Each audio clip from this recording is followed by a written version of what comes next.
unpack here this morning. All right, do it. And we'll start as we're heading closer and closer to Travie and Taylor. That's my new nickname for them. No, Taylor and Travis. So new details have emerged about the non-disclosure agreements being sent to guests that are attending the upcoming wedding celebration. According to sources from TMZ, the electronic NDA appears strict, but it reportedly includes no actual punishments for breaking it. Sources also noted that there is no film release attached, suggesting that attendees were not asked to give permission for their likenesses to be used in a potential production like a documentary or a special. The NDA is reportedly part of a broader security strategy designed to protect the wedding of the century's privacy rather than impose financial consequences. Invitations were also carefully controlled, with each one allegedly watermarked using the recipient's name in case the couple would have to identify any leaks. While breaking the agreement may not result in fines, guests could still face the wrath of Swifties for betraying their girl's big day. So what was the last celebrity wedding, besides a royal wedding, on this level? I'm trying to think back. I know when... one of the big ones was when Madonna married Sean Penn. Right. That was, I think, Cliffside, and there were helicopters flying all over the place. Do you remember another one? Ben and Jen was kind of big, right? Right, yeah. They had a big to-do, didn't they? A big thing. Nothing like this, though. Selena and Benny was kind of a big one, but it just happened on a weekend. Yeah. Yeah, not nowhere near this. This was not all this, because we've been talking about this for weeks now, and this is just one of those events. Workers were spotted putting up red carpet at MSG before they ended up tearing it up. Photographers for TMZ were told the carpet was supposed to be purple. What? A color long associated with the pop star. Sources told Page Six that the couple's rehearsal dinner will be held at the Infosys Theater at Madison Square Garden on Thursday. The theater boasts 5,600 seats and is in a secure location that can avoid paparazzi attention. Source also said that Madison Square Garden's corporate employees have been banned from the venue for the week. Employees, they said, were not given a reason why it's a no-go zone, though they will reportedly be allowed back on July 5th. Also, a giant white staircase was spotted being loaded into the venue this week, potentially part of the rumored castle set. Yeah, they're building a huge castle. Being built inside of Madison Square Garden. So I didn't do the rehearsal dinner. Ours was a destination wedding, so we did away with a lot of that. Yeah.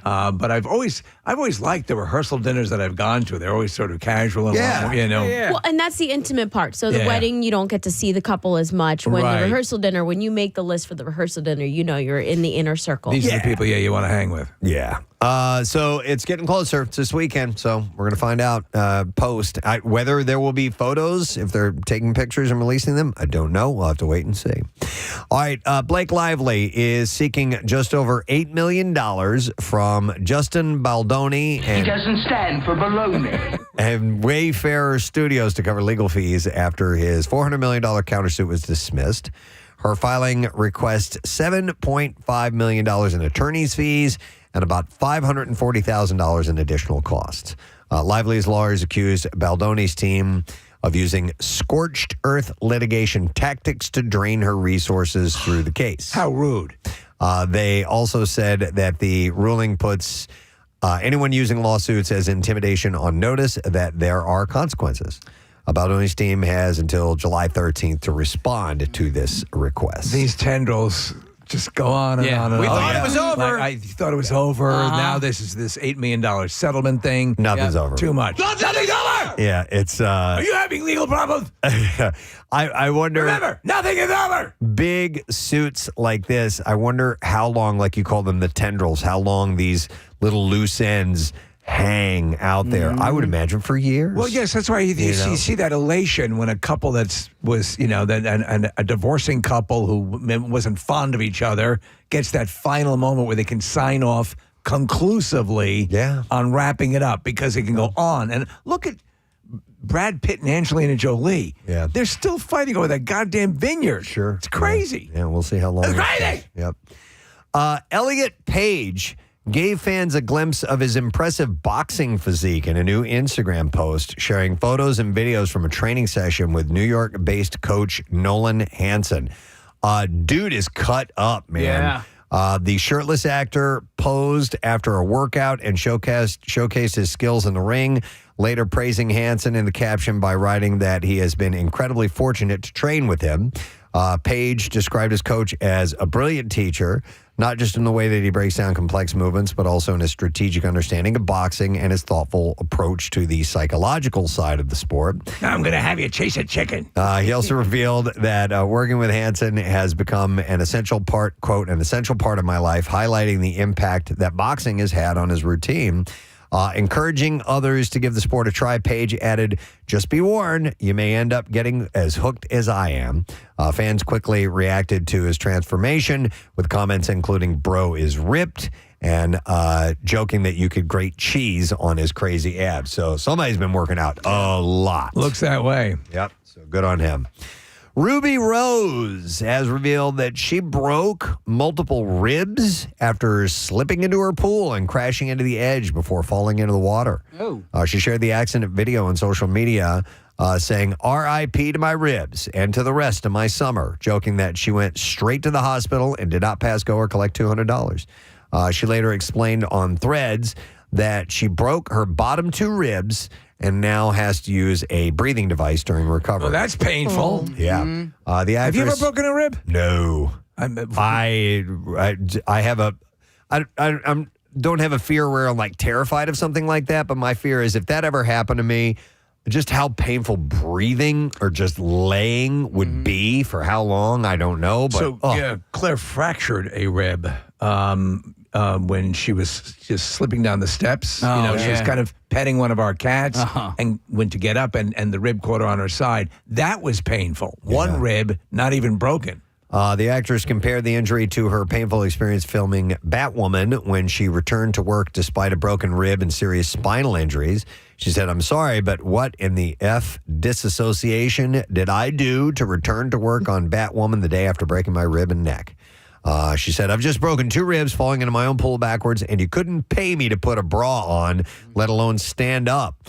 She expects recovery to take many weeks and asked fans to send book and TV recommendations in the meantime. So that's pretty nasty when that happens. All right, there were rumors at the time, and now Cara Delevingne is coming clean that she and Amber Heard were in a romantic relationship in the middle of Amber's divorce trial against Johnny Depp. She said, we were close for a long time, and then when they were going through the divorce, we were entangled, I suppose, she said. She confessed this recently. Delevingne also revealed her relationship with Depp and Heard actually dated back to 2013 when all 3 starred in the film London Fields. Yeah, there were rumors at that time that they were romantically involved. I remember that. Was she with her at the time of the bed poop incident? I don't know. I mean, it was while their divorce was going on. Yeah. So might have been. Maybe. Poop in his bed. Maybe the poop thing happened before they actually filed for divorce. I'm not really sure. But nonetheless, they were hooking up for a time. So John Cena has been pretty upfront about going through the hair transplant process. So why is he totally bald now? Well, apparently it's because he's getting ready for a second process on his journey towards a lush, full head of hair. Cena shared a behind-the-scenes photo on his Facebook page on Monday where he rocks a shaved head and wrote, round 2 of FUE treatment, and this time I went all in for the best possible results. He said, thank you, Ken Anderson and the staff at Anderson Center for Hair and accompanying me on this journey. So when I saw recently, like Peacemaker Season 2 and some of the stuff you've seen recently, it looks like he's a fairly full head of hair. I don't know. Okay. Unless some of that was a wig or something. It seemed like he was good to go. I don't know what more needs to be filled in. When I think John Cena, I don't really think hair. No. Like, he's never had long hair, per se, He's right? always had like marine level. Tight cut. Yeah.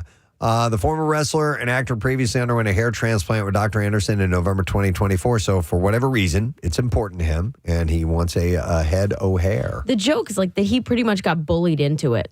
From the fans. From fans. Yeah. They kept commenting on like how his hairline was receding, how he was getting a little bald spot. So he went and got this transplant, and then he came back and he's like, I can't believe I let you guys bully me into this. Huh. This is very intense, and I would have been fine just shaving my head. But now he's going deeper into it. Yeah, Joe Buck, we talked about it a while ago. When he had his, he didn't have hair moved. He had those old style plugs.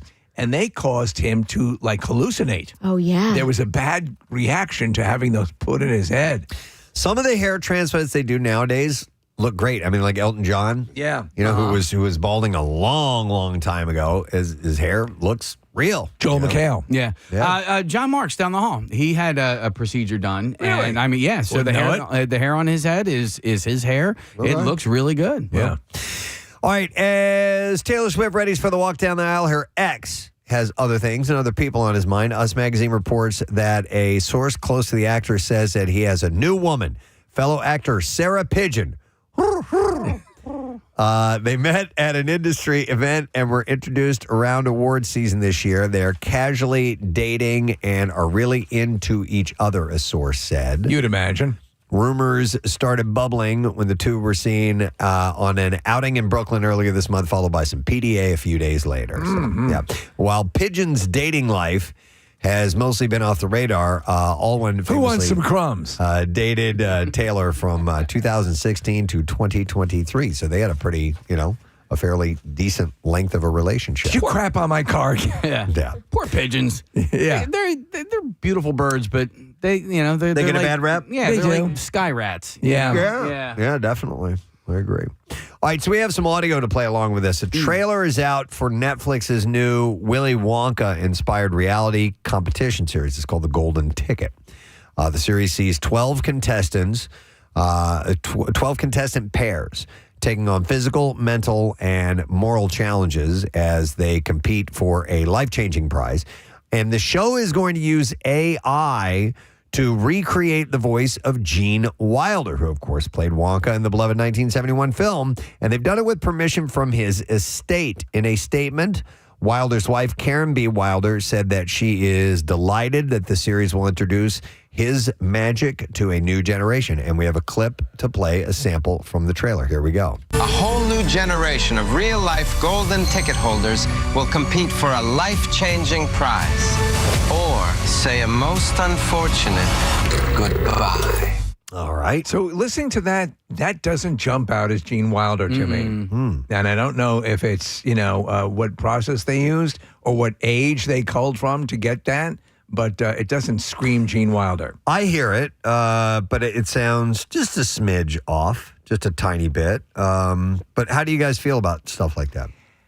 Well, the family's behind it, so that's okay. The sets they've put together for this thing look pretty impressive, so I'll have to see it. But I mean, just using the AI, that I don't love it. Yeah, I don't think agree. you can speak on behalf of dead people, right? And, unfortunately, before Gene passed, AI didn't exist, so he wasn't able to sign off on this himself. True. So when they sign off, he would like, well, we don't know because he never said that, right? What about the family signing off? That's what I mean. Like the family, they're speaking on his behalf without him ever actually being able to So you're weigh in on saying, it. but now someone could. Now somebody could say that before they die. Hey, listen, when I'm gone, you guys can do this. Yep. So that's an interesting take on that, Casey, and I kind of agree. I don't like it because it's like taking somebody else's job. But if potentially his family needs the money, Right. and this could, be another form of money for them. I just hate this show. Really? Yeah, I hate that they're turning the Charlie and the Chocolate Factory into a reality show. That's interesting take too. Yeah,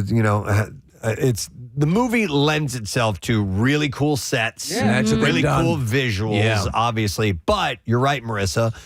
What's next? Wizard of Oz or these other beloved, wonderful pieces of art that they want to turn into reality shows, game shows? I don't know, man. Is the theme going to be, world of imagination? Is that going to be, are they going to totally pilfer the entire movie? I mean, they've gone in deep. They have a lot of the sets looking like the movie sets. But part of the allure, though, Marissa, is the idea of each person of, man, wouldn't it be cool? We've all said that. If we could if you could live in that world for a minute, and they're letting people do it, and I don't know. Do you know that bizarrely the one saving grace is that I think it's on Netflix, so they tend to really throw a lot of budget into these things. Yeah. So we'll see how it plays. I'll just have to see it. The set wise, not exactly the same, but it reminds me a little bit of The Floor is Lava. Yeah. Remember how they had those great sets? By the way, that show was so much fun. Where is it? It was a hit during COVID. I think it just did one season, right? Yeah. Maybe two tops. And we had the creator on. She's local and told us all about it. And I'm like, I want to be on that show. Yeah. I need to go back and see if it still exists on there, because when people would actually fall into the lava, the producers had told them, make sure you pretend like you're really dying in lava, and they disappear under that colored water. That was so much fun. It was great. It was 3 seasons. Was it really? What? Yeah. Okay. How the hell? We watched the one season. I was looking for it. Never heard anything about a second season. We're watching a video of it right now. That was a great show, It man. was. Wow. All right, well, this one, the 9-episode competition, premieres on Netflix coming out September 23rd. A 2-part finale is set for September 30th. So, take a peek, see what you think. Who knows, man?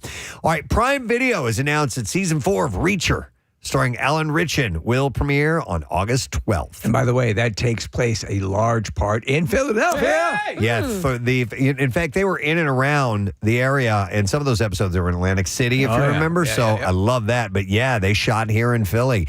The first 3 episodes will air on October 12th. With the new spin-off show, Neagly. Oh, love her. Yeah, which arrives on September 16th. Yeah, she's a cool character. Super badass. The upcoming season adapts Lee Child's Gone Tomorrow, which begins when Reacher witnesses a suicide involving a Pentagon staffer and becomes entangled in a dangerous conspiracy. Meanwhile, Neagly will follow Frances Neagly, played by Maria Sten, as she investigates the suspicious death of a close friend, drawing on everything that she learned from Reacher and the 110 special investigators. The 2 series will intersect further, with Ritchson set to guest star in Neagly, which debuts the same day as Reacher season 4 finale. You know what I love about Reacher, about that character, is he doesn't own any clothes. He doesn't, no. He just buys stuff. Like a toothbrush. Yeah. He buys, I'll take that shirt and that jacket. Goes into Goodwill. That's it. Yeah. That's what he's wearing. All right, Gibbs is back. It was announced yesterday that Mark Harmon, who is Special Agent Leroy Jethro Gibbs, is returning to the small screen for Season 3 of NCIS Origins.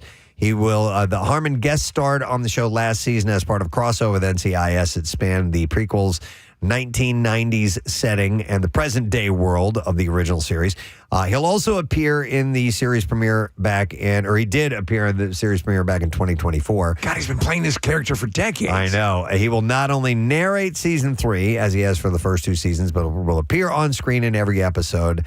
NCIS Origin Season 3 will come out on CBS this fall. Instead of Neagly, he should pair with Negan. Negan. Cool. Yeah. Negan, NCIS. Love it. This is fun. Nickelodeon is launching the first ever music release from The Patrick Star Show. Oh, yay. As part of its new annual SpongeBob Day celebration on July 14th. Patrick! The rollout begins with the Pink Starfish's debut single called Watch Out for That Rake on July 9th, followed by the full album Patrick Star Superstar, which becomes available for pre-sale on SpongeBob Day.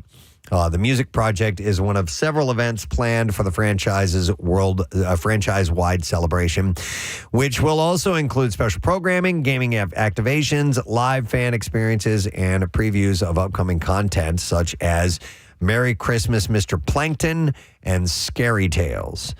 Fans can also tune in to a TikTok live hosted by the voice of SpongeBob, Tom Kenny, on July 14th, featuring behind-the-scenes insights, exclusive reveals, and 3 alternate endings of the classic episode, Shanghai. Isn't Patrick scheduled to play the Viper Club as well? They may have him on the schedule. I'm not sure, All right, after much behind-the-scenes drama, it's being reported that Tom Hardy will return to his starring role in Paramount Plus's Mobland. The friction between Hardy and series writer, executive producer, and showrunner Jez Butterworth during, production on season 2. Mrs. Butterworth has reportedly gotten so bad that the two can no longer work together. After Hardy drew online support from co-star Heron Millen, our parties sat down and they hashed things out, and the series with Hardy will be moving forward. Well, they asked Butterworth not to waffle on this situation. If he could pancake Hardy into the schedule. While the series has not officially been renewed, the improved relations behind the scenes seem to suggest news of renewal may not be far off, but maybe they'll work things out. I'm embarrassed to admit this, but I just found out like maybe a month and a half ago that syrup doesn't come out of trees. It does. Yeah, it does. No, like the water comes out of the tree and then they turn it into syrup. I thought like syrup just leaked out of the tree. Syrup comes out of the trees. Okay. They put a spigot on put a a tree. spigot on. All right. Well, then what I watched was a guy putting a spigot into a tree, and then this like sugar water essentially comes out of the tree, and then they reduce it down. Yeah, they reduce it way down. Yeah. You thought that there wasn't a process to it. I just thought that syrup just kind of like blow, blow, blow. Casey, like they shrink it down by like 1/15 of what it comes out of the tree, and that's they have to reduce it way down before you get syrup. Okay, Yeah. I see what you're saying. I thought just you thought just syrup straight up. This is came delicious. right out of the tree. Suck on that tree. Okay. I had no idea. That's a good tree. I'll tell you what, though, which is wild, syrup smuggling. The syrup black market is very, very lucrative. And they'll get people like bringing barrels or attempting to bring barrels of syrup across the border in and out of Canada. Wow. Yeah, it's similar to like, you can only sell Parmesan cheese from Parma. Very similar with the maple syrup. There was a great show on Amazon called The Sticky, which was about that whole black market stuff. Yeah. But I just realized it was canceled. But it's totally worth watching. It was really I didn't good. realize the floor was lava. Floor is lava is 3 seasons. Wow. It was like season 1, and then 2 or 3 were like mini seasons. All right. All right, I got one more thing, and then we'll move along. One of the most recognizable props from Game of Thrones, along with the Iron Throne itself, were the 3 dragon's eggs that end up shaping the entire series. Those eggs are up for auction, and they could be yours, but you got to expect to pay the iron price. The props featured in season 1 as wedding gifts to Daenerys Targaryen, played by Emilia Clarke. In the series, they eventually hatched into lethal dragons, leveling cities and laying waste to armies. As of last night, bids on the 3 clay eggs and the decorative chest they came in were up to $21,000. So in the series, do all 3 eggs eventually hatch? And yes. Do the dragons themselves ever do battle with each other? Not each other. Not each other. All right. No, they're boys. Or girls. I don't know. They're all friends. Yeah, they're all they're family, so they don't do family. That. And anyhow, the actual auction begins on July 15th if you want to bid on those. Do we have clips? We do. Hand them over to you. Mystery clips? All right, hang on. No. I may have put them in the back of my pile here. No, I don't see them, Case. Mystery clips. Here we go. All Let's right. play. All right, here we go. You will not get this first one, but the second one you will. All right, let's try this first one. Here we go. The love and care that goes into it, and also just sort of the three-dimensionality of these characters. Like, yeah, Morph's the comic relief, and they're a funny person, but there's also a depth to them, and it's fun to be able to get that depth and nuance. Yeah, Shut up, dummy. Yeah, the animated adventures of Charles Xavier and his School for Gifted Mutants continues on X-Men 97. That was J.P. Karliak explaining the depth of all the characters that are in the show. All right, wouldn't have gotten that. Season 2 premiere of X-Men 97 streams today on Disney+. All right, maybe we'll get this next mystery clip. He says we will. If you know the answer, then raise your hand. Here we go. It's an iconic character. It's really, it's a feminist character. She's so optimistic. It's a story of being an underdog and a fish out of water in a place where she doesn't feel welcome. And I think everybody has that feeling. I mean, that sounds like Reese Witherspoon. It is Yeah. Reese All And right, there we go. the new Elle Woods TV show. Okay. Is that Yep. Yeah, he's got the explanation. Yeah, it's the high school years of Elle Woods before her legal days are explored in Elle. And the executive producer, Reese Witherspoon, had shared what the character is like in the prequel to Legally Blonde. Season premiere of Elle starts streaming today on Prime Video. They should have had her daughter play her as a younger. I mean, she was a dead ringer. She is, but this girl that's playing her is a dead ringer as well, All too. right. All Yeah. right, I'll take it. Alrighty. Our entertainment report right there for you, friends. All right, so we got a few things going on today. Joining us on the program will be Johnny Cannoli Garabino, sorry. He is a Bareknuckle Fighting Championship or champion, and Liberty Brawl is coming up.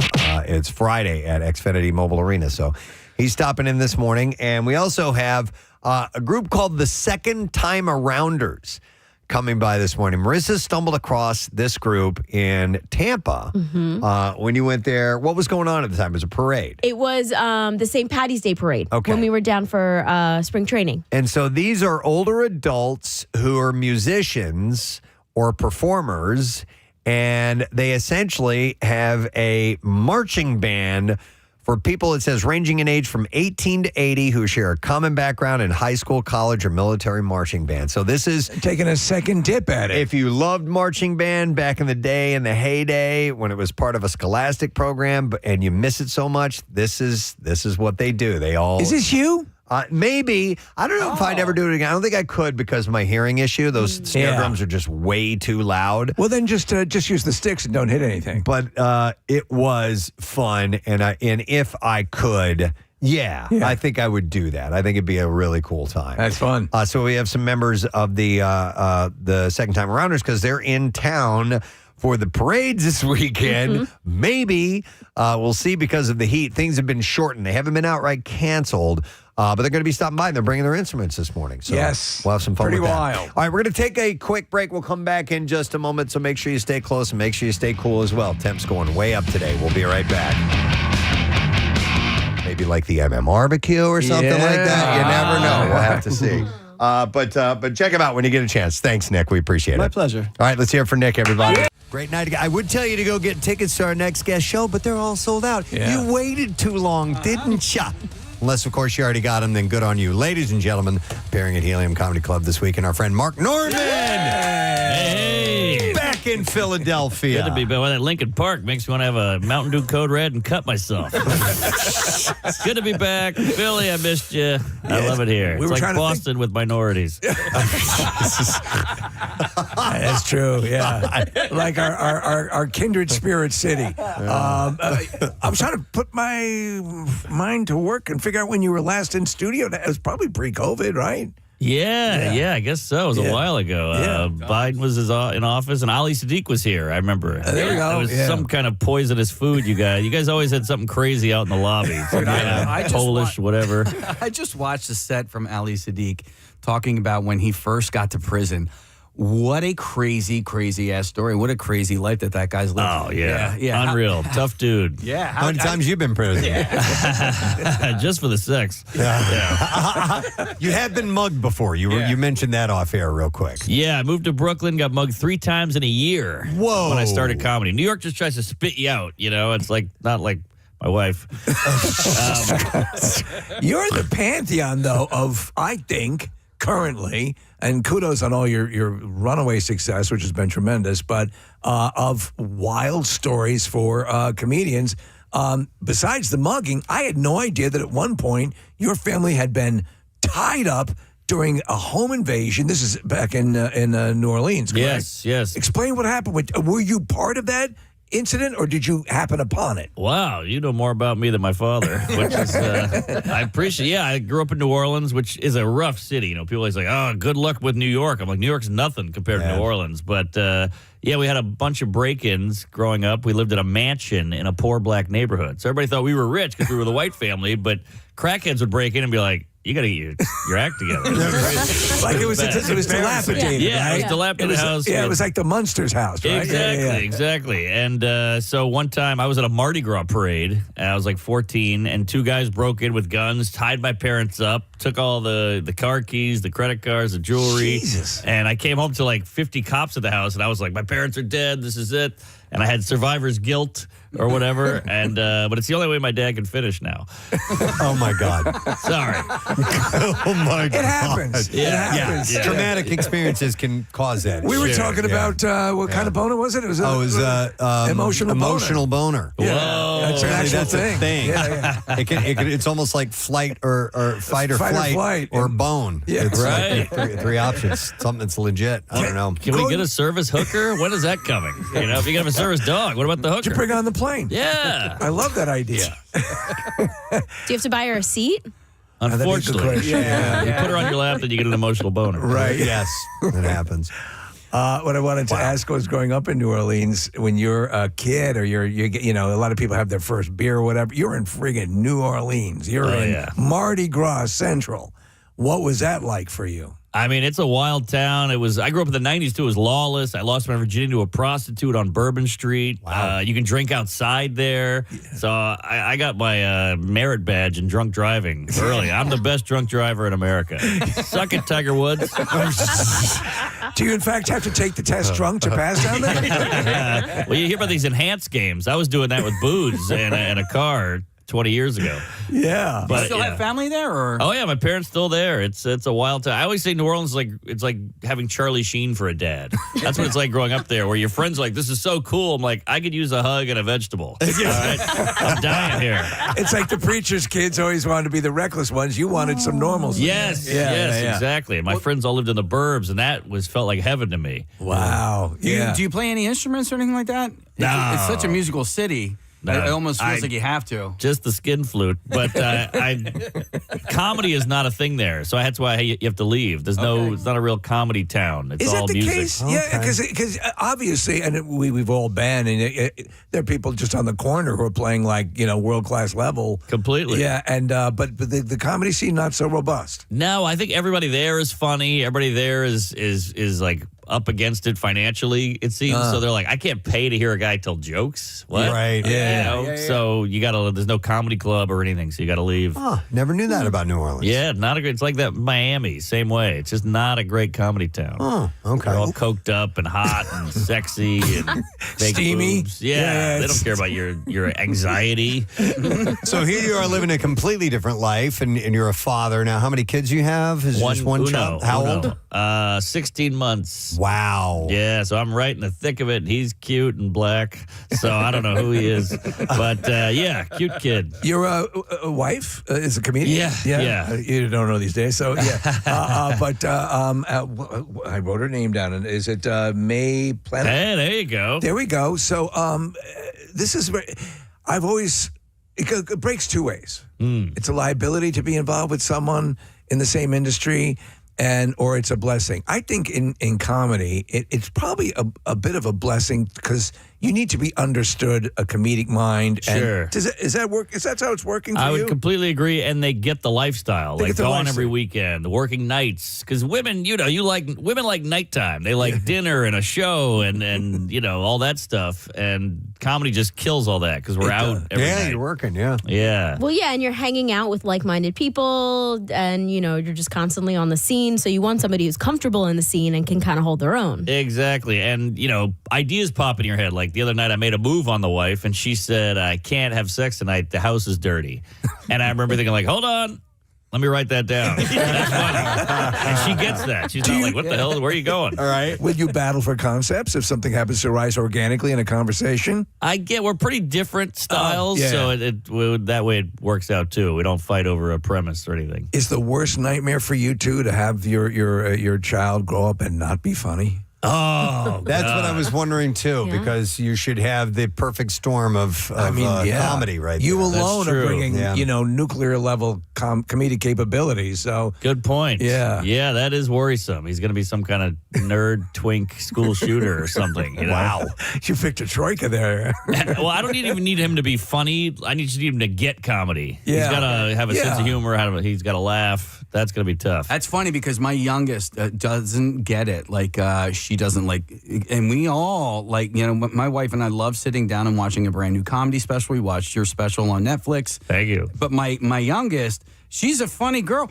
but like she does not get stand-up comedy. And I'm like, you don't understand. But she's also like a theater kid and stuff like that. I'm like, you don't understand the art form that, like what you do and like, from concept to, just honing it all down, getting up on stage, making it look like you're just kind of making this up as you go along. Which just thinks like they're loitering? I don't know. I mean, I'm hoping that at some point she will, but like I was a fan of stand-up comedy like from a very, very young age. I remember watching Billy Connolly and going, man, I want to do that, Yeah. And then realizing, oh, I can't do that. Right. I can't do what you guys do. You guys make it look so easy. You know what I mean? Who's your Billy Connolly? Well, I was a big Carlin guy, Seinfeld, Pryor, all that stuff. So it's kind of wild. You got an accolade. Seinfeld doesn't hand out.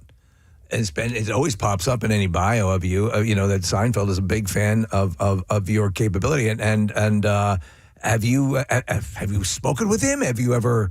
Yeah, we talked last week. I did the Netflix Fest in there LA. You go. He was there and we chatted. Yeah. I actually had a real bomb with him because he's a clean guy. Yeah. But he's cool. But a friend of mine, this young female black comedian walked up and said, you got to introduce me to Jerry. And as a goof, I said, Jerry, this is Monique. And she laughed, we laughed, but Seinfeld goes, that's not funny. He doesn't care for that kind of humor. But so that's Jerry for you. But yeah, great guy, cool dude, good hang. Yeah, no, that is cool. Does it still carry like a papal? Completely. Yeah. I mean, I grew up watching that show with my family, so then you to hang out with them. Of course. It's very exciting. It's funny you mentioned the, not getting what somebody else finds funny. It happens from time to time. Like a friend will try to turn you on to either a comedian or something that they find humorous, and they're showing it to you and expecting you to laugh as well. And I'm just, I've had it happen a few times where I'm like, and I feel bad that I don't find what they find funny from time to time. But we all have different senses of humor, Right. You got to fake it like your wife. Yeah, exactly. Yeah, I know. Years of that. She could hone that craft. But your stuff in particular is so... it is sharp, and you can see the work that's gone into it. So with the new special, with None Too Pleased, and with any of them, we were talking before the break started here, you're talking about, you're honing new material. Is that, even at this point in your career, is that sort of a tenuous proposition? It's painful. It's painful. It really is humiliating, especially because people come out and they go, hey, I saw this guy. He's funny, good writer. And then they see you working out and they're like, what happened? Right. This guy sucks now. And you're like, no, this is part of the process. It'd be like going to see a pro basketball player and they're just missing every shot. And you're like, what? I just watched him kill it in the last game. And you're like, I know, but this is the only way to do it. They're used to seeing, and we were bombarded, whether it be social media clips or the Netflix specials or whatever, you at the top of the craft. Right. They're not seeing the wood going up on the house. They're just seeing the finished product. It's humiliating. And everybody thinks, I go up on stage and I go, hey, it's going to be new stuff, all new material. And they all go, whoa, all right, cool. We're going to see him work out in the process. Yeah. And then about 8 minutes in, they're like, all right, I got a babysitter, man. You're killing me here. So it's pretty rough, but that pain and that humiliation forces you to just come up with fight or flight kicks in. Yeah. When you're up against it. When you're creating your material, I'm sure it's not unlike musicians, and they have like, okay, this song's a hit. This one's good, but it's kind of a filler tune. I would imagine comedy's similar to that, right? Yes. Everything's funny, but to grades of humor. Do you love it sometimes when one you thought was kind of a throwaway is a hit and it grabs? Yeah, that's the cool part. You never know until you do it in front of a live audience. Yeah. And I always say a comedy hour is like trail mix where you have, you get the cashew, the raisin, that's good, but then every now and then you got to get an M&M in there. Yeah. Just to keep people going. It's a good analogy. Are you, because a lot of people, and some comedians are very fastidious about the second something hits a special, done. Yeah. Buried. Will you revisit stuff that's already made its way onto a special? Because it's a different dynamic than years ago. The likelihood is much greater now because of social media, again, clips that pop up or whatever, that people are experiencing your material more frequently. Yeah. No, I kind of bury it. It's like an old flame. You got to not go back. Sure, it's fun, and you had a great time, and you know all the equipment, but you got to move on and do that new thing, or else it's too easy to go back. Yeah. And it makes you not, if you got to force. So on the scale today, going up to about 99 degrees, but you add the humidity, and the heat index is going to be near like 105 in some areas. That's what it's going to feel like with all the humidity. And then tomorrow, the actual temperature, 103. Friday, looking at this forecast in front of me, 104, and Saturday, 102. That's just the temperature. The base temperature. But that's not the heat dome, the humidity and all that added to it. So it's going to feel like 110 degrees. Insane, man. Yeah. And this 3-day stretch, if we get this, of the actual temperature being over 100 degrees, hasn't happened since 1993. And then over those specific dates, it happened back in 1966 as well. So some historic temperatures taking place this week, and just brutal for anybody who, has a job that lends itself to being warm already. I've told you, my son is a driver. Parker's a driver for a third-party Amazon group called Lightspeed. And he's just dreading going to work, specifically tomorrow. I know today's already going to be nasty. He works today and tomorrow. And I'm like, bud, just be careful, man. Well, I think one of the telltale signs is we've had some pretty hot damn 4th of Julys. We've had some pretty hot days for the big celebration you guys are hosting later on. Yeah. And they had them outside. The fact that they're bringing a good portion of this inside into the Constitution Center, and also postponing and/or canceling events based on the heat, says they're expecting a mofo. Yeah, Hoagie Day today, which Casey and I are hosting, is going to move inside the Constitution Center. It'll start outside around noonish, and then it'll move inside for all the specific festivities. So just heads up if you're coming out for the free food and everything. The Wawa workers are putting together the sandwiches as we speak. But yeah, man, it's going to be ugly. Yeah. It's going to be not fun the next couple of days. And if you are headed out to events, make sure you check on those. Man, there's something I was going to bring up about cancellations. I can't remember what it was. There's a whole litany of them. I remember what I was going to ask you. So you're getting your solar panels. They were working on that yesterday, putting on your roof. Are they supposed to work today or tomorrow? No. One day they did it. Okay. So they did it on Monday, and I'm looking at the guys and I'm saying, it's right around the corner. And so what happens is, I would imagine with temperatures that are base above 100, they're going to say, I would think, because cancel. You're risking killing Day off? employees. Yeah. Do something up else on a roof. Yeah. Standing over solar panels. It has to be near lethal. On a usually black roof. Right. Which is, those things are hot anyway. Do you remember that we never used to hear about that, or maybe we're just blissfully unaware that, like, roofers at a certain point, the boss has to make the call, like, no, I would think can't so. do it, right? Right. I mean, it becomes inhuman. Yeah, if you just get a little dizzy, Yeah. you're falling off the roof. So you have what? Heat stroke and heat exhaustion, right? Those are the two? Yeah. And so have you ever been near either of those conditions? Not that I know of. Yeah, neither have I.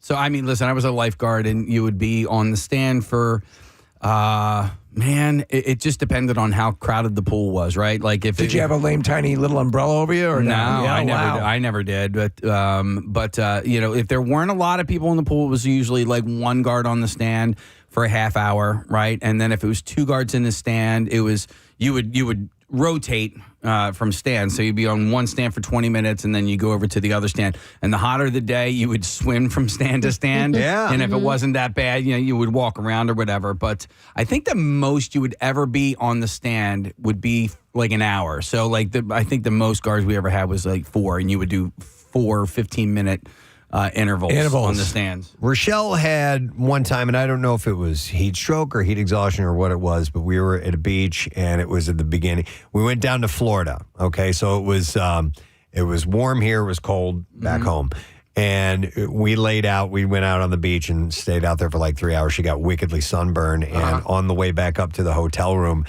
passed out in the elevator. Oh, wow. That's when I found out about how difficult dead weight is. Yes, yeah. Because I had to drag her out of there, and I'm like, oh my God, you're impossible to move. It looked like you assaulted her in the elevator. Yeah, a lifeless body becomes incredibly heavy. Yeah. Also And- because it's so wonky trying to get a hold on somebody. So we didn't take her to the hospital. I didn't find out exactly, what had happened? It was heat exhaustion or what? She just ended up recovering over the next couple of days. Did you use your normal, how many fingers am I holding up? Yeah, she's fine. She got it right. I'm getting, obviously, tons of texts coming in, Marissa. I'm just going to scroll through this real quick. But somebody says, letter carrier. I'm a letter carrier. I drive the old mail truck with no air conditioning and a single little fan in it. I bring tons of water, a couple of Gatorades, and I have electrolyte packets that I can put into my water. It's all about preparation. I mean, why do UPS trucks, mail trucks, not have air conditioning? It is 2026. Air conditioning has existed for a long, long time. Is it predicated on the fact that the door is constantly opening and closing? Is that even an issue? I don't know. It shouldn't be an issue. Yeah. I mean, some other texts coming in, working in a bakery. Not fun in this heat.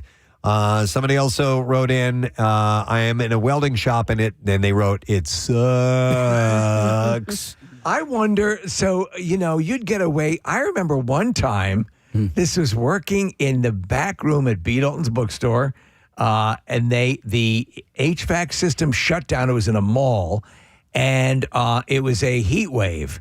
And I was working in the back with my shirt off, like in a bookstore, which is bizarre. But it was one of the most, I'm wrapping my mind around this, but you were going to pass out. It was just horrific. Somebody said, I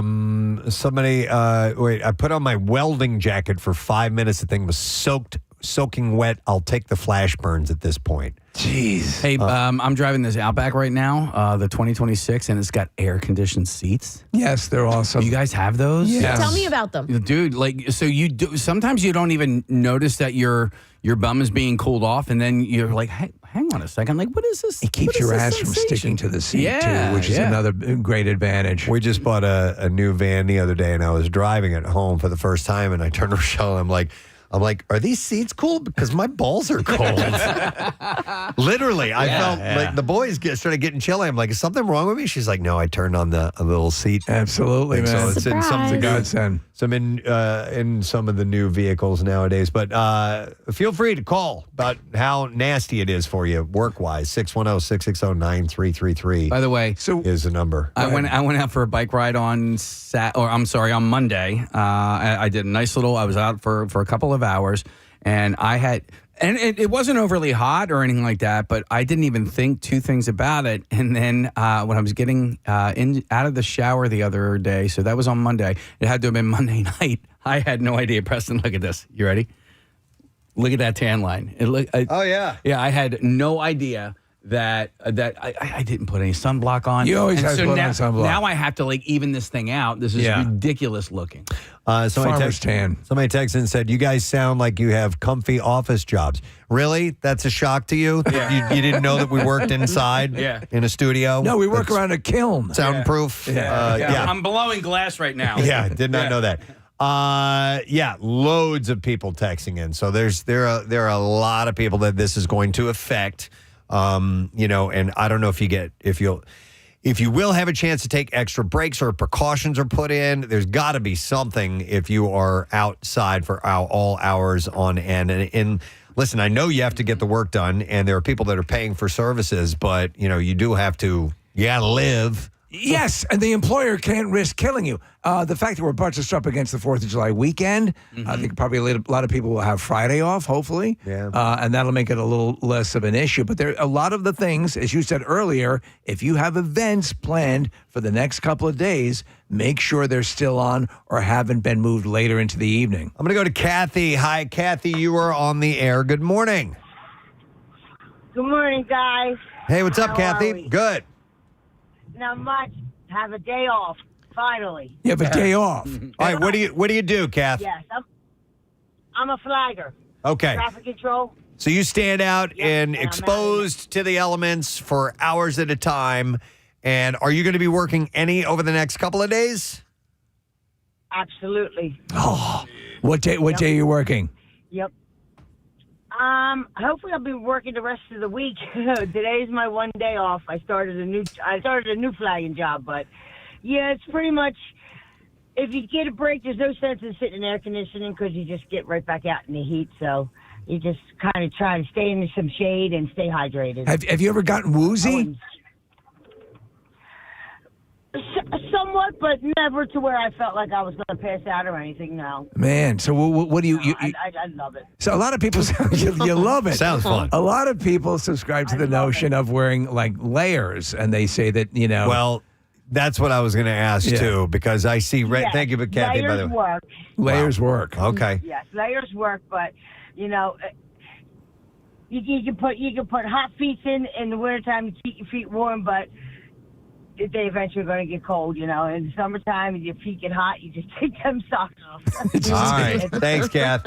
I've seen regularly landscaping guys who will be, from their wrists to even, they're covered Hoodies, completely. everything. Yeah, those are usually UV shirts, and in fact, I wore those when I was in the Grand Canyon. Now it's a dry heat, but it was 110 degrees, at the bottom of the canyon, and when you're not in shade, you feel every bit of that. But when you're in the shade, it's not as bad. But like those things, because I have hooded ones. It just kind of protects So I have a couple body, of those. They work. It depends, though. At a certain point, the guys that I saw who over at my house were doing some stuff. They were just wearing regular hoodies and gloves, and it looked like they were doing work in the middle of December. Wow. I'm going to go to Scott, tree climber. Hi, Scott. You're on the air. Good morning. Morning. Morning, bud. All right, so you work on, you're like an arborist? You work on trees up? Yeah, an arborist, tree climber, production climber. And, last summer, a couple summers, it's been, that's been not this long of a stretch, that's for sure. Yeah. But, yeah, Willow Tree Service, luckily our boss is nice enough to be like, hey, guys, half day. And then obviously tomorrow's optional, and then Friday we have off. So yeah. It says here on the call screener that you had had heat stroke at some point. What was that like? There was an emergency job where a tool crew was splitting, about to fall in the house, and we had to mobilize and just get the crane to get it to a safe height. And overworked myself in the canopy for 4.5, 5 hours in 100 degrees. And by the time I stopped sweating, so I flew down, and luckily the homeowner was a nurse, and she noticed the signs, and she was like, "You need to lay down, get water." And unfortunately, I lost control of bowel movement. That's what happened. Are you kidding? So you lost control of your bowels because of this. You saw the first sign, which is you stopped sweating. They say that's the first indication. And then how soon after you were dropping a deuce in your pants? As soon as I got my saddle off, I ran over, and the lady let me use her bathroom, thankfully, and that was that. Wow. Listen, I would imagine it's hard to tell, though, if you've stopped sweating, because you're already wet. Yeah. Correct, yeah. You know what I mean? Yeah. If you've been out in the heat, I don't know how obvious it is that you've stopped sweating. I don't know. I've never experienced it. Perspiration, like your forehead and stuff like that, like your face stops sweating. It stops dripping in your eyes and stuff? Yep, and it was like a really intense pain in your gut and everything else. I should have went to the hospital. I did not, but found out the hard way. Yeah. All right, Scott. Are you working? Are you working? You working the next couple of days? Yeah, we're today, tomorrow, and then Friday.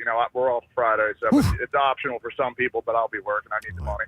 All right, hang in there, Scott. Be safe, buddy. Thanks. So Thanks, as described, Preston, heat stroke, it says here also called sunstroke, is the most severe form of heat-related illness. It occurs when your body's core temperature rises to dangerous levels, typically 104 degrees or higher, and its natural cooling mechanisms like sweating fail, leading to overheating. Without prompt treatment, it can cause permanent damage to the brain, heart, kidneys, and other organs, or even death. Damn, man.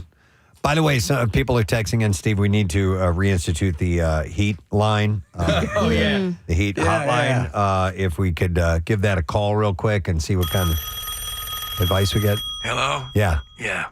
It's hot out there, man. So goddamn hot. Sweat my balls off. Thanks for calling. That's it? That's it. That's the heat hotline. Hey, don't have an open fire while dressed as C-3PO at the height of noon. I'm going to go to Taylor. Hey, Taylor, good morning. Yeah. What's up, Taylor? How we doing, guys? Good, man. I install alarms and camera systems, so I'll have the pleasure of crawling through attics for the next 3 days. Oh, man.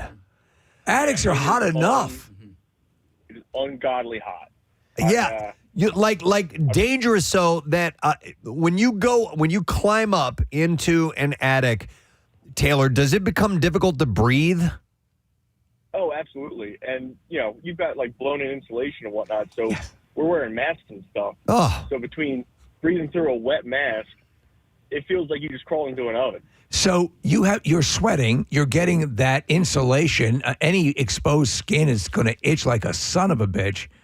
So it's. Have you ever? Let me ask you. Have you ever gotten close to passing out or having a heat stroke? I've had a coworker actually pass out in the attic. I had to get him out. Whoa. I mean, so we had to institute a new company policy of like 7-minute shifts. Everyone's got walkies on them, ice packs on the truck, stuff like that. Yeah. I would think that'd be required protocol because and nudie magazines. Well, you find. Of course. I knew people who hit him in the attic.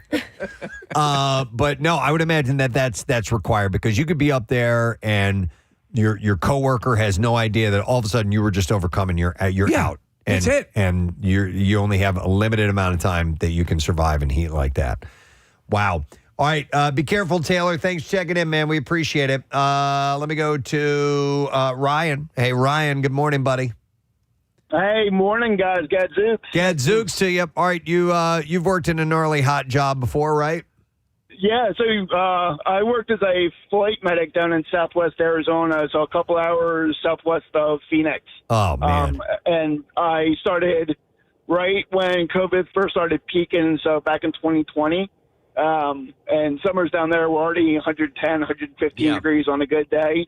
So we were wearing, this was back before we knew what COVID was and how it was transmitted. So we were wearing isolation gowns and 3 sets of gloves and the N95s and bonnets, and literally sweat was pouring from us by the end of the day. But, we were flying 3 or 4 people a day. So it was brutal. So the first, so you're kind of an expert on this. So again, the first sign of something going south with a heat stroke is you stop perspiring, correct? Correct. Yeah. So heat exhaustion is usually headaches, nausea, dizziness are usually the first signs. Heat stroke, the big one is you stop perspiring because you don't have any fluids to keep perspiring. And the biggest thing is what we call a change of mental status. So they start getting kind of drowsy. They're not responding to you. It's usually one of the big signs of heat stroke versus heat exhaustion. Yeah, suddenly you're at a seahorse party. Yeah, and things are going wrong forever. Wow. Man. So when Pretty much, yeah. So that whole area, I think the hottest place I've ever been in. I remember was 117 degrees, Scottsdale, Arizona. Seahorses, forever. All right, thanks, Ryan. Appreciate it, man. Appreciate it. I'm trying to think of the hottest. Probably the hottest I've ever been at was Grand Canyon. Yeah. In the middle of the summer, down in the canyon. You're in an oven. Yeah, essentially. Yep. Gee, so the people that do like Death Valley and will kind of use that as sort of a let me test my metal. Yeah. And that obviously gets up there. But you remember there was a couple of years ago, it was in Las Vegas. They have the plastic trash receptacles along the main drag. They were melting. Oh my God! And collapsing in on themselves. Do you remember the guy that would run? I don't know if it was a marathon or what in the desert. Yes, dressed as Darth Vader. Yes, I remember that guy. Dude. Yeah, like that's his thing. Yeah, like I'll show you. He pushes the extreme heat, and that's one of the things he does. We're gonna go to Cast Iron Iron. Who's joining us? Cast Iron Kyle, who we know. Kyle, you're on the air, buddy. Hey, trees don't have sap naturally. They don't have sap naturally. All right. No, I grew up on a 30-acre tree farm, and it's like water, and you have to boil it for 5 years, and then you get 1 gallon out of every 100 Yes, we were talking about this earlier. Somebody texted in and said actually have to you have to reduce it by 40 to 1. So 40 gallons of that stuff makes 1 gallon. Which is why it's so expensive, I guess. I'm glad we're all up to speed on our syrup. But drink a lot of syrup in the heat. By the way, what's the story? What do you, Kyle? What do you do that is really really hot? The environment you work in.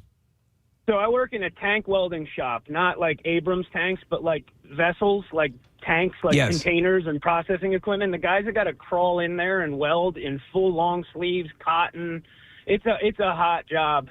And, it's also like my boss gives us, they promote hydration and we're allowed to have fans. They get us Gatorade and stuff like that. But I feel bad. I'm a machinist there, but I feel bad for the guys that got to crawl inside of stuff. Yeah, because there's no form of air conditioning or fan that's going to mitigate if you're inside a tank welding from the inside, and you have to wear the kind of clothes that's going to protect you from sparks and stuff, correct?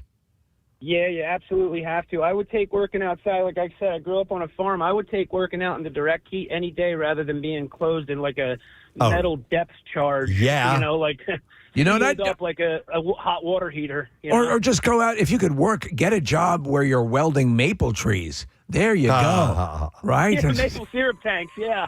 Those maple syrup tanks are wonderful. Wow. Yeah, that's wild, man. That's no way to live. Thanks, Kyle. Appreciate it, man. Thanks, Iron. Yeah. Thanks, Iron. Isle. Cast Iron. No, but listen, if you want to, he talks about being in an enclosed space. Get in your car and close the door. See how long you last. Yeah. Today, this afternoon, don't really do that. But I mean, it's even when it's like fall or spring, and you sit in the car without any ventilation, it's not on anything at all. It doesn't take long. You can't breathe. It's why, and obviously, you see these stories about people. I'm just going to run in and leave the dog in the car. You can't do that. Well, Do that. There was a story I saw this morning of a woman who closed the door, and it was somewhere where there's oppressive heat, and she left her child in, and the door locked, and I guess I don't know if she locked the keys in, or for whatever reason she couldn't get back in. And like immediately, fortunately realized it right away, called the police, they broke the window. You're going to have to, because it only takes a few minutes before it gets too hot and you become overwhelmed. So it is gnarly. We will go to Mike. Mike, good morning, brother. Morning, Ed. Morning to see you. What's up, man? I work in the Lehigh Valley in a steel mill where we melt steel. Oh, my God. Yesterday it was 127 degrees inside the mill. How do you help people from collapsing? What do you do to mitigate that heat at any level? We limit the amount of time that the guys spend behind the furnace. So that's all you can do? Yeah, it's pretty much all you can do because we're not allowed to artificially blow air through the mill because the gases it produces. Yeah. So we have to let it naturally dissipate into the atmosphere and go through scrubbers. So we can't run, and the air conditioning doesn't do you any good. And the furnace is about 2,000 degrees. Oh, my Holy God. crap. Mike, what's the time limit for somebody to be in that environment? Yesterday it was 10 minutes behind the furnace. Okay. 10 minutes is all you can stand. And so you're just constantly circulating people through there? Yeah, there's 6 of us. There's 3 furnaces and there's 6 people. So you're constantly just circulating people. Okay. And we'll put frozen bottles of water in our pocket. And if we're back there more than 15, 20 minutes, the ice is gone. It's just hot water. Wow. It's ridiculous. So what I would do is... It's getting so bad is the next couple of days we're doing it at night because at least it'll only be about 100 or 110 inside. Oh, my Doing God. it at night, so Mike, it'll only be 110. Are you guys union workers? No. No kidding. No. We used to be, but then we became non-union, but the guys that own the mill that we work in, there's only about 100 employees. They still pay us like we're union workers. Okay, So I just didn't know. I just know because unions, they keep a strict eye on safety measures and things like that as well. That can be a part. They can support you in that regard. So I wasn't sure if there were, protocols for certain temperatures. There is. OSHA has certain rules that we have to follow and stuff like that. So it's like, and that's where the time limits come in. And if it gets above 130 inside the mill, we can't turn the furnaces on. Okay. You know what I'd do in that area there where you're working? Just put like 30 rotisserie chickens up and just have them, because I mean they're going to cook anyway. Yeah. You might as well have that going. Yeah. Jesus. Wow. Yeah, All right. I passed out last summer actually when it was only like 90 degrees outside. I passed out and fell right off the step behind the furnace. Dude. As obviously, this is a horrific possibility, but has anyone ever come close to falling into the furnace? Yeah. We had a guy, he fell into a hot casting. We had just poured it and you have to move him. and he went to move it, and the sand fell apart, and 1,700 degree steel went down his boot. Oh my God. Oh. Wow. I guess you have to use Lanacane on that, right? Oh, yeah. A little bit of cold spray will work. Yeah. Suze. That's crazy. All right, Mike, stay safe. Thanks for sharing your story, bud. We appreciate it. Jeez. Absolutely, guys. No problem. There's some hard-working people out there. God bless you if you're out and your job requires you to be in exponentially hotter weather. Wow. You know, it's bad enough. That's insane, man. Imagine 2,000-degree furnace within Well, you worked in a proximity. kitchen, right? Oh, so, man. So when Dunkin' Donuts, they had the deep fryers. Yeah. Temperature was, 106, 105 degrees in the kitchen. Heavy duty. Yeah, so my landscaper just texted me. He'll go through 2 gallons of water before 1 o'clock. That doesn't seem like that much, though, right? 2 gallons of water. Yeah. But I mean, I've been in down in Alabama. I went for a golf trip, and it was oppressive humidity. It's like it was, it's going to be today or the other day, and we paid for this trip, and we're like, we're playing golf no matter what. And I drank, Casey, over a gallon of water for sure while I'm playing, and did not pee one time. It just all came right out of my pores. It's the wildest thing. Bit of it. You don't pee. Yeah. I remember we had a block party years ago on my cul-de-sac, and it was oppressively hot. And we drank for 12 to 13 hours straight. And this is drinking alcohol, Preston. Never recommended. Didn't even pee once. No kidding. Yeah.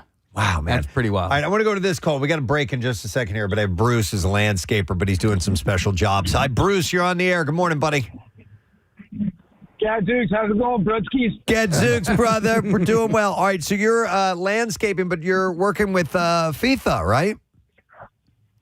Well, yeah. And we got both ends of the spectrum here. Like, we're cutting Rittenhouse Square right now. We got plenty of shade, so later in the day it ain't going to be too bad. After this, we do have to head over to cut a soccer field that FIFA is practicing on. Wow. And that's no shade. Yeah. If you've ever had kids that played soccer, you're out and fully exposed. Man.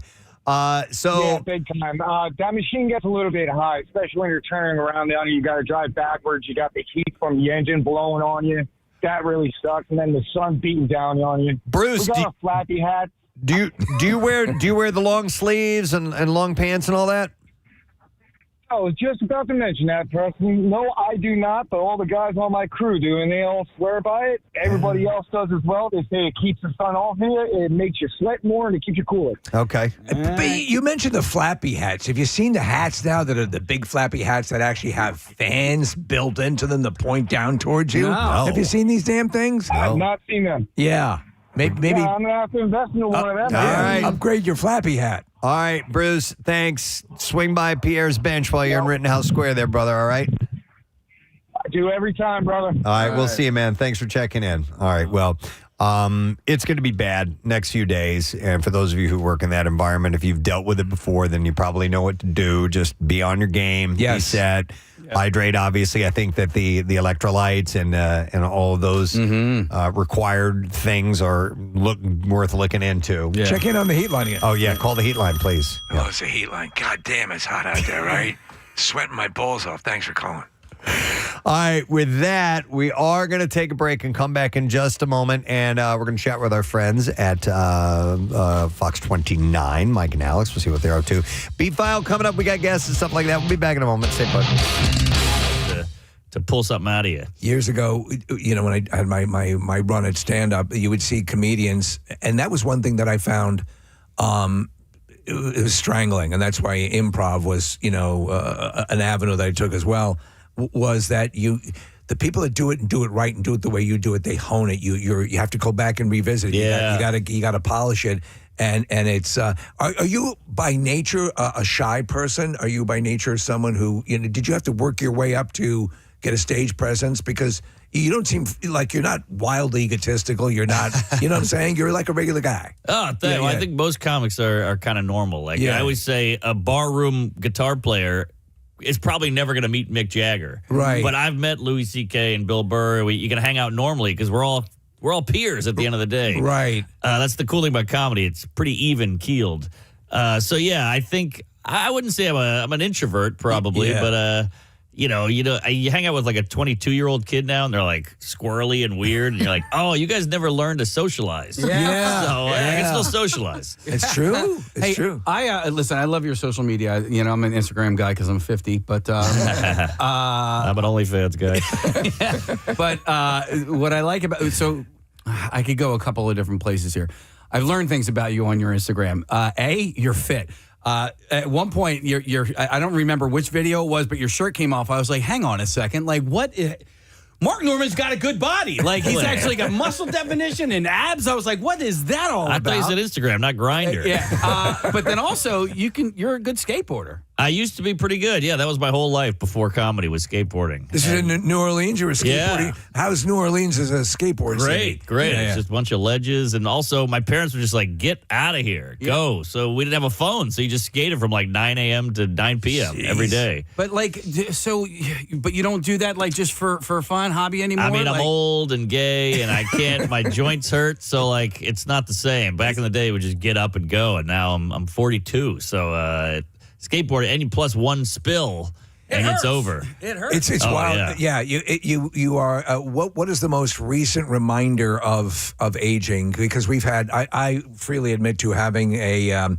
I still have pain occasionally from a skipping bit we did on the show here. So that's when life reminds you that maybe you shouldn't be doing that. Yeah, that. I think some of the emotional boner stuff, that'll wake you up. But the young guys have boner pills. Like, it's coming in the mail. Yes. It's unbelievable. Back in my day, you had to blame her when you couldn't get enough, You had to get creative. God, when I think of if this stuff had been available, I know. I mean, when you're naturally predisposed to, everything is working for you. Yeah, and it's like boner pills, hair pills, weight loss pills. I'm like, you could have benefited from that. Come on, my glory. Yeah. It's just one of those things. How much? I mean. You're a child of basically the 90s, correct? Sure. Yeah. I mean, was there ever a point at which lifestyle was getting away from you? Because I mean, I had a real problem with the booze, and I think it's the introversion too. Like, you hear people say now, like, I'm neurodivergent and anxious. I'm like, you're just sober. Yeah. You just need a cocktail and you'll loosen up. That's how you know you're on the right path. Yeah. That's a good point. Did you get yourself completely sober? Or No, I'm hungover right now. Okay. But, you're Brooklyn sober. Yeah. Brooklyn sober. Oh, I'm hurting. That alarm clock was a real pain. Do you go out after shows? Are you pretty keyed up after when you get done, or is it time to go pass out? I've got it down to a science where, like, you got 2 shows last night, you get free drinks. So you have one drink on the first show, then the second show you have another one. Then by the time the show's over, you've timed it to where you got a good buzz going, and you get another drink, and then you just keep going. Yeah. But yeah, I've got it down to where I'm not going to be a drunk guy on stage. Right. Do you think somebody like Bert Kreischer, is he drinking actual liquor on the stage, or is he? Yeah. Okay. He quit. He's sober now. Is he? Yeah. Is that real? When did this happen? It caught up, I don't know, 5 months ago. It caught up to him. He had to be hospitalized. It was a whole thing. Oh, wow. Yeah. So, well, no, I remember him being in the hospital. That was for something different because we had talked to him. So, right after that. Yeah. Bert's been coming on this show for decades, and we used to keep up on this sign the little collection of airplane bottles that he would drink. We had a whole collection of bottles going on. There was all Bert. We eventually got a little too cluttering. We took it down. But it's caught up to him. Interesting. He was the real deal. I mean, he would chug out IPA as he walked on. He would do shots. I mean, and he likes partying. Like, I did a European tour with him.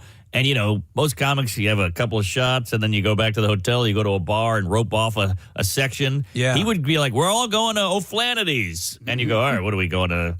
We're going to Callahan's? He's like, no, we're going to O'Flaherty's. And he would take his shirt off and hang out with all the fans. Yeah. Crazy. I mean, he did, there were a number of times he'd come here and he would be promoting his, call-in sick to work show, like midday shows that were drink fests. I know. And he lived it, man. It was wild. Yeah. They say alcohol sales are 85% down with Gen Z. Yeah. Doesn't that bum you out? I don't know why I sound like a pedophile. I'm like, come on, Timmy, have a sip. But it saddens me. And then they say kids aren't having having sex. And I'm like, maybe because no one's drinking. Maybe. That might actually. Did you ever, earlier on in your career, did you ever, I'm sure it happened, where you drank too much during the show and you're like, oh, dude. Oh, sure. You start slurring your words and saying slurs. It's a bad time. So you got to cut that out early. Because people think, oh, you drink, you'll be looser. It's the exact opposite. Our buddy Todd Glass. I love Todd. Todd came out and did a show one time. Oh, my God. He got wrecked. Really? And he came back the next day. He's like, he came out and he apologized on the air. He's like, everyone who had a ticket, he did a free show. Yeah. He felt so bad about it that he just was not. Nick might have been at the show. I don't remember. Yeah, and now, apparently, but- he's great, as you well know. Yeah. He's what I love so much about him is that he's in the moment critical of his own act as he's performing it, which is hilarious. But one of the best times, we brought this up many times before, he came in and he might have been doing the classic wake and bake, but we had made sure that we had an actual court stenographer in the studio to record everything he was saying, and he was sweating bullets. He smoked out of an apple in the parking lot, and then he just went to town.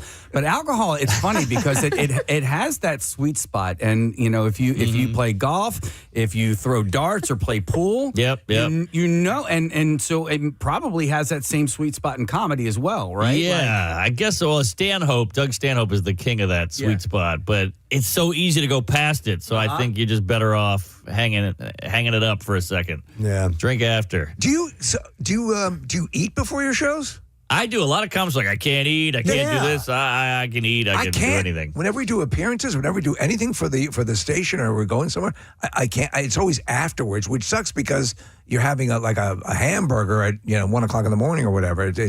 But you can do that. Oh, yeah. What do I care? I don't understand these guys like, oh, it weighs me down or whatever. I'm like, come on, grow up. Have a turkey leg. Yeah. We're all going to die one day. The other thing I love about your Instagram is the crowd work that you do. And you call out to the crowd to kind of give you topics to go on. And so, you're just going with this stuff right off of the top of your head. And it's like current event stuff. So you have to, stay up to date with. Yeah. I mean, kind of like everything, don't you? I read all that crap on Twitter, and I consume it all, and it's a nightmare. Yeah, it's just right. Straight to Hormuz and Iran and all this stuff. It never ends. Tiger Woods, whatever. Elon is up to something. Do you have to disconnect? Do you have to take a time? Because we do it. We're constantly immersed in all this stuff. Yeah. Do you have to? And can you disconnect, shut off stuff, and walk away? I got to get better at it. Oh, yeah. There's always a new thing, and you're like, RFK just picked up a couple of snakes. I better come up with a take on that. Right. You're so scared of falling behind that I don't let up, really. It's the bizarre. It's a bizarre kind of FOMO. It is. Yeah. But it's like current affairs FOMO. Man, the only thing I'm looking forward to in retirement is not having to know what the hell is going on anymore. Yeah, that's I can't luxury. wait for that. Yeah. I remember my brother-in-law, he lives out in the burbs of Massachusetts, and I was at his house a couple years ago, and he has on a barbecue, and he goes, you want a Bud Light? And I go, yeah, throw me a Bud Light, Dylan Mulvaney. And he goes, who? And I go, the trans lady. And he was like, I don't know what that is. And I was like, I'm jealous of you. Yeah, right. I've got 20 minutes on Dylan Mulvaney. Yeah. Wouldn't that be the best? You're at the retirement home, you return home, and somebody has to tell you that Japan blew off the face of the earth. I didn't know. Exactly. It happens when we go on vacation. We'll just exit from the news cycle, and then somebody will pass away. Preston didn't know that Rob Bass died over the weekend. I didn't know that. Yeah. Who's that? Yeah, I knew you were going to say that. Sorry. You do know that one, Joy and Pain? Joy. It takes and two to make pain. a thing go round. Damn. Sunshine and rain. Damn. You guys some might be soul here. too dialed in. Rob Bass, come on. I haven't heard that song in 35 years. There's some people who deserve their anonymity.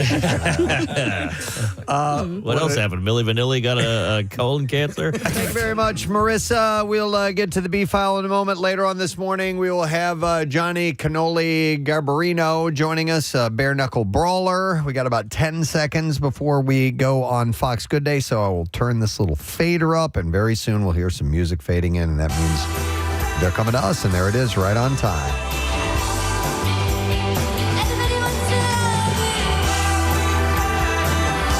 It's time for our visit with Preston and Steve. Welcome to the show once again. I would like to hear your opinion, you fellas and everybody on the crew over there, Are you good at RSVPing? Whether you get it electronically or actually in the mail, Preston, do you immediately RSVP or do you forget? Are you supposed to RSVP to say I'm not going, or do you just, I mean... Yes. I think so, yeah. Oh, then no. Yes. Yeah. No, I do the ignore thing. There's an etiquette that's we're not up to snuff on. How about if it's an electronic email, Evite? I think that's easier to say no, won't be able to make it. But if it involves responding vis-a-vis mail, I don't think I do that. Even with the that's harder. Evites, I always forget about it. I'm like, I'll check on that and I'll get back to them if I can make it or not, and then I forget about it. Wait till it's closer. Yeah, and then you forget. But I like that. I was going to say, but I won't do is respond that I'm going to be there and then pull a no-show. I wouldn't do that. Mm-hmm. Especially if you told them. But I like that on the Evites, some of the electronic ones, especially now there's like text invites that go out now. You can put yes, no, or maybe. And I like the maybe. Well, I checked them all. Yes, no, maybe. I like to have an air of mystery about my arrival. But listen, if someone's made the investment and they're thinking you're going to be there and they're, kind of metering their budget, or you're going to a wedding or whatever, I mean, it's rude to leave them hanging. So I feel bad. There have been times my wife will do all of the, corresponding, the letter response, because I just don't do that. I'm too stupid. Well, No. I feel like the only time that comes up really is weddings, right? I can't think of any other invite where you'd have to send a mail, like snail mail response. Well, yeah. Electronic's the only way to go. Well, we get the invites to the mail very often. The swingers events, yes, and those are right. Those are always by mail.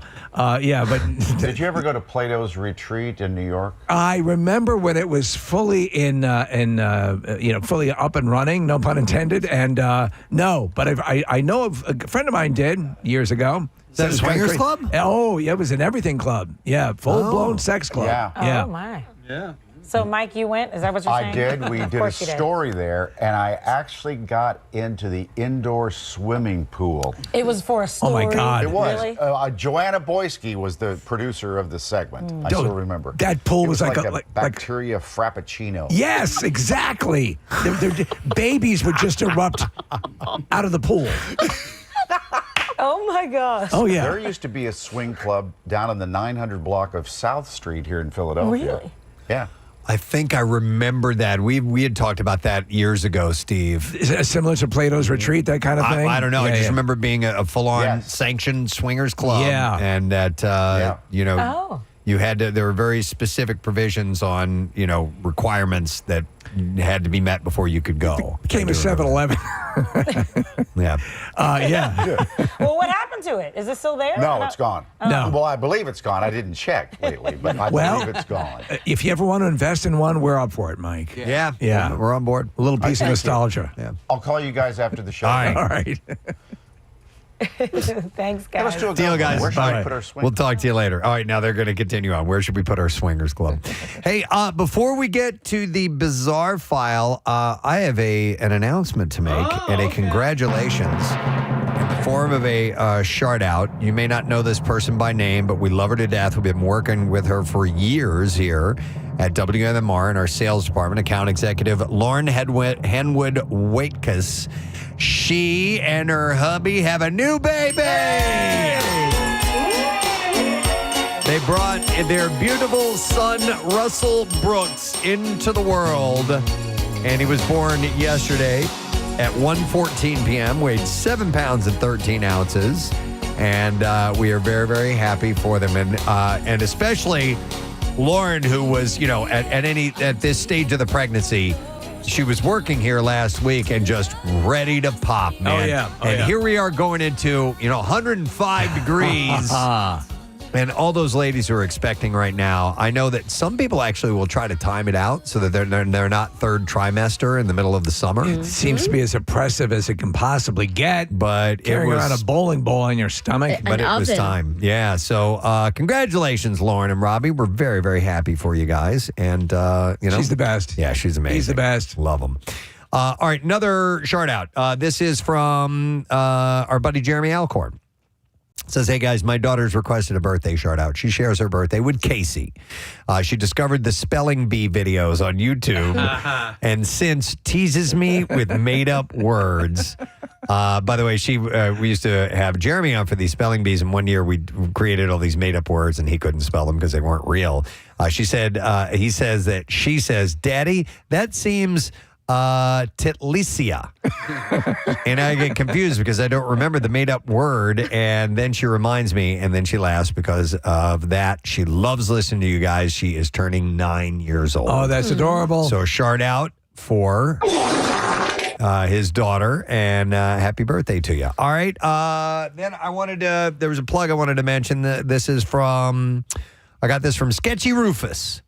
Who had emailed him before. He said, hey, you gave a nice plug on the way on the air back in January for the kickoff of our Good Vibes All Love Tour, which was a live acoustic music fundraiser for the American Cancer Society towards pancreatic cancer research, which is what stole my mom away from us. And he said, anyway, we have a great tour, raised pretty good money for the cause. The first show we had on the tour that you plugged for us actually brought in a lot of people from around the show, from around to the show, and they all told me how they heard about it on the Preston and Steve show. I teared up with happiness when I was told that, and I thank you so much for helping us kick it off. However, we're having our last show of the tour Friday, July 3rd from 8 to 11. It'll be at the Engine House in Pennsville, New Jersey. It's the Good Vibes All Love Tour Farewell Shore. We had the Engine House at maximum at building capacity on the first show, and we are working to do that again for the finale. Can you give it a plug? I would deeply appreciate it. I feel very accomplished with this tour, and I feel that my mommy would be proud of me. I miss her so much. Thank you for all you guys do. I truly love all of you guys and wish you the best in life with perfect health, and that is from Sketchy Rufus. So just wanted to give that a plug.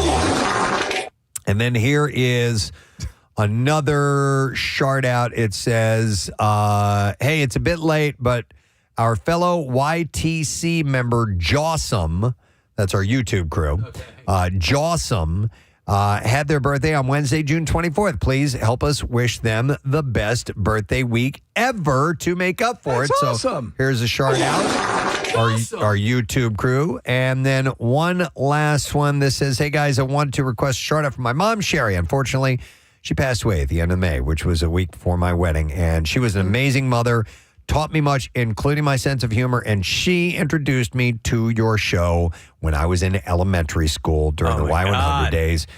Listening to you guys every day reminds me that she will always be there. So I am requesting a shout out for my mom. We all love and miss her very much. She deserves all the flowers, especially daisies, which were her favorite. Thank you for all you do, and rock on. Have a great day in the morning, guys, from Joe Macario. So here's a shout out. Sorry to hear about mom, buddy. All right, let us get to the Bizarre File stories, and we have them right now. WMMR presents Preston and Steve's Bizarre File. Brought to you by Live Casino Hotel. One summer, one championship, one address. Live Casino and Hotel Philadelphia in the heart of the Stadium District. Your headquarters for the International Soccer Championship. Must be 21 or older. Gambling problem? Call 1-800-GAMBLER. 2 people were shot at a Wisconsin wedding after a fight broke out over a groomsman's poor eating manners as he chowed down on meatballs with his hands. No, you can't do that. Thomas Redrick Williams is wanted for reckless injury with use of a dangerous weapon, possessing a firearm by a felon, and bail jumping after he allegedly shot 2 guests at a wedding. So, all right, so he's eating the meatballs with his hands. Do you think it's appropriate to shoot him or not?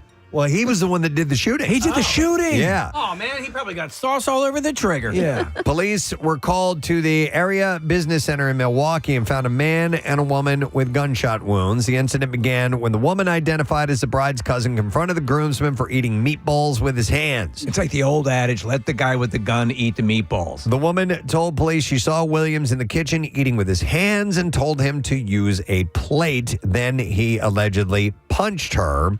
She said her brother-in-law intervened in the brawl, and that is when Williams entered the altercation and fired shots at them. It really was their most special day.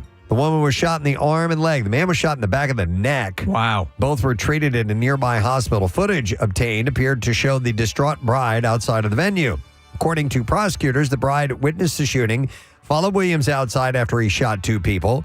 The bride allegedly fought with Williams at his car, grabbed his key fob to stop him from driving away, and he fled the scene on foot. Inside the car, which was registered to Williams' wife, police found a Taurus 9mm gun, Williams' iPhone, and an envelope addressed to Thomas Williams. Don't most wedding invitations ask you to leave your guns at home? Williams' wife told police the 2 attended the wedding together, but he dropped her off at home first before returning for her car.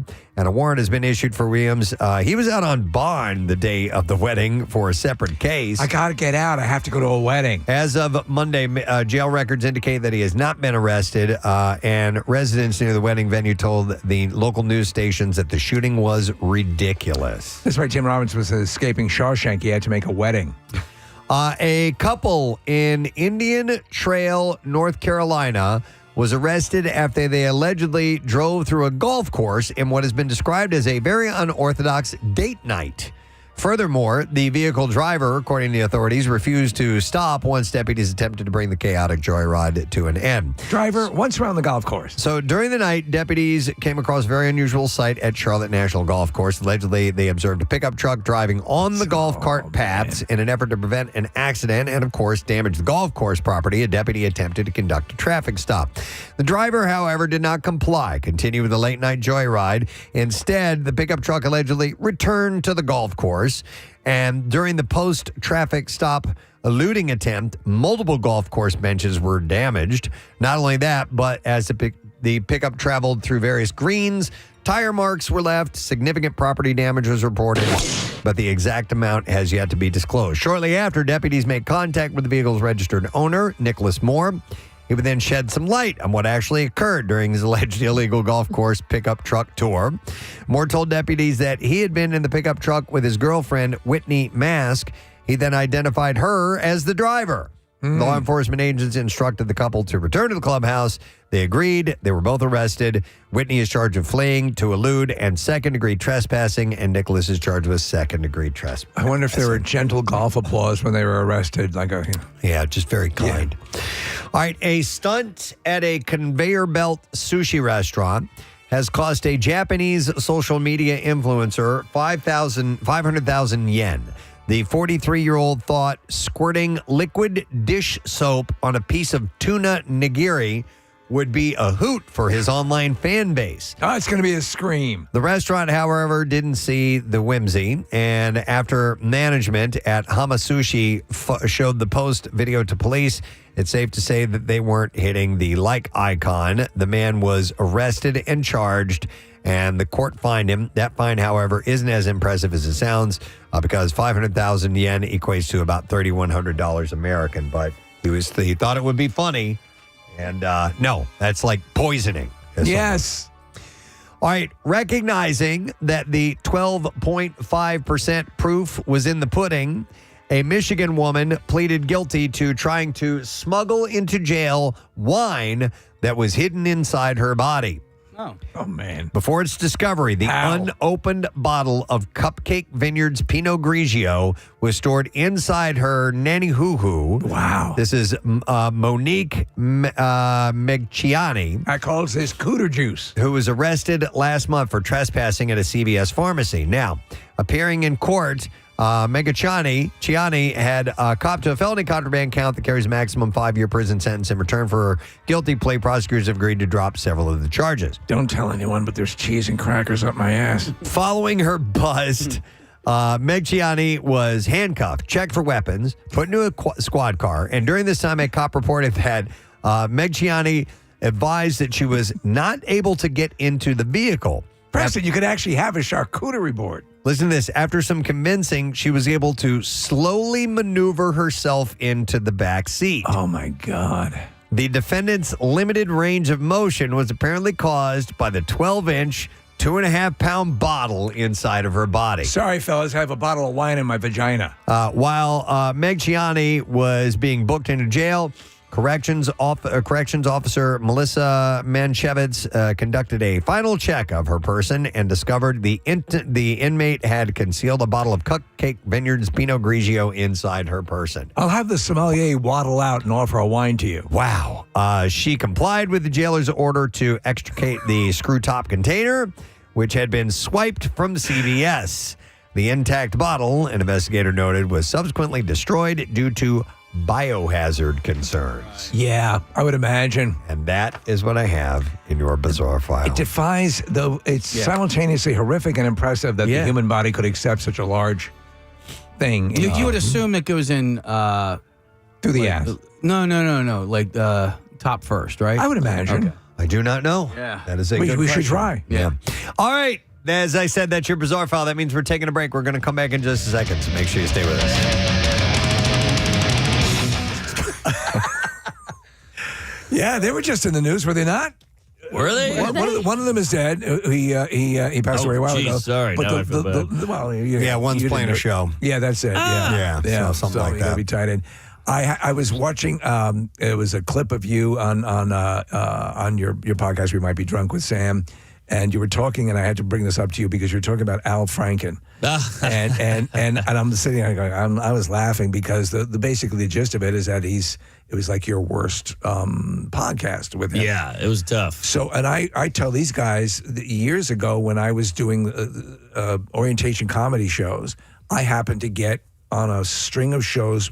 Every place I was going to was after Franken had been there. Oh. And every time they were like, that guy was a dick. Oh, Like, really? Oh, yeah. Oh, great. All right. Because I feel like a douche. Like No, but it that's was what tough. made me laugh because that was the thing of that whole time. I'm like, man, everybody made a point. I wouldn't even bring it up. They'd be like, what a dick. Wow, Whoa. yeah. How about that? Yeah. Well, yeah. He was a tough nut to crack. And then you try to make a joke, bring some levity, and we'd go like, but tip your waitress. Where's the veal or whatever? You're like, we're trying. Yeah. Give us a little slack here. And just stoic. Who's been the godsend guest for you? Oh, I mean, you get Dave Attell on. He's the funniest guy on the planet. We had Jerry on once. All the guests have been great. Like Rick Glassman, Adam Ray. All those guys are hilarious. Do you get nervous if it was anybody who you really want on the show? We had William H. Macy on, and that was exciting just because he's such a legend, and I love Fargo. And he all that. talks. We've had him on a couple times, and he's a regular. He admits there was a time where he was puffed up and thought he was the artist, but he's not that. He talks about everything. Completely. And I will say, he's like 76, so he's low energy. Yeah, you kind of have to pull it out of him because he's like, I don't need to be here. You're lucky I'm here. Right. But he was cool and generous, and he trashed a couple actors too, which was fun. Really? Who was he going came to mind? You remember? Tommy Lee Jones, I think he said, was a little tough to work with. Well, that's legendary. Like there are a number of people. He's great. We love him. We love the performances, but a number of people have mentioned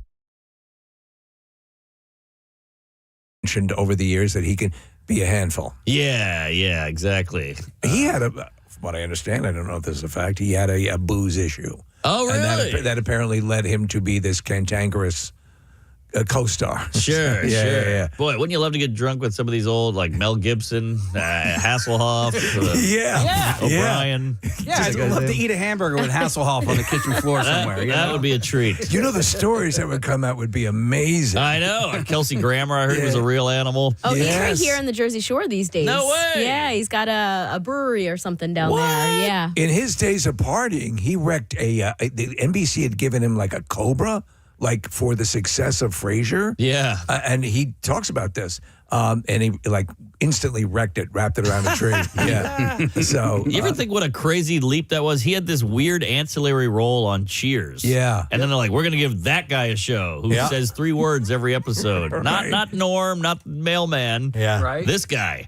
To have two stellar successes with that. Who's in your bucket list? Who do you want to get on the show? Geez. I'd love to get John Hamm on. Yeah. Are you watching Your Friends and Neighbors? Yes. Great Holy show. Great show. And he's a comedy fan. He's handsome. I love Bad Men. He's got a huge hog. So Ham's a guy we're always trying to get. We got a couple of guys who drink heavily that we'd like to get on. John Hamm does publicly party. Like there's that video of him at Bad Bunny just like is that right? vibing out. Yeah. Wow. He apparently hung out a lot with the or was he in the Groundlings or tried a little bit? I mean, because he and Amy Poehler, and then there's a big collective that are all. He's got comedic chops, clearly. Totally. He's great in Bridesmaids. We'd love to get Julia Louis-Dreyfus on. Would be a big one. Dude, I don't know if you've seen the movie the Sheep Detectives. She's the voice of the main female sheep. I don't know that one. And this is to me is like an Oscar caliber performance from Julia Louis-Dreyfus, because I'm like an idiot. We're all tearing up, but yeah, she's great. Hey, Mark, when you're going after guests, are you do you go through proper channels, or do you go through friends of friends, or a little bit of both? I got a bit of a problem where I would fart on the show. Okay. And a couple of these what do you call it? Publicists. Oh. They don't like that. So we had Bryan Cranston in our building, and we said, "Come to the show, you're here." And his publicist went, "Don't do it." He farted on Allison Brie. So I kind of screwed the pooch by farting, but it's a comedy show. How was Allison with that? She was super cool, fun. She's the farting. She was bad, but she didn't care. It's these damn PR people who care. So that ruined that. So I think because you farted on him. Yeah. Farted on Nate Bargatze. He didn't love it. Really? David Cross hated it. Wait. Farted on? Well, next to. Okay, all right. But a gust hit them, I guess. Okay, Did you fart in their direction? Possibly. I can't remember which cheek I leaned on. But, I can see Nate Bargatze, but David Cross did one of my favorite bits he's ever done is about this performance comedian whose thing is taking a dump on the flag. He's constipated one night and the show didn't work. Yeah. So he got pissed? He did not care for it. I farted on his podcast as a goof, comedians. Yeah. And he was like, what the hell? He got up, took his headphones off, walked out. He almost threw me out of the studio. Wow. And we had to work it out. And then he said the N-word. So I was like, well, wait a minute. I think that's a little worse than farting. It's far worse than farting. Yeah. So that was awkward. But we're cool now. All right. Some people just do not care for a flatulence. Is there any, there's a sign that says you're being videotaped, or there's kind of what you can expect. And is that part of your sign on the door into the studio? That's we need a disclaimer. You may get farted on. Yeah. I have a whole sound bank of my own farts. You want to hear? This is one of my favorite ones. This is classified as a fart Casey mad. So this is a mad fart. It's pretty good. A little angry. That's a beauty. Yeah. And then this is my fart asking a question. I love it. But the best is your friend Jeff's. My best friend Jeff. This is a fart. Jeff super fart. You ready? Brace yourself. Mm-hmm. That's not real. Solid. It's real. Come on. That's Jeff. Wow. All right. Now we need a queef. Oh, come on, God. sister. Hit me. I'm out of this conversation. All right. We had so many queef out of Candle in the other studio. We did. I came on the wrong day. Yeah. And it was Macy. Somebody just texted in and said, is this Mark Norman? They're just tuning in. Yeah. Sounds like him. Yes, it is Mark Norman, and he is going to be at Helium, and you can't get tickets already. The shows are all sold out. Switching gears from the fart chat real quick. Thank you. No, it's all up, good. But your hand keeps going up the right here. Your watch you're wearing. Yeah. Is that like a really old digital watch? That's a Timex. It was $10.99, and it runs like a Kenyan. This thing will not die. Have you had it forever? I just haven't seen one that old in a long time. It looks old. I bought it, 5-6 years ago. Okay. But it runs great, but it beeps like a weirdo. I don't know when it looks how to fix it. Circa late 1980s to me, or something like that. Oh yeah, well I just all my friends now, like the Shane Gillises, they all get rich and buy a Rolex or whatever, and I can't do it. You can't do that. Nah, no. Too showy. Have you seen what's the big hit? What was the timepiece we were talking about where they were waiting in line? Swatch is back. Yeah. Oh really? Yeah. Dude, they had fights at like worldwide, all over the place. They had this limited edition fashion. It's kind of a pocket watch type of thing, but there were actual bras, and police had to get involved. It was the brand that they were collabing with. Yeah. I had never heard of it, but they were the fancy ones. So these things run like $80,000, and they were collabing with Swatch. And that's what all the Swatch ones weren't $80,000. Not that collab. But that's why it was so sought after. Okay, Yeah. I gotcha. You never know what'll take these Stanley Cup mugs. Oh, my God. What is the people fist fight over these things? Yeah. But I am enjoying the Apple Watches going away because they just are lacking personality. And the worst, in my opinion, I know you have one, but you're. I love it.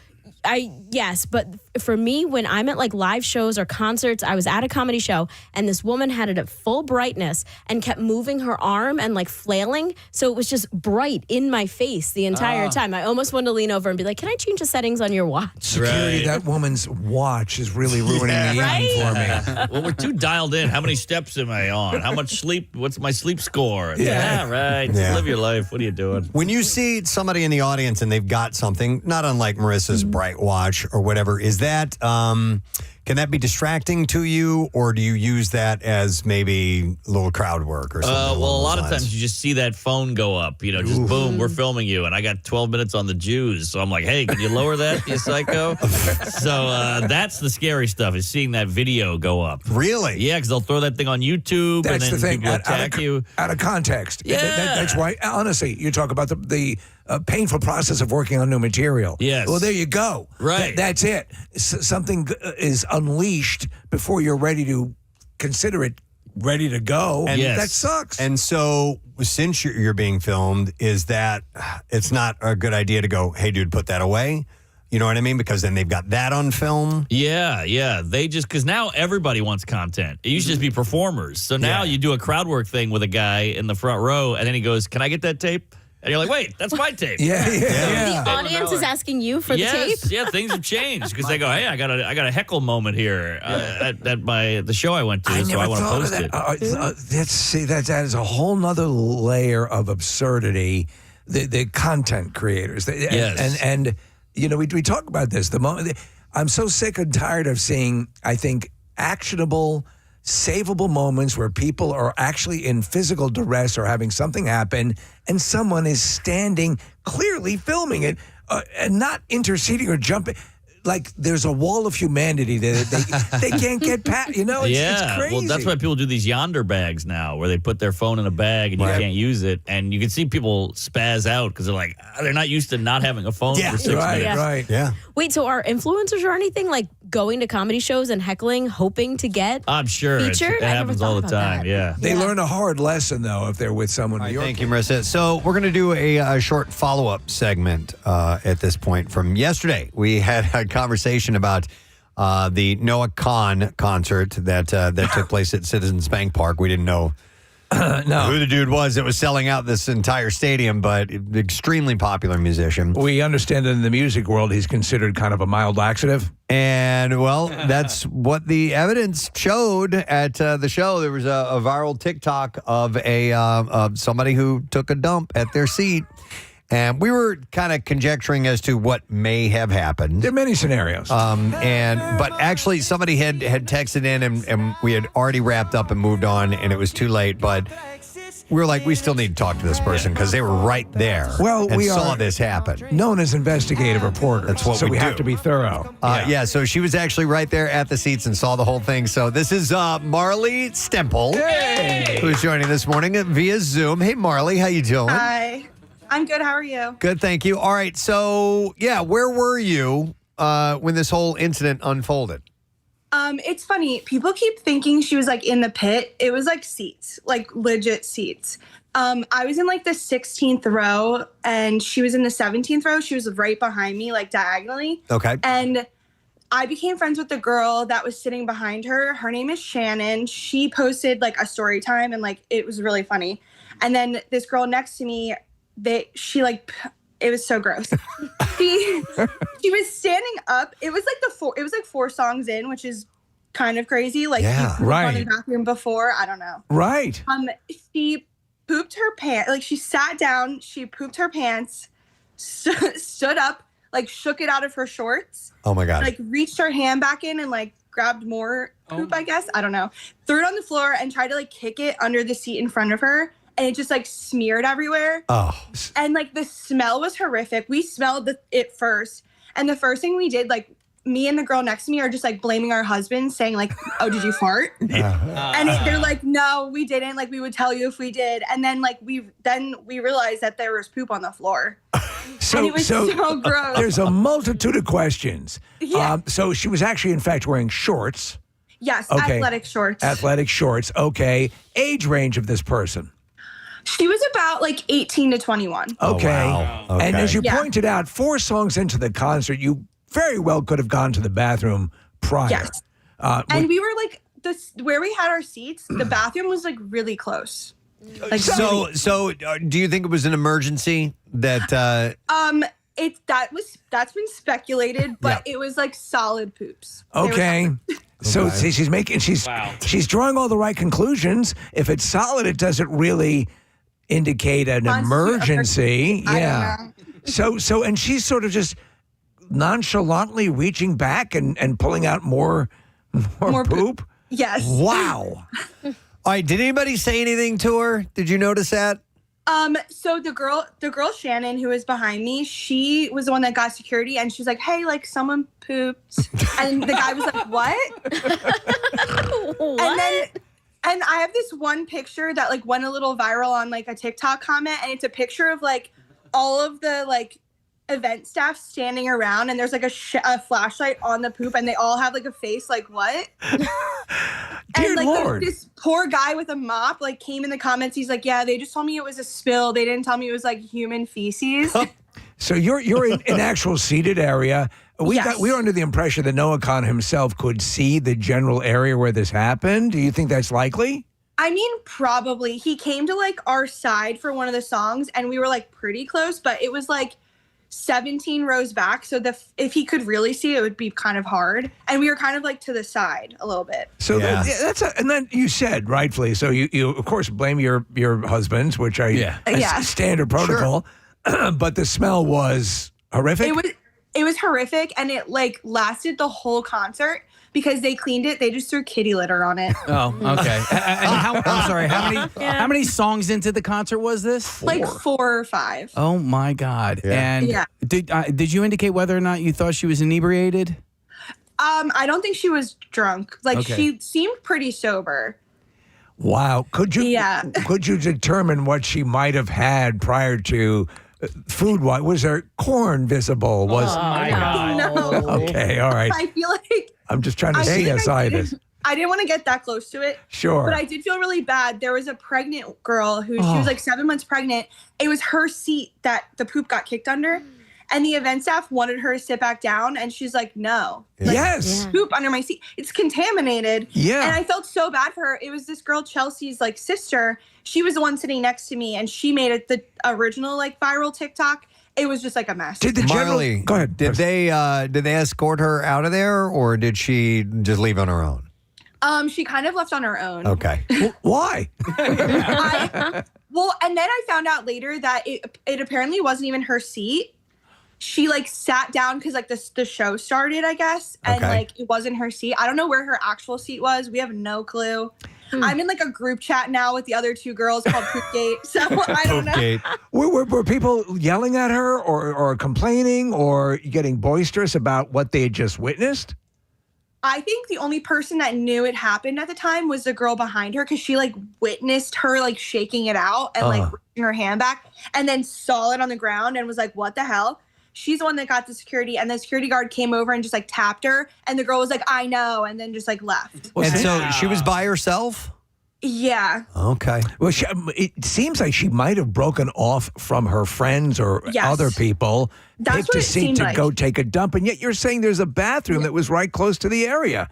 It just defies all logic. You know, in a time frame where FIFA's going on here, and it's the 250th anniversary of the country, a lot of press has been given to this public dump. Yeah, I know. I'm like, it's so funny. I have talked more about poop in the last like 5 days in my entire life.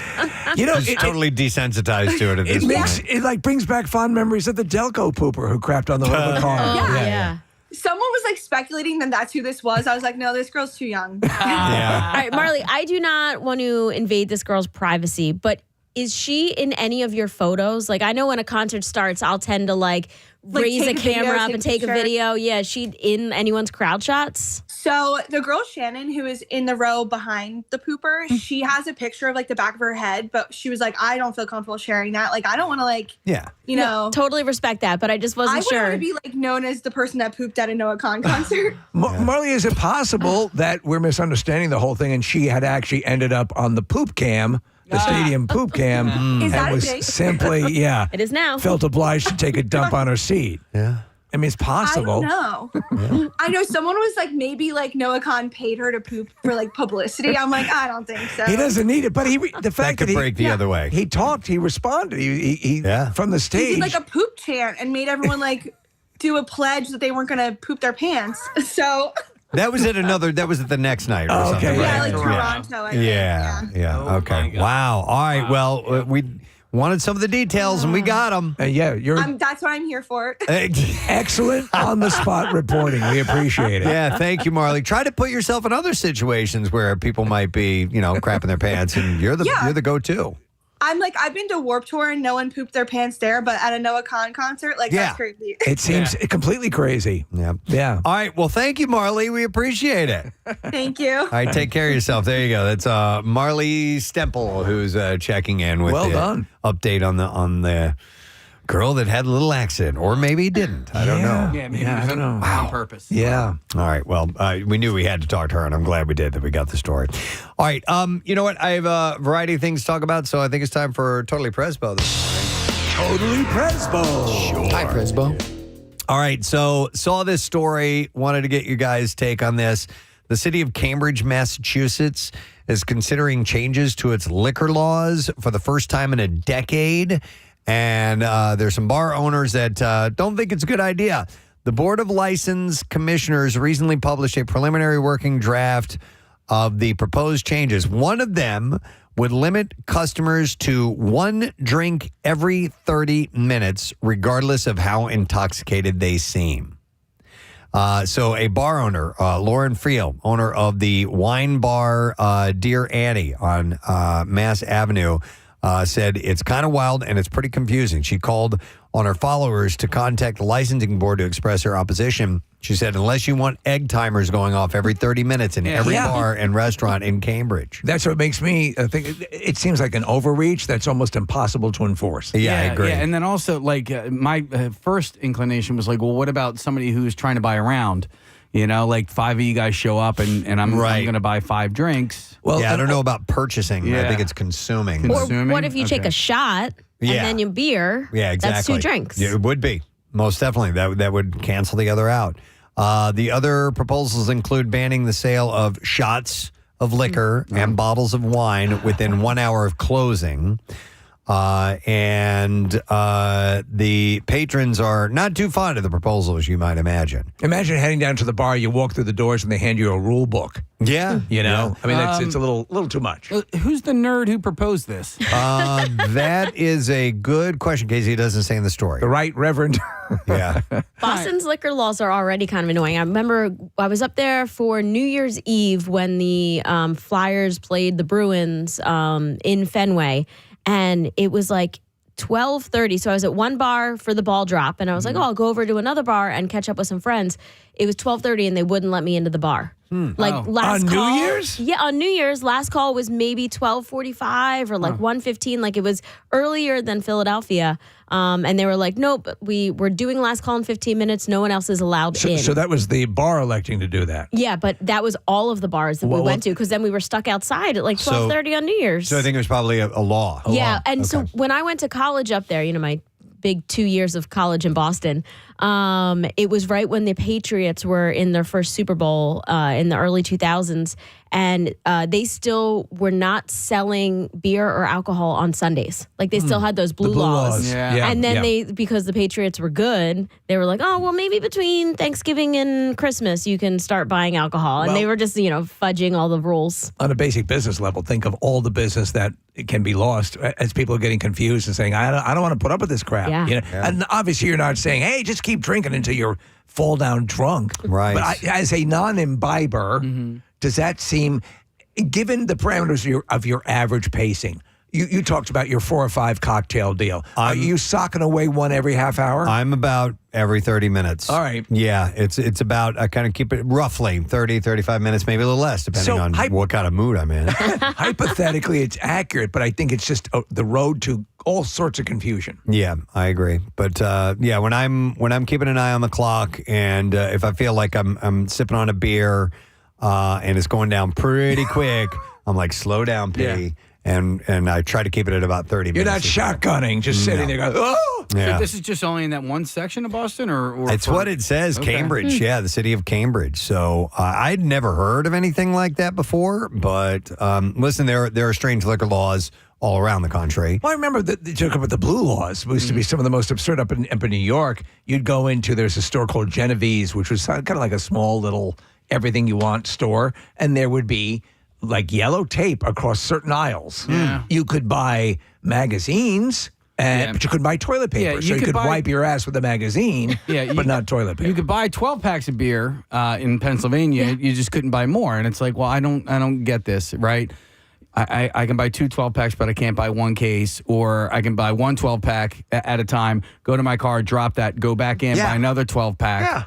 Yeah, it to me didn't make sense. Yeah, I agree. They're like slowly growing, but like trying to explain to somebody from out of state that you can't buy alcohol and beer in the same store in Pennsylvania is still crazy. Yeah, and we had weird laws in Missouri as well when I was growing up. While you could go buy and get hard liquor at 7-Eleven if you wanted to, the beer and alcohol sales for a time were not sold on Sunday, except for you could get beer that was 3.2 alcohol by volume, and that was it. Did you have and so priors? we just called it 3.2 beer, and if you would get it, if you didn't make your purchases on Saturday, you were stuck with 3.2 on Sundays. So visiting my dad out in Texas, they had wet parts of town and dry parts. So you could go, my dad would go to the places that were quote unquote wet, and pick up his alcohol there. But it was this bizarre map. And shore towns are dry. Wildwood Crest, where we live, is a dry town. Right. Ocean City. Ocean City's dry. Yeah. But like, all right, so you're policing people who can't police themselves, essentially, but then that hurts the people who can police themselves. So, Right. Yeah, exactly. Yeah, so your buddy Steve just texted me and said, I have that no pacing mechanism, right? Oh, yeah? You have a good pacing No pacing. I do pace. Yeah. Yeah, last time I tried to keep up with Steve, I ended up puking. Steve's a little more aggressive. What is it, every 15 or every 10 minutes? I've lost track. As he grabs his Yingling and goes. A little whoopsie-doo. All right, let's see. That's one thing. Let me see. Totally Presbo. Hi, Presbo. Chester County's only enclosed mall has shut down for good as of yesterday. I had something on layaway. After 5 decades as a retail hub, the nearly 1 million square foot Exton Square Mall is closed. I hate to see this. I hate to see the death of mall culture. Yeah. Not that I'm going out and, I mean, like I'll go to King of Prussia, but I hate to see stuff like this. King of Prussia it's like the cockroach of malls. Yeah. Like it will live on. All these other malls have disintegrated, fallen apart. Well, they're adapting. But that mall is still vibrant. And when I go there, it doesn't feel strange to me. You know what I mean? It's very, because you're head to toe Hermes. So that's the only place you can get. No, but listen, I go to the Springfield Mall from time to time. It's anchored by Target, and I like Target. And I'll go to Macy's because that's where I get my cologne. Yeah. But it's got like all these other weird sort of stores in between. It has your standard Bed Bath Beyond. But you'll find these sort of like, where did that come from? Like the doorknob shop. Yeah. And like these standalone, like not chain stores. Which you would never find in malls years ago. It also has stores that have closed years ago. It still has an Express, and there are no other Expresses around. Plymouth Meeting Mall does? Yeah. Plymouth Meeting Mall, and I haven't been in it in a while, but the last few times I went in, it was just like... They're trying, man. Aren't they? Didn't they commit? Aren't they out? Isn't that part of the deal? They're going to break it up. Yeah, they're going to They're going to do a sports complex, multi-sports complex over there as well. Yeah, that's the word. But some of the stores are going to stay in the restaurants, but they're going to break it up. They did the stores entrances on the outside, which is nice for those some of stores. them. Yeah, but the ones on the inside are screwed. Yep, exactly. So the complex, the Exton Square Mall has been languishing for years with a desolate interior and only a handful of stores. Peter Abrams said that his firm had no choice but to shutter the mall. He said operating the interior of the property has become unattainable due to deteriorating conditions and rising utility costs. I mean, to serve as the home office of Preston and Steve Enterprises. Yeah, I think that would be the whole concept of remember when Kevin Smith was going to do the Mallrats sequel? Yeah, and there was a mall that was closing at that time. Granite Run? Yeah. It was a Granite Run he was going to go do it. But it's crazy because even today's youth, they do. They go to the outdoor places, right? So, like, my daughter and her friends will go to Suburban Square. And, I mean, that's essentially what we would do. We would go to the Springfield Mall, the Grand Run Mall, depending on... What about the Limerick outlets and stuff like that? I don't know. I don't live close enough to there. But we go there all the time. Okay. Yep. But also, before that, my kids would go to hang out at the Lawrence Park Shopping Center. It was just, a little place to hang out. It's not climate controlled like a mall is, but... Couple of people texting in saying Deptford Mall is still really good. The Cherry Hill Mall, it says, won't die either. And they have an express there, by the way, Marissa. Oh, really? Yep. Cherry Hill Mall is really good. Lebanon Valley Mall has Ren Fair stores. Dude, that sounds cool. And is awesome. Marissa, it says there's an express in Springfield Mall as well as... That's what she said, yeah. In the outlets. Yeah, you did say that. Yeah. Well, okay. And there's one in the Willow Grove Mall. There are a handful of them, but as a chain, it has mostly closed. Yeah. Okay. If you walk into some place and you see a Disney store, it's like, huh? What about Christiana Mall? That one actually is pretty banging. Because our jobber guy, he lives in Delaware. And I will meet him at that mall parking lot to pick up the jobbers for Christmas Miracle. Right. So that one always looks like that's bumping. And then what's the other one in Delaware? The Concord? Concord Mall. Concord Mall, yeah. Concord Mall. Yeah. Is Concord Mall still kicking? I don't know. I haven't been there in ages. I don't feel like it is. I've gone to the Christiana Mall recently, and they... I sense the mall is open. I feel... They have an express there. Hold on, Ryan. So, out of curiosity, so the one thing that I think King of Prussia has to my mall, which is Deptford, there's the actual mall itself, but then the tendrils go out, and there's all kinds of mall-esque properties. Like you have the Netflix house outside of the King of Prussia Mall. You have all these different areas. My mall growing up was the Deptford Mall, and it's kind of expanded past that, where there's a subsection of mall stores like a Barnes and Noble and things like that, and that's why I think that area is still kind of thriving for that town. Yeah, there's a lot of restaurants around there, and there's a Costco and all this other stuff. It's a big hub right there in King of Prussia. Plymouth Meeting, you have the Redstone, you have the Bertucci's, you have tried, man. There's so many. Benihana. Yeah, there's so many things around. It's just for some reason whatever's going on inside that mall just won't stick, because you do have Dave and Buster's. You got the movie theater right outside there. There's a Whole Foods. There is enough. And then they made the Dick's, the anchor store in that mall that moved from the Chemical Road shopping center. And now that's there. It's just for some reason whatever's on and they even have a Chick-fil-A inside and a Dairy Queen inside. Casey, I can't even count the number of people that are texting in saying Concord Mall is dying or almost dead. Okay, all right. It's been a little while. I feel it's dying.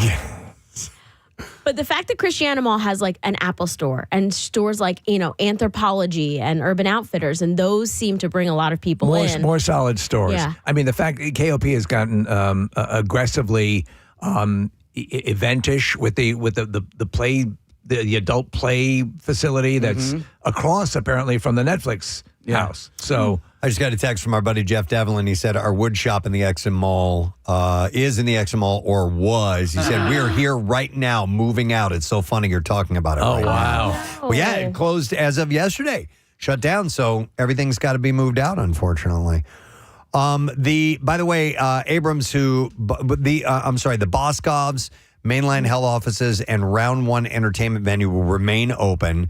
Abrams, who bought the mall from Priet for more than $34 million, wants to transform the site into a mixed-use complex with hundreds of townhomes, rental apartments, a 55-plus community, and a town center with shops, restaurants, medical offices, and green space. That's kind of what happened to Granite Run Mall, is that it's become a lot of condos, right? Yeah, condos and shops as well. I was literally just there yesterday. It's weird because the flow is not there. The way the stores are all sort of situated, it's not very walker friendly. Feng shui?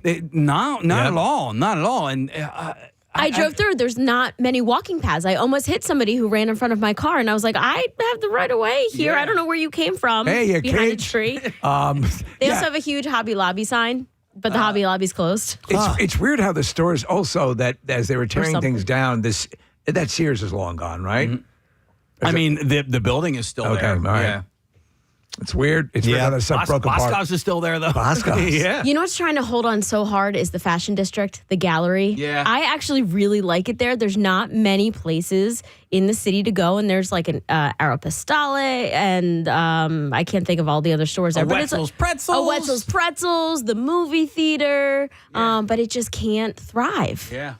What's interesting about the Exum Square Mall in particular is that I remember seeing, like over a year ago, social media videos of people going inside and just showing how desolate and dead it looks. So I'm now on that algorithm. So it's sad to see.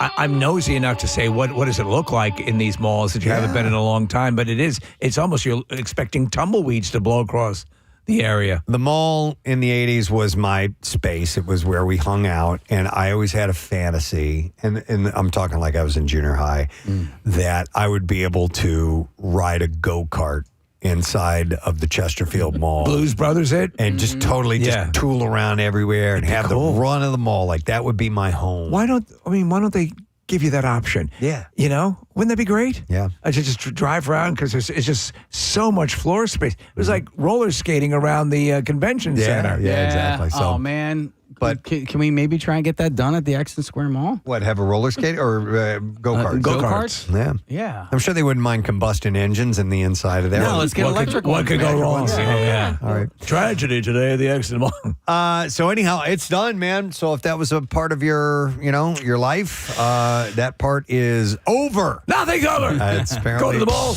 looking for the Express. They have a Chick-fil-A. All right.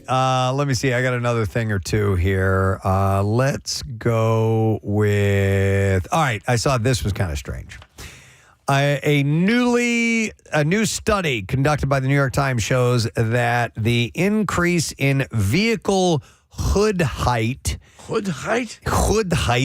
seen over the last 2.5 decades, mainly due to the rise in popularity of large SUVs and trucks, has resulted in several thousand deaths that otherwise may not have happened. Specifically, the study shows that while automakers and regulators have focused on occupant safety, they have turned a blind eye to pedestrian safety, which has fallen since around 2009. They looked at 4 main data sets in their investigation, and they conducted a logistic regression to account for things such as alcohol involvement, crash year, vehicle year, and the sex and age of the driver and pedestrian, while also limiting the set to single pedestrian, single vehicle crashes. How is hood height impacting this? So the Times also partnered with Forensic Rock, which conducted crash tests to support the research. And according to the Sean Harrington, the head of Forensic Rock, said, we see a lot of devastating collisions, even at lower speeds, because the pedestrian gets punted forward. Is that Forensic Rock? I guess so. Turn it up.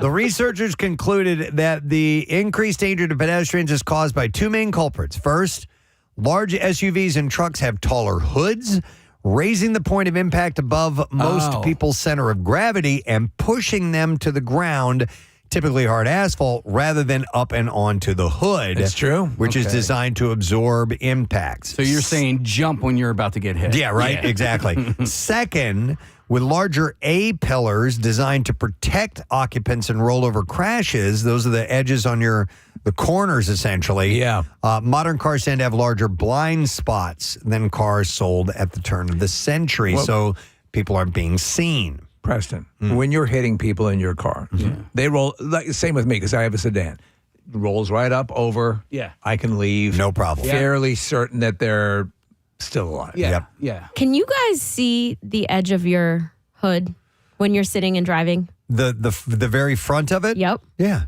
I don't think I ever have. Okay, because of Because your I'm height. so tiny. Yeah. Yeah. Okay, that's interesting. Like sometimes I get blocked by the stickers, like the registration stickers. Right. Like that's where my blind spot. They can't see you behind the eyesight inspection is. sticker. I know you can't. Is somebody driving Marissa was there? hiding behind her inspection sticker. How far back do you sit? Do you sit pretty close to the steering wheel? How high up do you sit? I sit pretty far back because Okay. I don't like people who sit too close. That makes me that feels unsafe to sit so close to the wheel. Right. So I like lean back a little bit. I usually go as high as I can, but then sometimes if I go too high, I can't reach. I can't reach the pedals. Oh my God. Blocks in your pedals. Marissa's the nightmare. I was thinking, I'm Yeah. like, just raise the seat up. Yeah. She's the, when you drive around the retirement community, you just see hands on a steering wheel. Yeah. Have you thought about putting blocks on your pedals? Oh no. But you Make them drive a a little Jeep. easier. I mean, the hood isn't even that long for a Jeep. Yeah, I think every car I've ever driven, I can barely see over. Then you need to get the Volkswagen bus, right, where there is no hood. No hood. Right. For someone who is diminutive, as they say, Marissa, are there accommodations, extenders on the brake, extenders on the acceleration pad? Yeah, and especially newer cars, the pedals will move up. You can Like they're actually electric. adjust those. Yeah. Okay. That's so funny, Marissa. So what I don't like is not being able to see past the car in front of me. When you're driving behind a truck or something? Yeah, but I'm Friggin' telling you, sucks. First of all, I hate the Cybertruck. I think it looks so dumb. And it is just a dumb-looking car, but I drove behind one on Monday, and you can't see past it because of that dumb little thing on the bed of the truck. So you can't even see like through the back window, through their windshield to sort of anticipate anything in front of them. So I will look through a car's windows to be able to see what the car in front of them is doing if you can't see around it. Astral project into the driver so I can see through like their Beastmaster. Yeah. No, I agree with you on that, Casey. The New York Times model estimates that the shift towards vehicles with taller hoods led to roughly 3,000 deaths between 2016 and 2024. Well, then take your hood off. Yeah. That's the best thing. They believe the number is conservative because it doesn't include crashes that take place in parking lots, driveways, or private roads, which aren't part of the federal database. According to the NHTSA's non-traffic surveillance system, hundreds of pedestrians are estimated to die from those crashes each year, with the number increasing in recent years. We might see the resurgence of, as they used to do on the locomotives, the cattle scoop. Yeah, just out in front. Right. And it just picks people up. Right. Throw them up on the hood on your tall hood There you for go. you. Thank you. Wow. All right, I don't know if we have time. Yeah, okay, we do. Totally Presbo. Hi, Presbo. All I have to do is hear the music and know that we have a little time for a little bit more. A little bit. Let me see. Okay, yeah, I wanted to mention this one. A bill is pending in Michigan legislature that would set rules on when and for what reason an employer can contact an employee outside of a normal work schedule.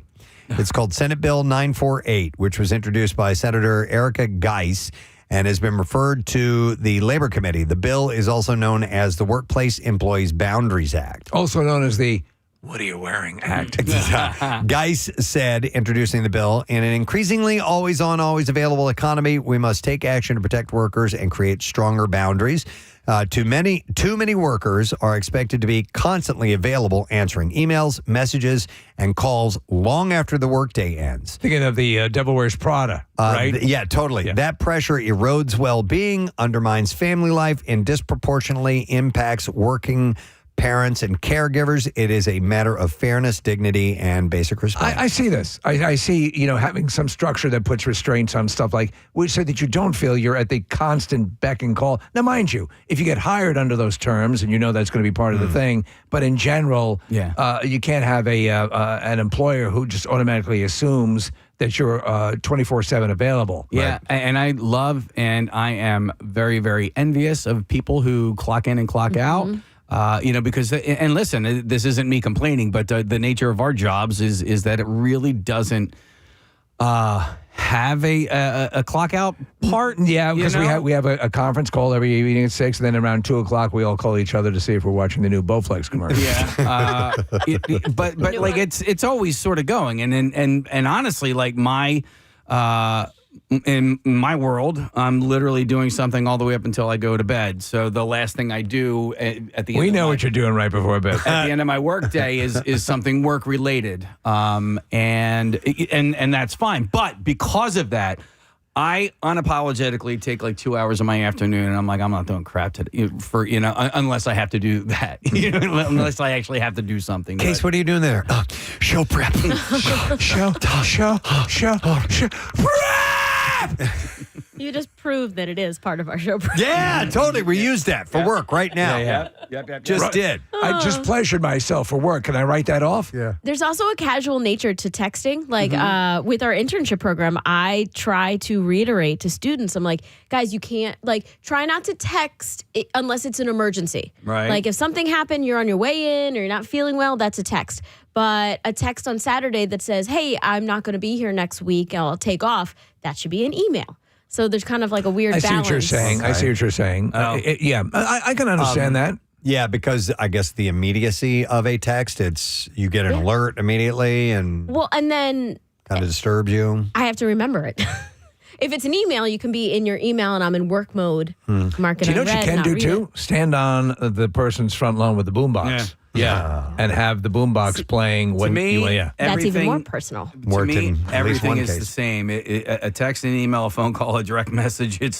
It's all some Contact. way of communicating through work. Yeah. But I think this is interesting, and it all depends. Like you said, it depends on the kind of work you do. Yeah. And what terms you're hired under. Well, I also think as a hiree, as an employee, you might feel the onus is on you to acquiesce to whatever they're asking you to do. Yep.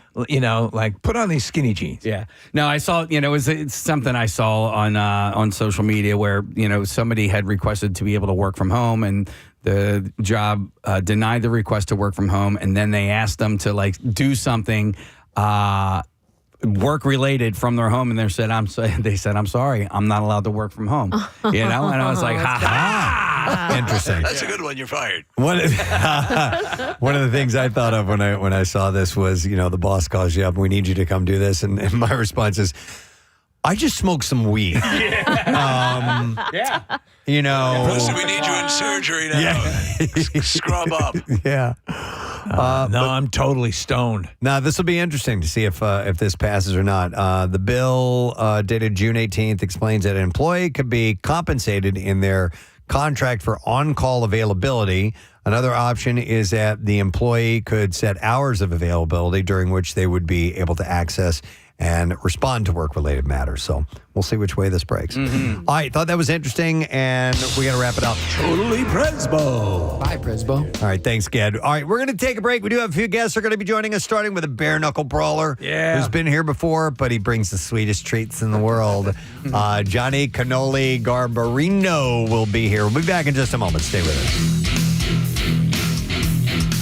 Or other, So unless they want to, end up looking like they've been pulverized, that's the risk. So. And, there's so much heckle videos now that people go to a show and I've seen comics have to go, this is the stand-up portion. Please don't yell out. Right. We'll do crowd work in a minute. Right. It's bad. Yeah. And that's the nature of the beast of social media, and which has been great for comedians because you can post these little slices of kind of here's what, and then they'll want to come see the rest. Yes. But if it's all this crowd work stuff, then people start thinking, oh, I'm a participant in this. Right. And that's not what it's about. Yeah. Because it helps you get fans, but it also, people show up expecting a certain thing. Yeah. And you're not listen, crowd work is fine, but that's never been, you can do it like nobody's business, but it's the material, it's what people are there for. And if you think you're helping the show, you're not. Yeah. Yes. 100%. I mean, we all like a Chris Rock, but we no one ever quotes, hey, did you see Chris Rock going at it with that lady? Yeah. Or when he asked, where you from? Right. What do you do for a living? No one's quoting that in 30 years. You're quoting the N-words or whatever. So, Mark, you've got new material. You're working on it now. Do you work stuff for a while and then decide, hey, it's time for a special, or do you have something in sight for later on in the year? You just kind of put it all together and let it work itself out. And then I think after it's working, give it another year. Wow. Oh, wow. Yeah, Okay. yeah. Just for because people, there's no gatekeeper now with YouTube and all that, so you got to be your own gatekeeper. That's an interesting point. Hone it, fine it, tweak it. Yeah. And you'd be surprised. You put another year on that special, you'd be shocked at how different it turns out. Wow. So it's like a, what do they say? It's like a samurai sword. You just got to keep hitting it. Yeah. So it smooths over. Keep tempering it. All right. Well, listen, dude, we are glad that you spent some, carved out some time for us to come by here. We really appreciate it. Thank you. I'm going to go back to Kensington and do some trank. just lean over. Listen, it's a beautiful day for it. Yeah. Get some sun. By the way, you can see Mark's special None Too Pleased, which is out on Netflix now. And all things Mark Norman, you can check out at marknormancomedy.com. But appreciate you coming by, man. Thanks for being here. Enjoy your time in Philly. Good to be back. Thank you, gang. You got Appreciate you. Mark Norman, everybody. On the Preston and Steve Show. We're going to take a break. Come back in a second, wrapping everything up, so make sure you stay close. Classic, Friday, March 3rd. And later that day, the band Everclear will be performing. It's a 5 p.m. show, pretty early show. It's great. Because we're all going to be up early and have a hell of a day in front of us, so it's great that it's not insanely late. And then Saturday, Lit and Fuel will be performing. And they're also doing this thing, pond skimming, where you can ski across the water in costume. I've seen that. It's pretty cool. Yeah. You come down the hill and then you're going fast enough to actually go across the water. And then a fireworks show that night on Saturday. I love it. Everything is perfect. Tickets for Mountain Fest concerts are on sale now. Any lift ticket for one of those days is valid for the concert entry, and season pass holders get in for free. And VIP packages are available. You can click on events at WMMR.com. We're a ways off, but March 3rd is when it's going to be. Excellent. It's very, very cool. I saw something a term I had not been privy to this morning, and it's something called quiet quitting. That was the worst hair band of the 80s. No, that was Quiet Riot. Oh. Well, they weren't the worst, but Quiet Quitting. Quiet quitting? Is that like ghosting your job or something like that? That's what I thought it might be, but it's not. It's a workplace trend that's getting some press lately, and it does not involve sneaking out of work and heading for the hills. Instead, advocates describe it as doing the absolute minimum their jobs require and refusing to work extra hours or take on extra assignments while focusing on out-of-work activities. So, like, they're forcing themselves to be fired or be let go? No. They're keeping, I get this, they're keeping the bare bones minimum requirement that they need to do to be working at the job, but they spend a lot of time, say, online or taking like What hour does and a that half. have to do about quitting? I don't know the name either, Kathy. I didn't understand that. You're quitting without quitting. You're resigning yourself to doing you're still working, but you're paring down to do the absolute minimum to make it to retain your job. You're quitting part of your job. So what are you doing for 24 years? They say it's about having an identity outside the workplace and refusing to let work rule your life. Oh, maybe I'm wrong then. Critics, including presumably some of their bosses, say some of it sounds a lot like old-fashioned slacking. Yes. Yeah. But I don't know. I disagree. And hear me out for a moment. All right. So when you are forging your career, right, and you're beginning, yes, extra time, extra hours, extra assignments, impressing the boss, doing things like this are absolutely crucial, I think. And I certainly lived my life that way. Yes. Once I found a career I wanted to get. Right. Now, when I was working at McDonald's, I didn't give a damn. I just cared. I got in and out of there when I wanted. You know, I was a teenager. But when I started to realize, okay, I need to make a living, and I also found something I love to do, radio. I spent a lot of extra time at work and didn't mind it and was enjoying learning what I was doing. Right. And that ethos has lasted a long time. But I have to say in the past few years, because we have had a successful career and one that we've spent a lot of extra time in, I have also now made it a point to have my life outside of that. Yeah. And taking on extra assignments and things like that, I don't feel the need to do anymore. I don't think that's what this is, though. I think, at least, and maybe you've read the article. I think, at least what I think is, they're saying slacking that correlation is not between simply maintaining a work life and a regular life and balancing the two. I think it means, like at work, you'll never say, "I'll take on a project. I'll invest extra time in this." You're the second the clock hits 5, or whatever, you're out the door. You arrive at the last possible second. You take every second, and mind you, you're entitled. But also, if there are ways to dawdle throughout the day. I don't think it's that. You don't think it's that? No, and I think the reason that some of the critics might say that it's slacking is because, man, how many people do you know that take work home with them? I know plenty of them. Yeah. And, I do. Well, all the time. We do. I work from home all the time. Yeah, a good probably third of my job I do at home. But I also, my buddy Steve is just constantly, he's taking work home with him. Yeah. And it's just, I think that the workload in some jobs, this is not everything, this is not an overall thing, but in some jobs, it's too much, man. Do they literally spell out what they're talking about there, or is it as vague as it seems to be? I'll read a little bit further on this.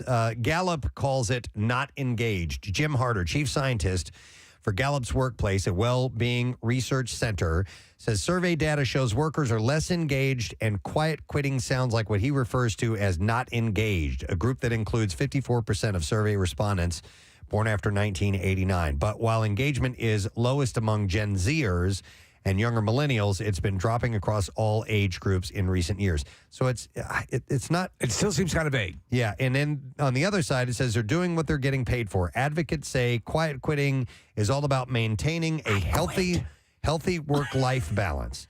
People aren't going above and beyond. They're not bending over backwards for their employers anymore and sacrificing their mental and physical health. Yeah. They're doing what they're getting paid for. She says she wishes the trend had a different name because you're not quitting. You're taking care of yourself. You're coasting. You're carefully coasting. So it's the above and beyond thing kind of spells it a little bit. Sure. Now, I think, I feel that we all go above and beyond, for this, because this is not a... that's our agreement. That's what we do. We want to do the best we can do to live up to our agreement with the audience. But I think at a certain level, especially if you want to get ahead, you need to take. But but if you are ahead, if you're already ahead, and I think it has a lot to do with how your company treats you. Yes. If you work for a good company that takes care of you, you're more likely to go above and beyond. Yes. If you work for a company that does not take care of you, you're going to do the bare minimum. No, I agree. Yeah. I'm going to say something that'll only make sense to you guys, but recently there's been some requests of what I would call going above and way beyond. Right. And we've all it's ignored like, it. come on, man. Come on. Yeah. We're already working a lot, and so that happens in all kinds of businesses. We say, oh, by the way, you also need to do this now. Right. Like, wait, what? What? Yeah. I'm sorry. How about? I quit. Yeah. I quit. Hang on. Let me go to Larry because he's got an example of quietly quitting. Hi, Larry. Good morning. Yo, you guys ever heard of Jerkmate? You've ever heard of Jerkmate? Yo, ever heard of Jerkmate? What's up, Larry? Yo, how are you guys? I work for a very big, very corporate, and that's the one word that I think hasn't really come up in this conversation. Very corporate company. Mm-hmm. So at this point, they were pretty good throughout the pandemic, and I stepped up, took the job above me. Was waiting for basically somebody to open up so that the job title would open up, and I could kind of step into that. And when it did, they denied me my promotion and a raise. So now I'm just kind of freeloading until they figure out, it would cost them more money to find me and fire me than it would for me to just skirt under the rails. Kind of, let me ask you. So that's your version of quietly quitting. Okay. Have you ever seen the movie Office Space? Yeah. Right. Exactly. Would that hold true to what you're talking about? Except they're not fixing the glitch. Yeah. Yeah. No. But I agree too. We happen to work for a company that is very supportive and really wants to be a participant in helping us realize our maximum capabilities. I wonder though, and there's got to be people out there who have had a job for a long time who actually, because there's so many people in the workforce, don't actually have to do anything. They just go in, clock in or whatever. Well, kind of hang out. Like the guys you see who work for the city who'll they've never shown up for like in years, never shown up for work. And, go get the vehicle, go home. I think of Tom Hanks and Joe versus the Volcano, Preston, that kind of job. As mundane as it could possibly be. No, but there's got to be coworkers who are not doing that, who are going to call that person out, or at least, you know what I mean? There's no way that can go on for years and years. Somebody's going to say something. Yeah. We hear from so many people about how hard they work, and I appreciate that. But Casey made me think of something. Who listening now has the easiest job in the world? Yeah. I want to hear that. Well, 215-263-WMMR, because rarely do you hear people boasting about how easy their job is. But the easiest job, or has a job where they really just they don't care, so they don't do much. Maybe it's both. You know what I mean? Because you were talking about us taking work home with us. Like, to me, yes, it is work. But if I'm sitting on my couch at home reading an article that we're going to talk about the next day, like, I don't really see that as work. I mean, it is. It's considered work. It's considered prep. But like for me, you're not capping an oil fire. Yeah, like I'm just at home reading. Yeah, but it is all relative. I see it as work. But I probably do it differently than you do. All right, thank you very much, Marissa. So there's some fights coming up, man. Headed back to Xfinity Mobile Arena. It is Bareknuckle Fighting Championship, and it's the Liberty Brawl for the holiday weekend, and we're welcoming back a couple of people to our studio this morning. First of all, let's welcome undefeated Johnny Cannoli Garbarino. Ciao, everybody. How you doing, Johnny? Buongiorno. Come stai? Good to see you. Not bad. Pretty good. How about you? Very well. Excellent, brother. And then sitting next to you, we have David Feldman as well. Promoter extraordinaire. How you doing, man? Doing great. Thank Excellent. So, and Johnny, as always, second time here, brings us cannolis. Dude, we would be upset if we didn't get the cannolis. That's awesome. You can't go anywhere empty-handed being Italian. you. Well, you're lucky you don't get the cannolis the way he hands them to his opponent. So. He throws them at him. Yeah, that's part. It's become part of the legend. Yeah. Wait, how long have you had the nickname, by the way? Did that start with fighting or before fighting? Started with bare knuckle. Okay. Yeah. The debut. His first fight that we did here in Philly, he just smashed his opponent in the face with a cannoli, and we gave him the nickname Cannoli. This is obvious. And he just went with him. Yeah, and now he's not even known as Johnny Garb anymore. He's known as Cannoli. I love it, man. There's a little bit. So the sport is really taken off, and David, that's in large part to your efforts. You guys have been working for a long time, and it's coming into its own clearly. But there is a little bit of a fun sort of, I don't want to say professional wrestling, but there is a level of showmanship and entertaining, and that's part of it as well, correct? Absolutely. You have to do that because, look, the fights are the best fights that you've ever seen, but how many times are you going to just watch the best fights if you don't have some entertainment with it? You have to have some charismatic characters, and you got to so have the we cannoli. create characters as we did with Johnny. He's the cannoli now, right? Yeah. And we got to tell stories. So what's the story? Why are you going to follow this from one event to the next? That's a big part of what we're doing now. You know, it's interesting. When I was a kid and I saw old footages of Muhammad Ali, and I was like, man, this guy's a jerk. I'm like, he just, the way he was just so praising himself and all this. I didn't know. I was a kid. I didn't know. I didn't see what he was doing. Guy was a genius. Yeah. Genius. He was absolutely laying it all out there. He was constructing a story. He was creating a persona. A mythos. He was making a mythos, and it blew up into all that it did, and it changed the face of boxing and fighting sports in general. So I love that when you take the time to, now obviously you got to be able to back it up too. Yeah, sure. But when you take the time to craft a story, or craft a character, craft a persona, build the tension and all that stuff, it's a part of the sport. It's a very, very big part of the sport. Obviously, you got to be able to fight. Yeah. If you can't fight, you can tell all the stories and be the best character in the world. No one wants to see it. Yeah. So it's a combination of putting all that together. We brought in guys that actually created like 7 or 8 of the WWE superstars that works for us now. That's excellent. Helping create characters with us now. So Johnny, I'm sorry, Preston, go ahead. No, I was just going to ask something, Johnny, because Casey had mentioned something, and I wanted to see if this is true or not. So you're 4-0, and it wasn't until this last fight that you've never taken a punch to the face. Was that true? I never took a clean punch to the face in bare knuckle yet, and I don't plan on starting Friday. So even in the last match, the guy barely touched nothing you. clean. No. Okay, no kidding. No, and I've never been cut in 20-something. That's a unique aspect. So this thing, which is really you basically have the fighter squared off, face to face, going at. Explain the restrictions, Johnny, and what sets this apart from, say, MMA or standard boxing, because it has a unique aspect to it that makes it it's so fascinating to watch. The biggest thing I would say that separates us is obviously we have no gloves. Yeah. Right. So one punch can change everything. I've been to fights all over the world with David, and I've watched guys win just about 5 rounds in a row, and then at the end they take a bad punch, they get a nasty cut right under their eyelid or above their eye, and they just can't go forward. So I mean, it's very, very difficult to deal with if you're not used to it. A little bit less of a numbers game than, say, boxing. It's more about strategic landing it. Yeah. And a lot of people, I mean, it's very entertaining to see Rock'em Sock'em Robots go back and forth, but a lot of people go in there, guns a-blazing, and they just let their hands go, but then they end up with 2 broken hands. Wow. So you got to pick your shots. You have to be patient. That's another aspect. You could break your hands, and no one got to watch where you hit somebody. No one wants to get slugged, so it is, in a way, it might be more of a chess game. Would you agree with that?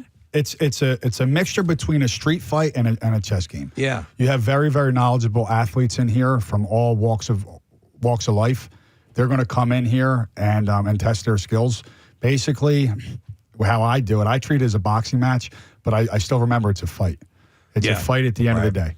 So if you haven't taken a clean one to the face, are you just great at slipping punches or blocking, or what's your? I have very, very quick head movement. I have purpose when I move. I know exactly where I'm at in relevance to my opponent. So you've done regular boxing and a little bit of MMA as well? Correct. Okay, so compare and contrast against MMA techniques.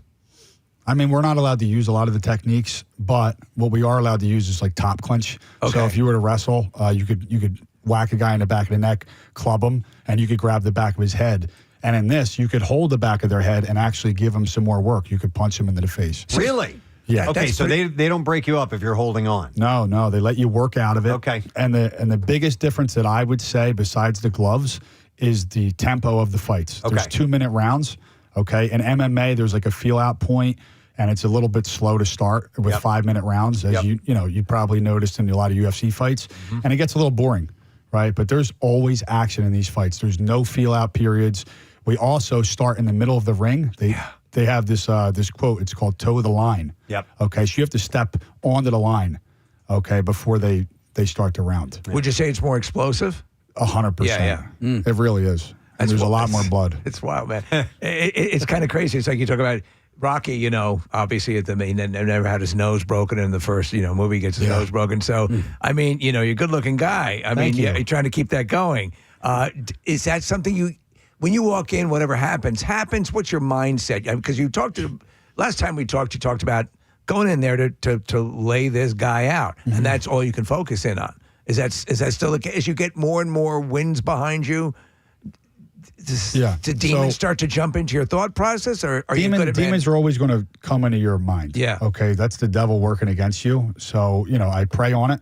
And that being said, I know the hard work that I put into these fights right before I get in. I try to control everything as much as possible, but you can only control so many intangibles, right? Yeah. You can only control so much. So I give it to God, and I just bite down on my mouthpiece. And if I get hit, I get hit. But I haven't been hit yet. Yeah. So when is weigh-in?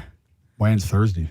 Okay, so Tomorrow we got weigh-in. So is tomorrow morning, and then we do the public weigh-in at Stateside Live tomorrow night at 7:00. It's going to be a spectacle. We have some really special, cool surprises there. It's going to be amazing. Well, surprises. Your opponent's not going to be surprised about cannoli. So not at this point. He's going to be surprised when, not necessarily if. Well, so my maybe question you need to is, shift to chili. Yeah, what happens if they come? with something? What you got to do? The last guy brought a belt. He took the belt off. I guess he thought he was going to hit me with the belt. I smashed him. I hit him with 3 cannolis throughout the whole process. I didn't mean to, but he came at me. I don't know what you're trying to do here. I'm trying to think what else you could do. Maybe like a rum cake or like a lobster tail, and just blow the sugar. I would love to hit him with his Foyadel or a semolina. Let it get real Where's your hard. opponent from? Ooh, those are good, man. I'm going to let a semolina get real hard. Where's your opponent from? Where is he from? Virginia? He's from where is he from? Michigan? Okay. Minnesota. Sorry, Minnesota. Right. He's Mike the Marine Richmond. He's actually one of the best guys that's ever done this, and really commendable for Johnny for asking for this fight. He didn't accept this fight. He called this guy out. He asked for this fight. This is a big deal because a lot of people, it's a real mixed who's going to win this fight, and if Johnny wins this fight and comes out uncut in this fight, that's saying something really, really big. What's his record? He's I think he's lost 2. I think he's 9-2 with us. Okay. But he's also So a little more experience, He's also an MMA fighter with 30 MMA fights. He fought in all the top organizations in the world. He's a true veteran. Yeah. What are you a champion? Are you considered a champion or not yet? Okay. Just a matter of time. What do you need to do? Is it I need probably to beat this guy, and I need to beat the next guy. Okay. Yeah, I was going to say probably 2 top 3 fights away from a championship fight. So the progression of this, how long has bare knuckle fighting been? We just celebrated our 8th anniversary after we lobbied for 9 years to get it legal. We couldn't get it legal, as you guys know. We got it legal 8 years. We did over 170 shows so far, 42 states and 12 countries. And you're by the numbers are competitive to MMA fights. Yeah. You're getting that kind of attention. Yes. I mean, you put the hard work into it, but does that even blow you away, David? Yeah, I mean, like where we're doing it and where people are reaching out to us from around the world. Like we just did an event in Australia, and I was like we got the reception of a lifetime. It was unbelievable, and I'm like, man, people all over the world know about this. We started this in Broomall, Pennsylvania, in a warehouse, illegal. So cool. 2 people in attendance. And now we're doing all these big, huge crowds. It's amazing. Wow. There was a Charles Bronson movie years ago. There's a Bareknuckle Fighter during the Depression, and it was a great movie. But that used to be kind of during the Depression. That was a common thing. Absolutely. And so you were in your past. You were a brawler, Johnny, right? You used we street grew up fights and stuff. fighting on the street every day. Yeah. Do you think a lot of that carries through to what you are now? For sure. Yeah. Yeah, you still do it in front of Barstool Sports. I don't want to consider myself a street guy, but we're from the street. I mean, we're the same. We have it in us. Yeah, that was the thing. Like right after your last victory, there was an incident in front of Barstool Sports where I was like, this dude has no idea who he's effing with. You know what I mean? And there's another. I didn't hit him. I know for what it's worth. I know. No, they wrote a false article about me. They said I did. They said I left a man badly beaten. I didn't even lay my hands on him. No, the video will show you that that guy avoided catastrophe. Oh, for sure. And Absolutely. I let him go. I wasn't there for him, as you could see. Yeah. Is it true that a cop who was on the scene like fist bumped you because he recognized you? He did. Yeah. I heard the cop got in trouble. It was actually crazy because he's like, "Oh, yo, Johnny Cannoli, good fight, man, good fight, good. Congratulations on your win. Get the F out of here." That's what he said. It's wild, like because it shows up in my algorithm on Instagram, street fights all the time, and I'm like, these people like. You can see even in the demeanor when people are squaring off. I'm like, this guy has no idea what's coming at him, right? Yeah. And these guys that do this rooster thing with their hands at their side, and they're like, yo, I'm like, get your hands up. Yeah. You know, Basics. You know what, Johnny? There's tons of videos you can see of people that will walk into a boxing facility or a martial arts training facility, and they've never trained, and they want to take on somebody there to like show. a challenge match. Yeah, they want to challenge. Yeah. As a professional fighter.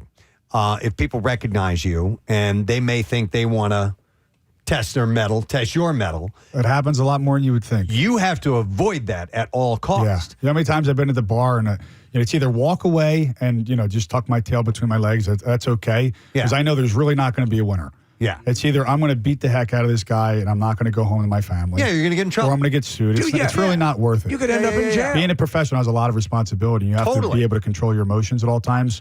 So more times than none, I'll just say, hey, man, don't worry about it.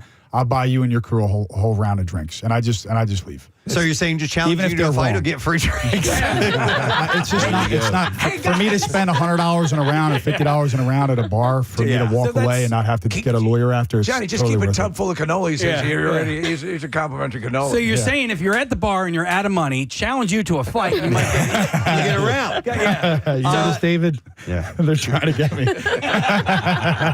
No, I'm sure almost all professional fighters with some type of success have to deal with that part of things, and maybe didn't even think about that until you found yourself in that scenario. Listen, after that Barstool incident, in a way, I'm not happy it happened, but I don't regret anything. No. I would live my life the same exact way over again. If I could. There's a clarity that comes with it. I got attacked at a bar one time. I didn't even do anything wrong. I got shoved from behind, and when I woke up the next day all hungover, I was like, okay.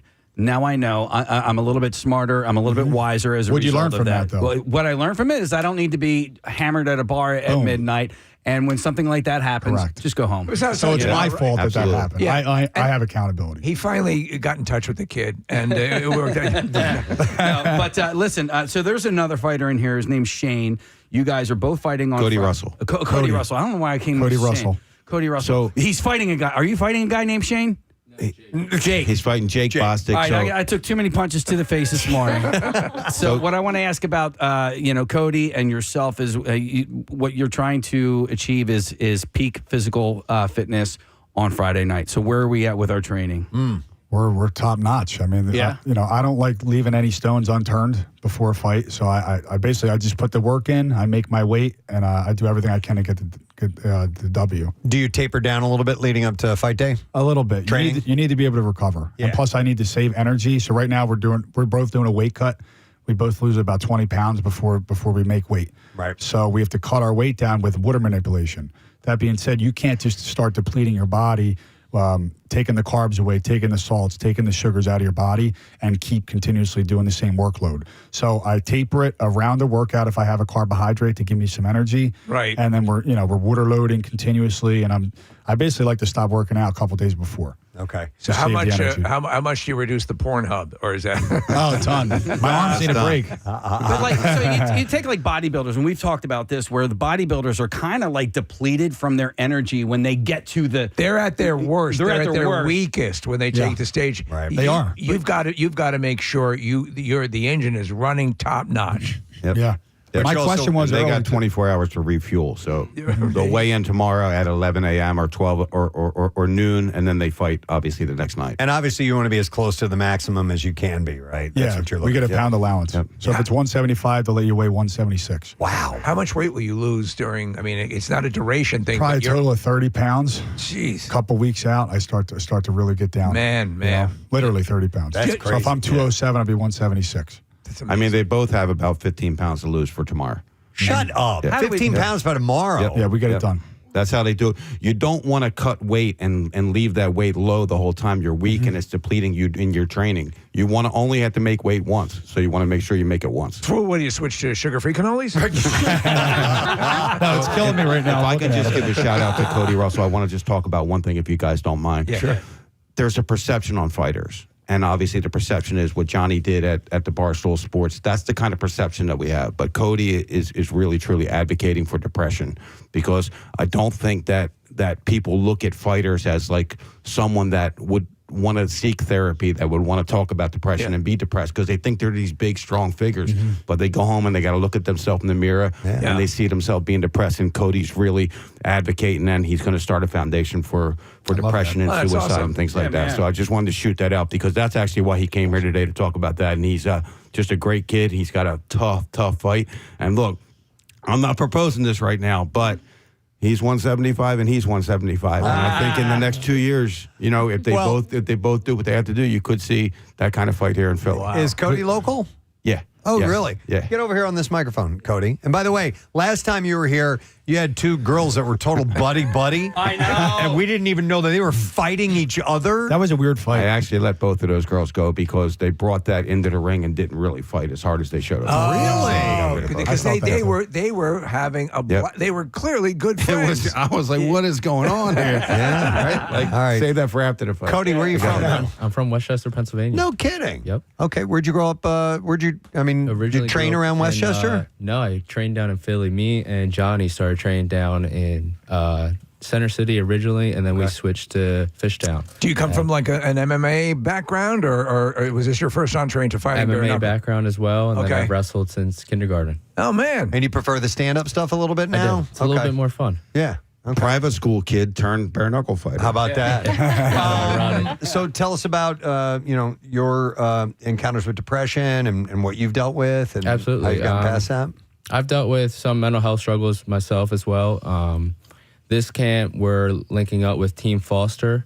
It's a military-based foundation that kind of helps provide services for mental health, disabilities. But what I really like about what they do as well is they work hand on hand, and they also supply service dogs to those. Oh, that's great. To those soldiers. Yeah, no, that's terrific. They can make a world of difference. If, without being too personal, how dark has it gotten for you? Were you in a bad way? I was, especially after college, a brief period of college. Just lost purpose and a sense of direction. And I think that's where a lot of the issues come from. For a lot of people, you don't have a goal at hand, you don't have a purpose. You're like, why? Who You're am I? rudderless. Yeah. So I assume this had to give you a purpose. Oh, yeah, and a regimen. You know, I tend to be a creature of habit, and when my schedule, I need that. I need everything. If I don't do this, then I won't do that. Then I won't do this. Is that how it kind of works with you? it is. And then the competition's the fun part, but when you do it, since you were so young, sometimes the wins don't give you that satisfaction. Right. And something like giving back and giving to a bigger cause gives you that satisfaction. Do the loss, I assume, being able to process a loss, have you had a loss? You know? I had a loss in my amateur career. Okay. And loss is the same, whether it's in sport or out of sport, whether it's life or anything. Loss is loss. Yeah. So when you learn how to deal with one thing, you learn how to deal with it all. No, it's very, very true. Sports has been, the savior for a lot of people who've had issues and find something that, and there's a camaraderie. You're part of a family. Just don't get too friendly because you know you get thrown out of the. Yeah, but that's wild. How do you feel about going into the fight this weekend? I feel great. We both got tough opponents. Yep. This fight is fireworks from the start. If you look at either one of our histories, it's just absolute fireworks from.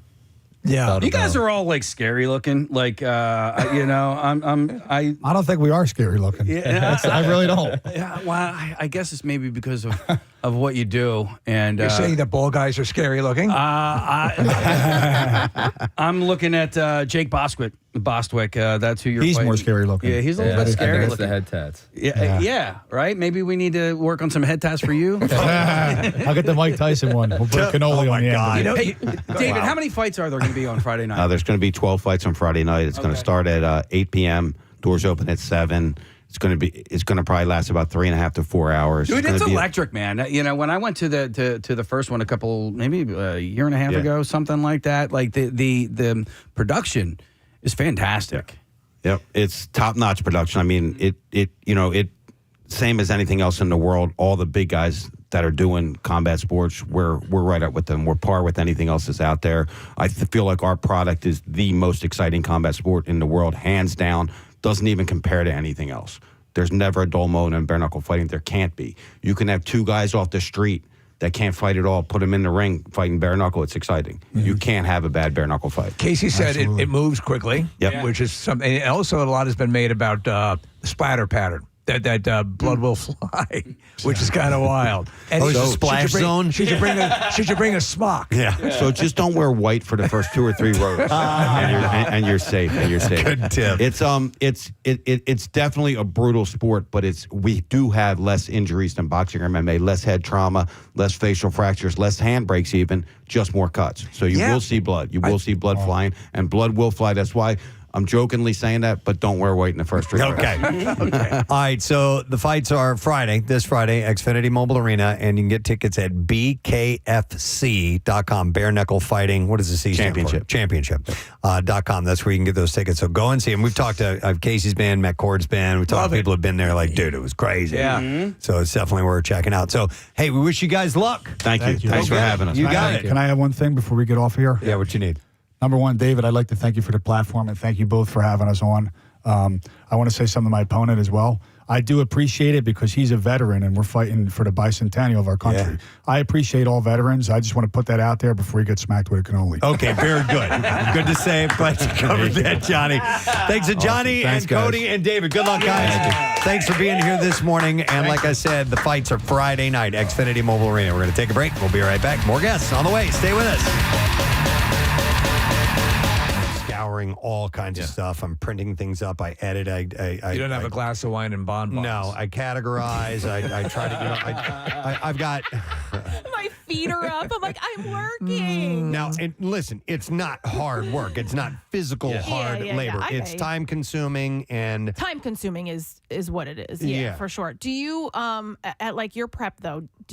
Sometimes are you like, oh, God, I do not feel like doing this? Oh, yeah. Oh, you do? Okay. Oh, my God, yes. Okay. Absolutely. But then I'm like, get it done, do it, get it over with. Well, also, that's why sometimes, too, like, because you do a lot of prep. Like, if I see stuff, if I see articles, I'll send it to you because I think that that's something that you could use and maybe a little less work for you. Right. No, I appreciate that. And ultimately, I've got to figure out if we're going to go to it or not. But, man, there was a point I was going to make, and I don't Sorry, remember I what kept the hell it is. talking. That's okay. Why don't you tell Kathy how much she turns you on? No, that was. Oh God, that was not what I was. Shut up. I quit so hard. I'm so quitted. Yeah, I forgot what I was going to say. Okay, let me go to some calls. Easy jobs. All right, we'll go to John. Hey, John. Good morning. Morning. What's up, John? So I work at a golf store in Wilmington, and it's probably the easiest job in the world. I just talk to people about golf all day. And do you love what you do? Oh, absolutely. I used to work in finance. When COVID hit, I found this job, luckily, and I've never been happier. So, there's sometimes because you excel at a job, it has the feeling of being easy, and that's always the axiom, one of the axioms my father conveyed to me, which is do something you love and you'll never work a day in your life. Absolutely. You're still working, but it's fulfilling. Outside of the hours that we lead, I consider our job to be pretty damn easy. It's amazing. Yeah. I mean, I'm lucky as hell. Yeah. And I love doing it. What I don't love doing is getting up when we get up and doing that whole thing because it messes up the rest. But I'm lucky that I can say, yeah, my this is not something I dread, and I'm not going crazy from the amount of time I spend on it. The prep work is a little arduous, but I still love doing this job. So I'm not bragging. No, I'm just saying we're good at what we do. Oh, well, and so therefore it makes it this that advice much easier. Is part of the other great advice I've gotten. Listen, and I tell this to other people. If you do something you love, you're going to invest more time into it, even in the beginning stages. If you do that, and I think by sheer force, you will get good at something, and then hopefully the monetary compensation will come down the way. But I mean, that's all a chain of events. And that's the ultimate desire, is that you do something you love and you are paid well for it. You know what I do love is mindless labor. And when I was getting ready for the bike ride for the Tour de Shore, I had all these team jerseys that were sent to me, and I needed to make sure that they were getting to the right people. So I was just like basically sorting and stuffing, and I had to do it for a couple of hours. And I loved it. Yeah. You know what I mean? You want to work in retail now? No, because I don't want to deal with people, right? Yeah. You don't have to. I work in a warehouse. Yeah. I could do that. I could do that. But look at an Amazon fulfillment plan. I just threw headphones in. I stood here for like 2 hours, and I just stuffed names and cooling towels into these bags and. I do like the organizing factor of things like that. I'm actually volunteering at a nonprofit today, and we're putting together packages. So to me, that's perfect for you. I'm gonna make sure each package has two of this and one of that. I love sometimes if you get to put a little bow on it or something like that. I can tie the bows. The studio that I have in my room in my house in one of the rooms. I love. Today I'm gonna rearrange the wires so that everything sits properly. I like that sort of. Yes, that's sort of where I can just check out and do that. I do love that kind of work as well. You know what I was going to tell you guys back to? You mentioned the bad part of our job is getting up so early. That 2-week vacation. I know you're going to make fun of me, but I'm not kidding you. I am dead serious. During that 2-week vacation, at the end of it, I swear to God, I woke up and I looked in the mirror and I was like, I look a little bit younger. I'm beautiful. Look at me. Have I always glowed like this? Listen, my nipples are like erasers. I did. I had color in my face. Yeah. I felt like my wrinkles weren't as bad. The bags under my eyes were gone. So beautiful. Did the gentleman stitch naturally appear? Oh my God. Oh my God. I've gotten tighter. It's gotten tighter and more moist. Oh, wow. By the way, I know someone who got that. Oh, really? I thought that was just an urban legend. Oh, no, and it's a major, it's not a little, we're going to put a little stitch in. No, it's like a major. Yeah. I always thought that was an apocryphal. It's basically like having a baby. Wow, Kath, what is their first and last name? I want to hear more about that. But I got all these callers on the line. No, it's okay. But I want to hear more about that. Jennifer's on. Hi, Jennifer. Good morning. Good morning. Jennifer, you have an easy job? Oh, I think it is right now. Okay, share. Are you doing it right Yeah, now? I know. Seriously. Yeah, she's a blacksmith. No, I'm actually shopping at the moment. Oh, okay. All right, you can stop. My day off. Okay. All right. All right. I work at a casino as a sportsbook writer. You work I as write I can't. as a sports book what? writer. I write tickets for sports bets. Okay. She writes if you wanna tickets bet for on the sports Phillies books. or the Eagles, Yeah. but we're real slow at this time of the year. Okay. So I spend half of my day just staring at TV, watching sports. Well, okay. Well, that's not bad. But what about the other half of the year when everything is kicked in? Is it very difficult? It gets crazy when people are trying MetLife. All right, That's the sorry. hard part. We're sorry to interrupt your shopping, Jennifer. Yeah. We'll let you get back to Sounds that. like but she's thank you for the fighting a call. robot. We appreciate it. All right, let me go next to Brandon. Hey, Brandon, good morning. Yeah. Uh-oh, here we go. All right, you have an easy job, it says. I'm a trash man. Trash man. How is that an easy job? That looks like hard labor to me, man. You drive the truck? A monkey can do my job. There is, I know, and I've known a few trash men in my life. That love their job? That love the job. I agree. That love the I have job. as well. Yeah. I will say, anytime I see the guys going by my house, they're either like laughing or singing. Right. You've got a group that you work with. Listen, you know that it's got its dirty elements, but the trucks will do a lot of the work. But also, you're getting a bit of a workout yourself. Yeah, how old are you, Brandon? The only thing I can complain about is the weather. Okay. Yes. How old are you? I'm 30. Okay. 30. Man, I see those Why guys not? lifting some really heavy trash cans. I'm like, no way, dude. Brandon, do you need to work out outside your job? Your job is a workout, correct? Yes. Yeah. Yes, that's correct. Okay. But I also am able to work outside my job because I'll probably be done within the next hour. Oh, there you go, man. All right, you get done early. What time you get up in the morning? We start work at 7. I get up at 6. All right. Okay. That's not too bad at all, man. All right, so Brandon considers it an easy job. Yeah. I would consider that a difficult manual labor gig, but he thinks it's one of the easiest jobs. I wonder how they pick the case. To your point, do they go in rotation on who drives the truck? Because the dude who's driving the truck always has kind of the That's the dude. easier Yeah, gig. That's a good gig, question. Let me go to Kenny. Hey, Kenny. It's taken me all this time to realize, but I love you. I love you. I love you. All right, Kenny, what's your easy job? Well, I'm not there anymore. Unfortunately, I had to move on. But I was a guard at the old Byberry buildings. After the asylum were abandoned. We were all over the place, and it couldn't have been any more of an easy job. Oh, man. We chilled in the trailer for about 7.5 hours out of the 8-hour shift. The boss said basically just take a drive around every once in a while. Here's a TV. You can hook up your video games, and we did. my God. I mean, it was an amazing See, job. but but that's for me. That would not be an easy job. That would be so boring that I would. because you're looking for busy work to kill time. Yeah. I mean, you could honestly get another job while doing that job. Right. Do you know what I mean? Like, if you Yeah. could find a job that you could, like, Online. work for, online job, you could work from home. Kenny, quick question: did you ever see anything of the paranormal? How much time you got? Wow. Are those buildings completely gone now? There's some that still exist. There's a self-help, like a halfway house, and there's a bank or something that uses.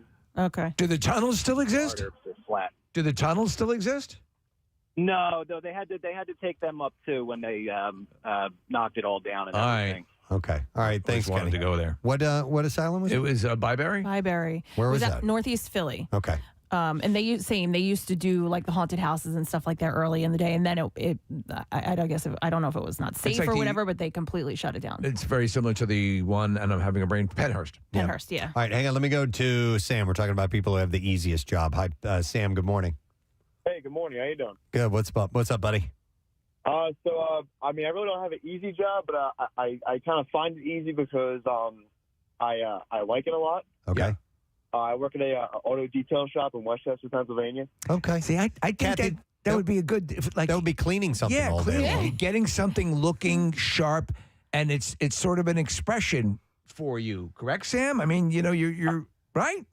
Yeah, I I take pride in my work, but I mean, like some days I'll be delivering cars a lot. I'll go to like the Maserati dealership, drop off a Maserati, whatever. Like I get to drive some pretty cool cars, which also adds to. Oh, that's cool. No, that is cool. I dig that. All right, so this isn't your shop that you own. You work there?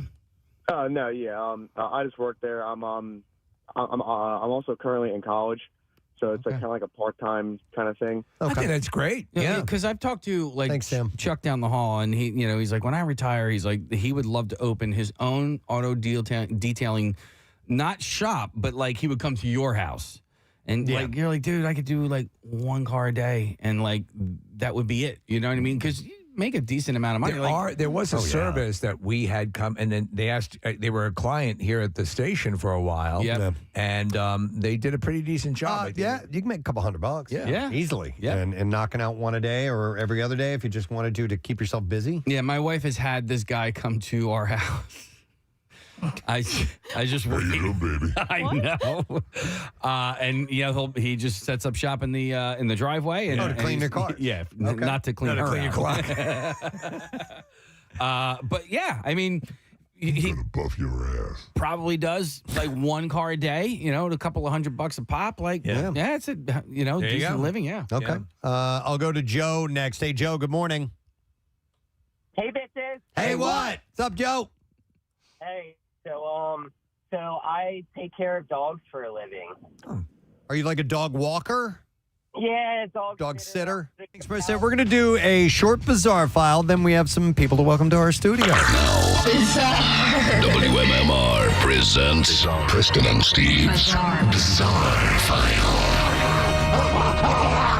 All right, since it's a short one, I'll make sure that these count. We're going to begin with this one. A suburban New Orleans sheriff who had held one of his community's most prominent political offices for a decade, has retired shortly after pleading guilty to battering a podcaster who criticized him. All right. Randy Smith, 61 years old, also agreed to serve more than a year probation after admitting to a late May beating at a steakhouse where he had bought 18 alcoholic beverages on his tab on a Friday afternoon. Now, was he spacing them out a half hour between each drink? But halted his 4-decade policing career. Smith had been sworn in as the elected sheriff of St. Tammany Parish, Louisiana, in 2016, succeeding a predecessor who eventually pleaded guilty to federal bribery charges and was separately convicted on a serial child sexual molestation as well. They have a great track record. It's a great track record there. He was actually the shining star. As sheriff, Smith was well into his third 4-year term in that role when he stopped by Keith Young's Steakhouse and encountered a local social media personality named Bobby Kavulian. Kavulian, who blogs and podcasts about local topics, have been frequently critical of Smith, including by calling the sheriff corrupt and incompetent. And that day, Smith was said to have approached Kavulian from behind while the latter man was seated on an elevated stool at the restaurant bar celebrating his 59th birthday with his wife. Smith then, without warning, placed Kavulian in a chokehold and slammed him to the ground backwards, authorities I'm alleged. going to kill you. Citing accounts from the victim and multiple eyewitnesses, Smith also reportedly punched and, with his boots, kicked a prone Kavulian in the face and body, saying, "I'm going to kill you, you mother effer." You know what? I think I'm going to retire. Yes. Let me take a moment to announce my retirement. Now that you're here on the floor with a mic in your mouth. Deputies of Smith were the first to respond to multiple emergency calls from within the restaurant that reported the beating, but their office recused itself from handling the matter when it became evident the suspect in the case was the sheriff. And agents of the Louisiana Bureau of Investigation took over. Did he get his birthday scoop of ice cream? Kavulian had been taken to a hospital. He had sustained a concussion, 2 displaced front teeth as well. They also noted that there were 5 glasses of wine, 4 vodka martinis, 8 vodkas, and 1 gin on Smith and his party's tab. Wrap those up. Agents arrested Smith in connection with 1 count of second-degree battery, 2 others of disturbing the peace. And they later additionally, listen to this, arrested a bail bondsman named Gregory Saurage on allegations that he pointed Kavulian out and encouraged the sheriff to assail the podcaster. Whoa, they got a lot of good stuff going on there. That guy said a lot of stuff about you. Why don't you go in there and get him? Say what you want, but I didn't do the kid stuff. So he's announced that he's going to retire, capping off a career that saw him spend a total of 33 years at the St. Tammany Sheriff's Office. Next time when I throttle someone, it'll be as a civilian. Sims told reporters on Wednesday that Smith's guilty plea was an important, this is the judge, an important public reminder that everyone will be held accountable for their actions regardless of your title. All right, in Washington State, a house in Whidbey Island's Lagoon Point neighborhood on Wednesday afternoon exploded when a cigarette is believed to have been ignited approximately 700 pounds of fireworks stored inside. Is that the island that Todd McCulloch lives on? Oh, I don't know. That's a good question. Yeah. The ensuing fire destroyed a neighboring home and damaged a third. Debris was found hundreds of feet away, and the explosion continued for hours. Norman, what the hell did you do? One neighbor, Tom Selvage, said it was like a war zone at first. Windows shook. A couple of pictures came off the walls inside. My wife thought it was an earthquake. 3 firefighters were actually injured. The most seriously hurt when a firefighter who was 20 feet from one of the blasts while taking a hook to a hose and to a hydrant. He may lose a finger after that. Investigators say it's unclear exactly why the fireworks were stored in the home in the first place. According to the sheriff, he said preliminarily, we believe this particular thing was an order that had been placed for an event that was going to happen out at the Olympic Peninsula somewhere. Neighbors said they had seen crates of fireworks being carried into the home and had previously complained about illegal burning in the backyard. As the community waits for calm to return, residents say that they are grateful that no one was killed. Put the fireworks in the rumpus room. Wow. All right, and then one last story. A Japanese park famous for snow monkeys soaking in hot springs will cap daily numbers after a surge in visitors and cases of bad behavior, including bathing with the animals. Bathing with the monkeys? Yeah. Hey! Nestled in a valley with an altitude of 850 meters in Nagano Prefecture, this area is inhabited by wild Japanese macaques that regularly bathe in its hot volcanic spring waters. They're pretty amazing. You see the Nat Geo pictures of them? Yep. On frigid, snowy winter days, many monkeys are seen soaking in the hot spring, some for hours on end, the website says. Touted as a monkey paradise. Yes. The park is the world's only place to offer such a site, but recent years have seen the numbers of tourists, the vast majority of them non-Japanese, rise sharply, sometimes totaling 3,000 to 4,000 a day. And according to an online official, they said we've been seeing incredibly long queues of visitors waiting outside the ticket booth. The shift towards online booking system will start in August with a possible cap of 2,000 people per day. As the number of tourists snowballed, so did instances of bad behavior such as trying to feed or touch the monkeys, and some have tried to bathe together with the animals. Can you still take a steam with the monkeys? Maybe a steam would be a little bit more feasible, but no bathing. It's not allowed. All right, and there you go. That is what I have in the bizarre file for you this morning. All right, we have 4 guests who are in our studio this morning, and Marissa encountered this group of people. How long ago was this? So it was 2019. I was in Tampa.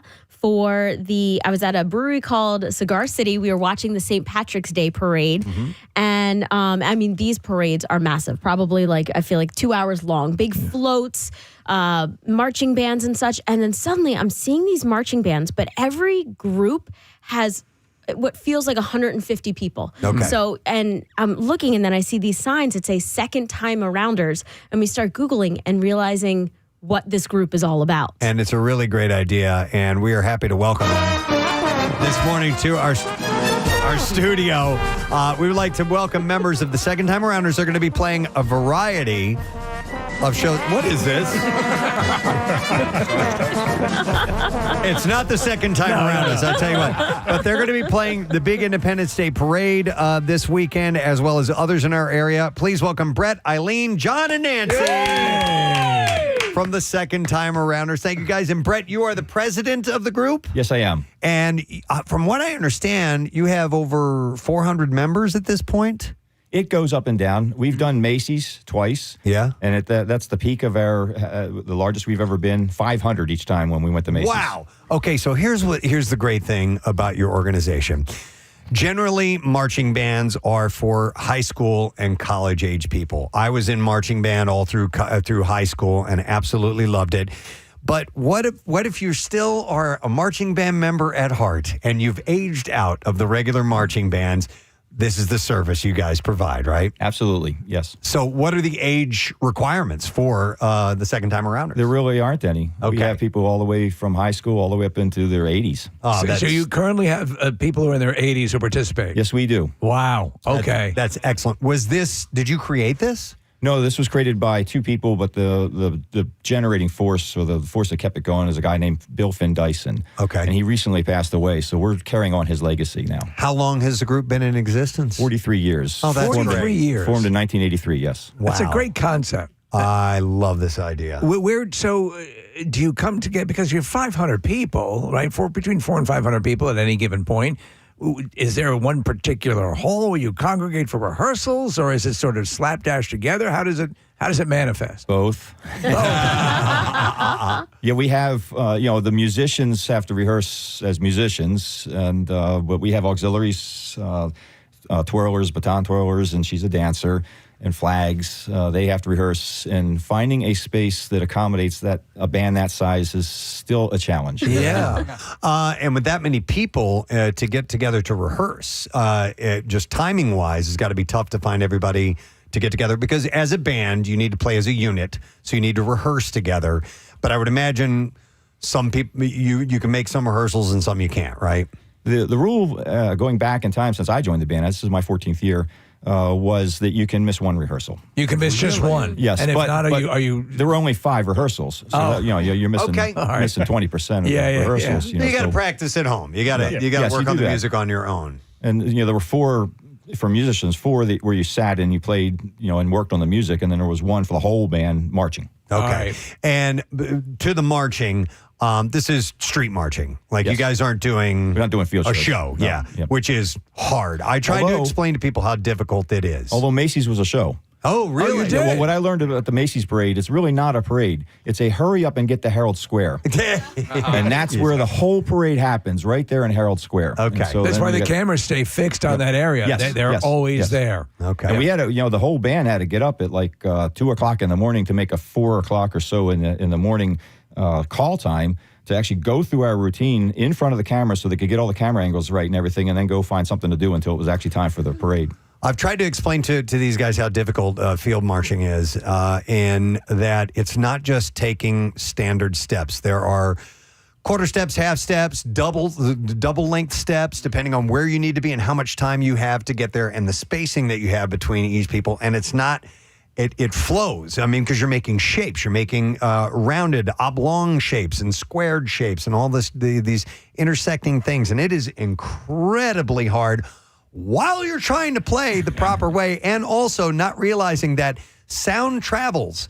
And something that's being played 80 yards away from you takes time to get to your ears and does not sound in sync with each other. That's why you see the drum majors with their gloves on, and they're moving their hands like this. You're watching them. You're not listening to the way things are going. So I know what you guys put up with. It's difficult. So when you're here in town for these events, for this particular event, actually you're at 3 different events, or is it 4? Okay. How many musicians do you have with you? 150. Wow. That's a lot of travel, making sure everybody is all organized and ready to go. And have you guys played the Philadelphia region before? I have not. I don't know if the band has. I don't know. They've been in the band longer than I have. They're shaking their head no. So you're the president?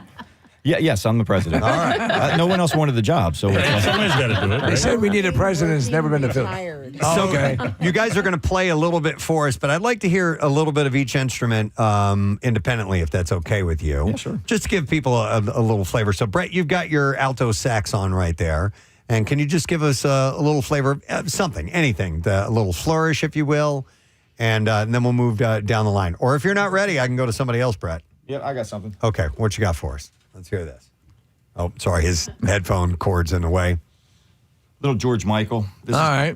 We'll be featuring, we're playing in Love Park tomorrow. Okay. At 11:30, and our full repertoire we're playing. And this is one of the songs. We have called this our Yacht Rock song. Okay, Yacht Rock. All right, let's hear what you got.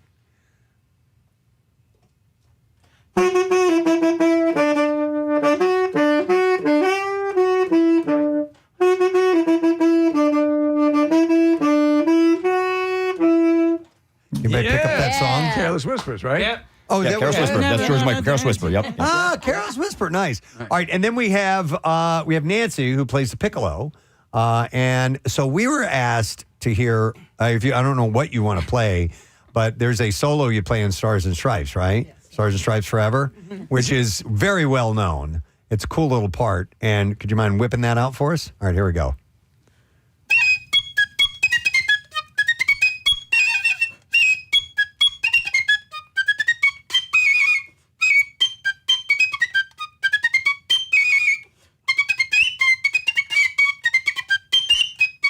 That's like the flute version of Eruption. Yeah, right. Shredding right through that. And then we saved John for last because he has an instrument a lot of people may not know the name of. It's called a mellophone. Right. And it looks like a larger version of a cornet, a bigger bell on it maybe. Or a French horn straightened out. Okay.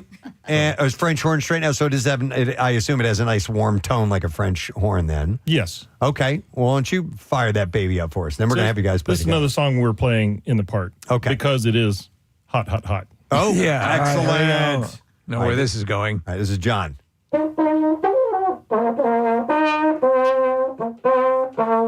Yes.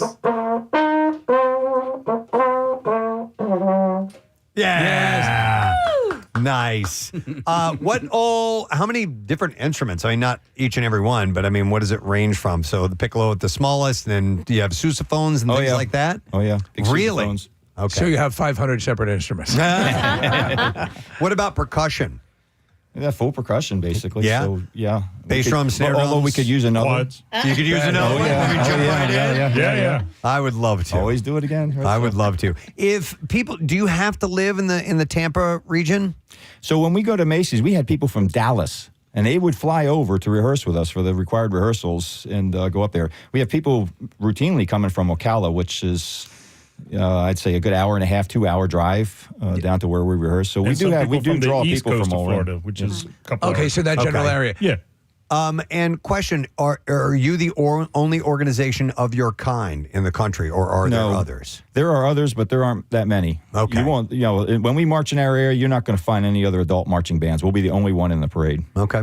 How about color guard, Eileen? What are all of the groups that you have mixed in there? Yeah, so we not only have musicians, but we have the full marching band thing there where we've got color guard, we've got twirlers, majorettes, we've got the rounderettes, which is the dance team. We have short flags, we have tall flags.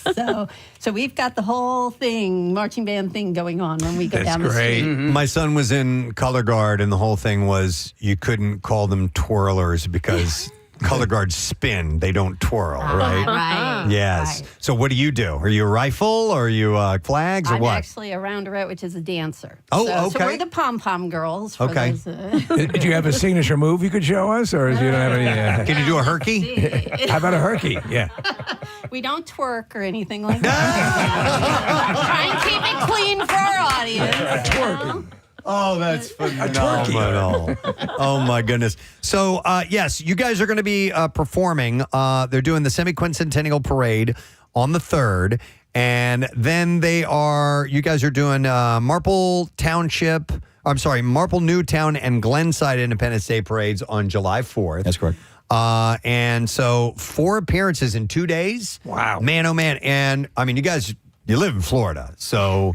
Yeah. What do you think of the heat? Is there going to be no It's problem? going to be brutal. I mean, Yeah. I've lived in Florida now. I'm from this area, not Philadelphia, but Baltimore. Okay. So I'm, the heat is more in Florida because the humidity is just ever so slightly higher, but it makes a big difference. Yeah. But I've never encountered temperatures over 100 degrees. For Well, welcome 27 to years. it. Yeah. In Maryland, I did, but not in Florida, because the water temperature there keeps the temperatures down. How oppressive is your uniform that you wear? Is it full covered? Oh, okay. You're looking at it right there. There are uniforms. More manageable. So it's kind of shorts and like a bowling shirt. Yeah. So Right. all right, that's Preparing, Yeah. I didn't even lose the shorts. Just Porky Pig it. Back You in my haven't seen the rest of the band. in my marching band days, we had these polyester. I mean, oppressive with a little clip on the neck here, as tight as it could possibly get. So Well, none of that breathes. Yeah, you guys are through all that. All right, so you're going to play a piece that the three of you play together. Well, this is a kind of a audience pleaser. It is an audience pleaser, and we play it a lot in our marching band. So it is a song that we play a lot as the band. We're not going to sound like the band. There's only 3 of us here, Right. but we felt this is probably the closest we can come to a recognizable bit of a song with the 3 of us playing. We understand the restrictions. Yeah. Let's hear what you got. Okay. See if you can guess the song. Okay. All right. We'll play Name That Tune.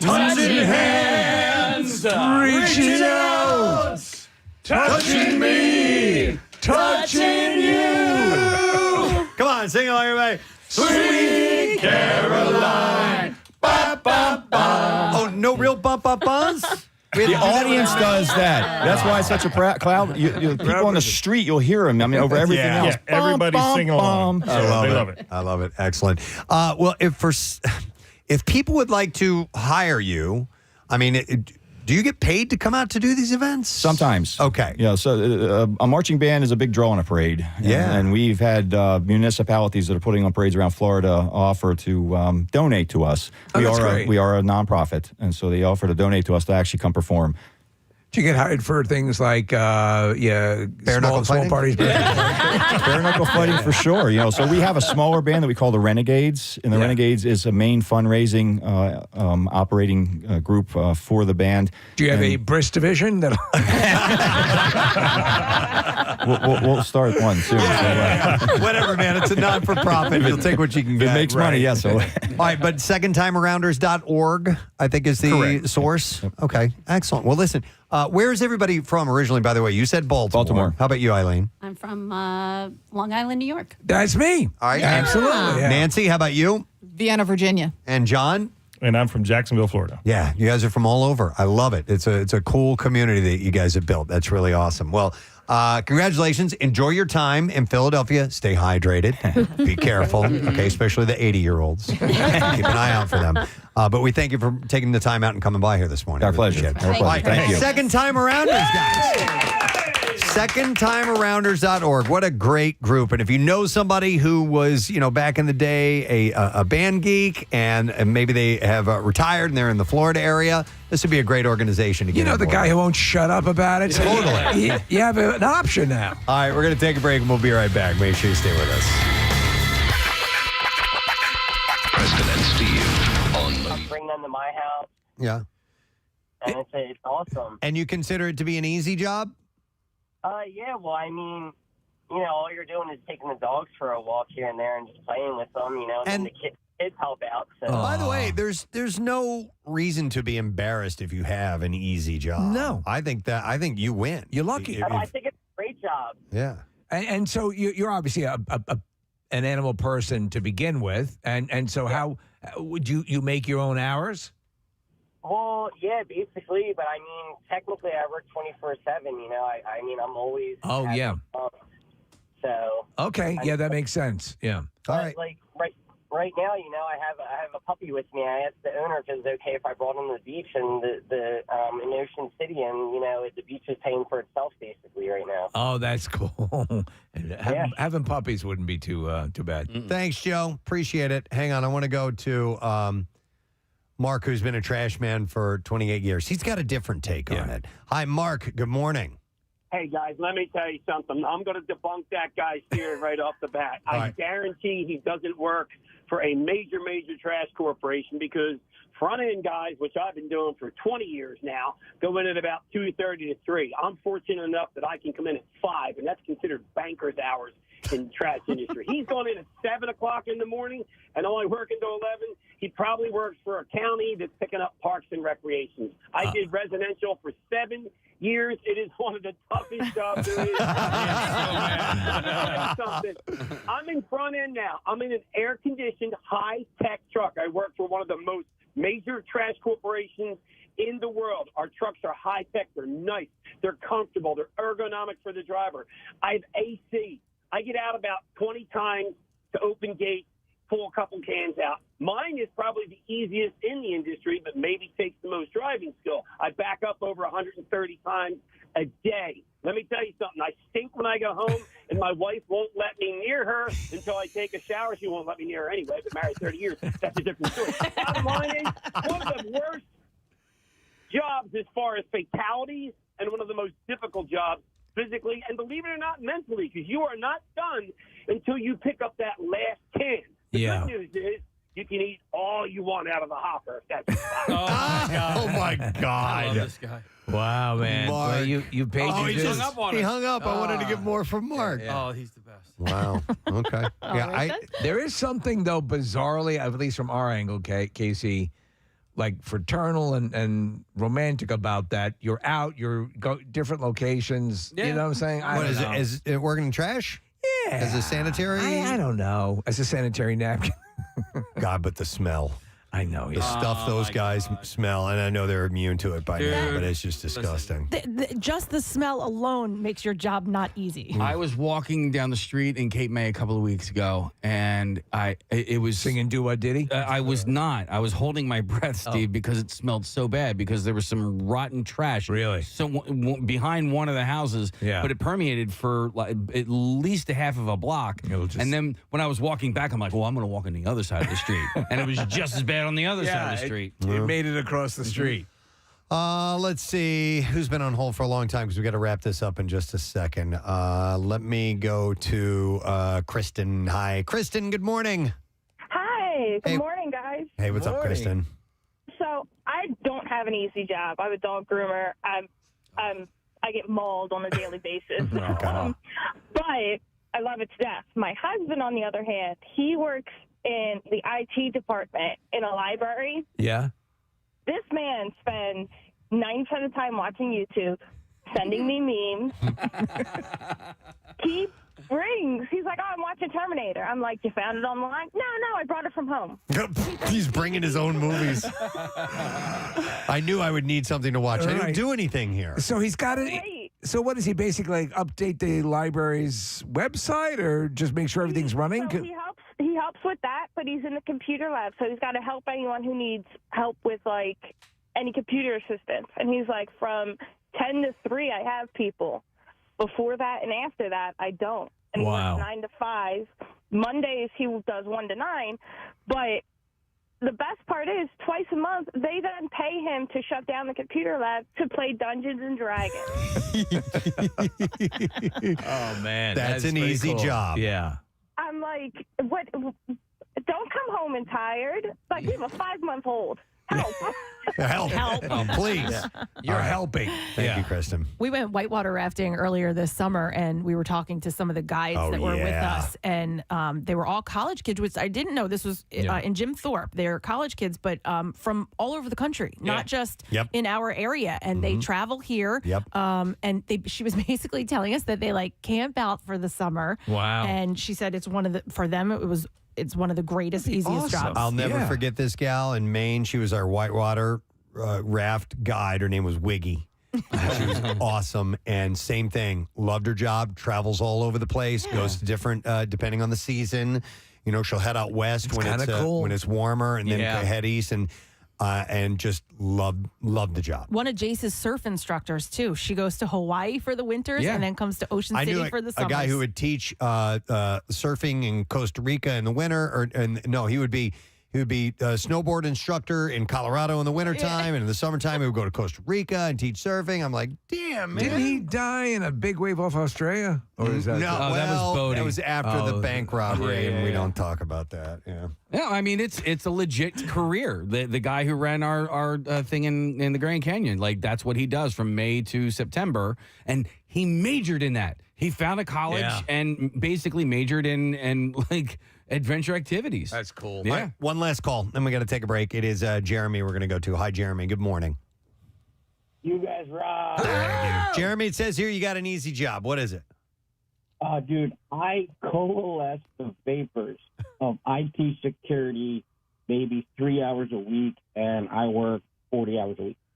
So you're actually working for 3 hours of your 40-hour work week.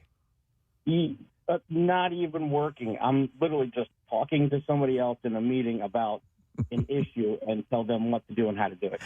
Okay. Do you feel mildly guilty that you make money doing that, or are you okay with it?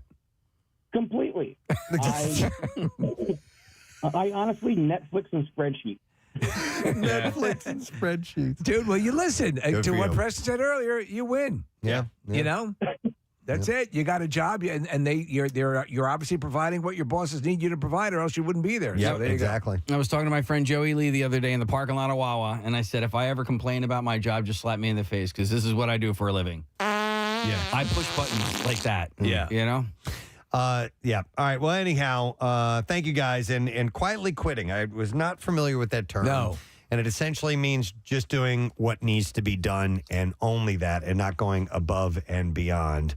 My buddy Steve texted and said, quietly quitting equals lazy F. But Steve, my buddy, he drags so much of his work home and shouldn't be doing that much work. He's a booker at Chippendales, right? He gets all the guys. Yeah, exactly. But anyhow, hopefully you enjoy your job. You enjoy your job, then you're in a good position. If not, I hope something comes along that you really want to do. Yeah. We need to take a break. We'll come back in a second, and we'll get to the Bizarre File. It's on the way next. Stay there.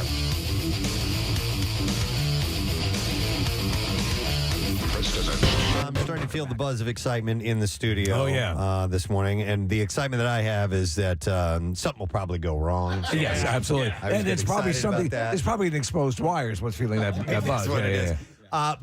yeah. And I also realized as we were getting prepared for this morning, I'm like, this is the fourth time we've done this competition. We should probably have some type of official recorded intro. We don't have 93.3 WMMR. All of a sudden, I've turned into Jamaican, dude. I think the heat is putting us all in tropical mode right about now, unless, of course, you are in the beating sun and having to work outdoors. We took a lot of phone calls this morning, people who work really hot jobs.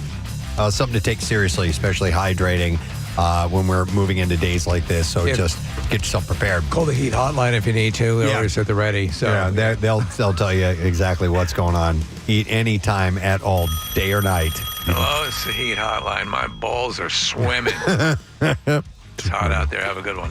All right, so we have to give away via the lesson question a 4-pack of tickets to the Elmwood Park Zoo.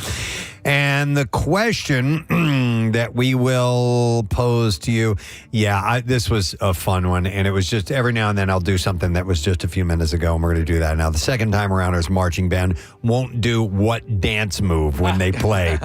610-660-9333. We just had that at 10:03. The second time arounders marching band won't do what dance move when they play. 610-660-9333. Call if you know. The trash business is a gold mine. 93.3 WMMR with Preston and Steve's Hollywood Trash. All right, we'll get some stories from Mr. Steve Morrison. What's up, Steve? Yes, you will, Preston. Chicago rap veteran Twista pleading guilty to tax evasion amounting to $400,000. Twista is blaming his financial advisor named Swindler. Porn star Katie Morgan making a career pivot, competing in this year's World Series of Poker. Morgan says she's redefined what it means to have an ace in the hole. Yeah. Wow. And finally, Courtney Cox and longtime boyfriend Johnny McDade revealing they ended their 10-year relationship last year. Courtney admitted she couldn't stay with an adult man who still went by Johnny, while McDade said it was no picnic dealing with Cox. Dude. Alrighty, we'll see if you know the answer. The second time arounders marching band won't do what dance move when they play. 610-660-9333. I'm going to go to Tim, see if he knows. Hey, Tim, morning. Hi, Grandma. Hi, Grandma. All right, Tim, what is the dance move they won't do with the second time arounders? They will not twerk. They won't twerk. Hang on, buddy. Going to give you a 4-pack of tickets to the Elmwood Park Zoo. You can feed a giraffe, come face to face with a jaguar, and cool off with a drink at Zoo Brew. It's Elmwood Park Zoo. Every path leads to something unexpected. Plan your visit at elmwoodparkzoo.org. Now, Preston and Steve's Music News on 93.3 WMMR. All right. Music news. I'm looking for something. You'll be swell.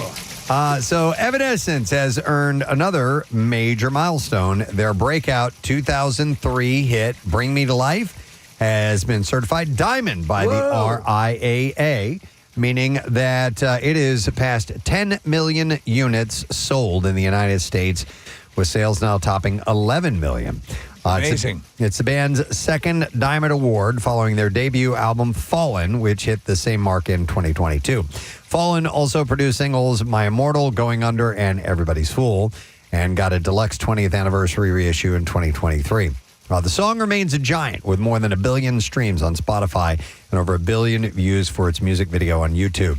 Evanescence is currently touring North America in support of their new album, Sanctuary, before heading to Europe in September. And then one other thing, programming note here at MMR. It is our top 250 rock songs for 4th of July weekend called the MMRica 250. It's in honor of the birth of the nation. And starting on Friday, the 3rd, and all of 4th of July weekend, we are counting down our top 250 American rock songs. From American bands, American artists. Exactly. I'm not sure if they may have gone to Croatia to produce the album. Yeah, who knows? No, these are all American-based bands and artists. Listen all holiday weekend on the radio, on the MMR app, or you can tell Alexa to play MMR on your smart speaker. And sponsored by Barb's Harley-Davidson, Philly's closest and New Jersey's #1 dealer on the Jersey side of the Walt Whitman Bridge. So that starts on Friday. Should be fun. I love stuff like that. I love our countdowns. Yeah. And Chuck works super duper hard to put those lists together. This is the first time he's ever done anything like this particular one. Well, he did the 25 songs of Belgium, but that was that wasn't as long. But please, if you disagree with anything on it, just email Chuck. Yeah, tell him directly what specifically you didn't like about it. Anytime, day or night. Nah, it's hard and it's subjective, obviously, and he had to do a lot of research of American groups and American artists and make sure that certain people were not left out or others were excluded for technicalities, whatever the reason may be. So that's coming up on Friday. We're looking forward to it. And that is it in music news. A quick one for you today. Yeah. All right, we'll take a break. We'll get back the letter of the day for the Word of the Week prize, which is a quick one too because it's only 3 letters and we give it away tomorrow. So we'll come back, get that with Matt Cord and turn things over. We'll be right back. No. So Steve is going to be doing it live for us this morning. So Steve, are you ready? Yes. It is time for the Battle of the Self-Proclaimed Experts. All right, and it is the It's Always Sunny in Philadelphia version of this that we are doing. If you stop and think about this, so we've done Harry Potter, which is one of probably the most elaborate of the collections of work that you would have to be aware of. This is right up there. Oh, it's got to be beyond. If you think about the hours of programming, good from point. It's Always Sunny in Philadelphia, it's got to eclipse the. It's amazing. The Harry Potter universe. So we reached out to our listening audience and we asked for you to tell us why you should be in our contest, and we got, as we figured, loads and loads and loads of great responses. Right. And they were really hard to narrow down, but we had to do it. And it's the only way to filter through and just find some people that we think might be good competitors. And we can't do a battle royale with everybody and then narrow it down and bracket it down to 2 people. So this is how we do it. Knowledge and passion. That's what we were looking for. All right. And we have 2 people in the studio. And I'm going to read the emails. Some of them are kind of long, so I'm going to read portions of the emails. Reader's Digest version. That were sent in. This one first says, Gadzooks Gang, as a stakeholder in kitten mittens and current student studying bird law at Patrick's Pub University, It's an honor to place my name in contention for this self-proclaimed expertise. 15 seasons and counting of sunny content directly linked to my brain over the last 17 years have allowed my inner day man to shine through and have it be a huge piece of who I am, my personality, and quotes, situations I directly tie into my everyday life. I am incredibly thankful for what the gang has been able to create and produce for us over the years, and I hope my obnoxious ability to have that content as part of who I am win me the title. On top of that, the Preston and Steve Show has been my personal inspiration for wanting to work in radio/broadcasting. Attempts at the difficult job front over the years of on top of recent historical events have led me away a bit. But the dream constantly remains whenever the frequency turns to 93.3. Hope to rid myself of all safety nets. Blending two of my passions is a dream, and thankful for the opportunity from you all.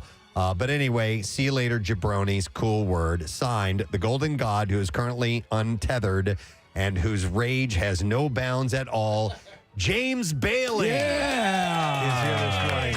Good morning, James. I just wanted to make sure I could perform a successful ocular pat down prior to us starting here. Yes. Okay. All safe. You guys are all checked. All right, thank you. Thank God. He's wearing his goggles. All We are good to go. We're all good. It's a pleasure to be here, guys. I mean, like a literal dream to be sitting here talking to you guys. So thank you. That's awesome. It is our pleasure, and thank you for all of your enthusiasm. We appreciate that. All right, and our next contestant sent in the following email. It said, you know what? Let me kick down a little thing to you that our founding fathers kicked down to me. And it goes, don't tread on me. And right now, if you guys don't pick me for this contest, you'll be treading all over me. If I'm selected, and when I do eventually win, I'm going to peak so hard that everybody in Philadelphia is going to feel it. If I'm unfortunately passed over as the self-proclaimed expert, I'll get all in your faces and point out your faults. But after I win, I'm relaxing. I'm getting blackout drunk, and you're leaving me alone. But Kathy, just a heads up, I'll give you $50 if you drink soup out of my shoe and take your top off. That's a good deal. I'm sorry, Kathy. She's done it for less. What color, by the way? Thanks. It's a lengthy email. I'm not going to get to all of it, but he was born and raised in South Jersey, graduated from Rowan University, a staff sergeant in the National Army Guard. Please welcome Alex Presbo. Thanks for having me. Good morning, Alex. Happy to have you here. Thanks for being on board. Yeah, this is awesome. Appreciate it. And again, sorry, Kathy. Listen, this is the way things are going to work with Battle of the So-Called Experts. Oh, I'm sorry.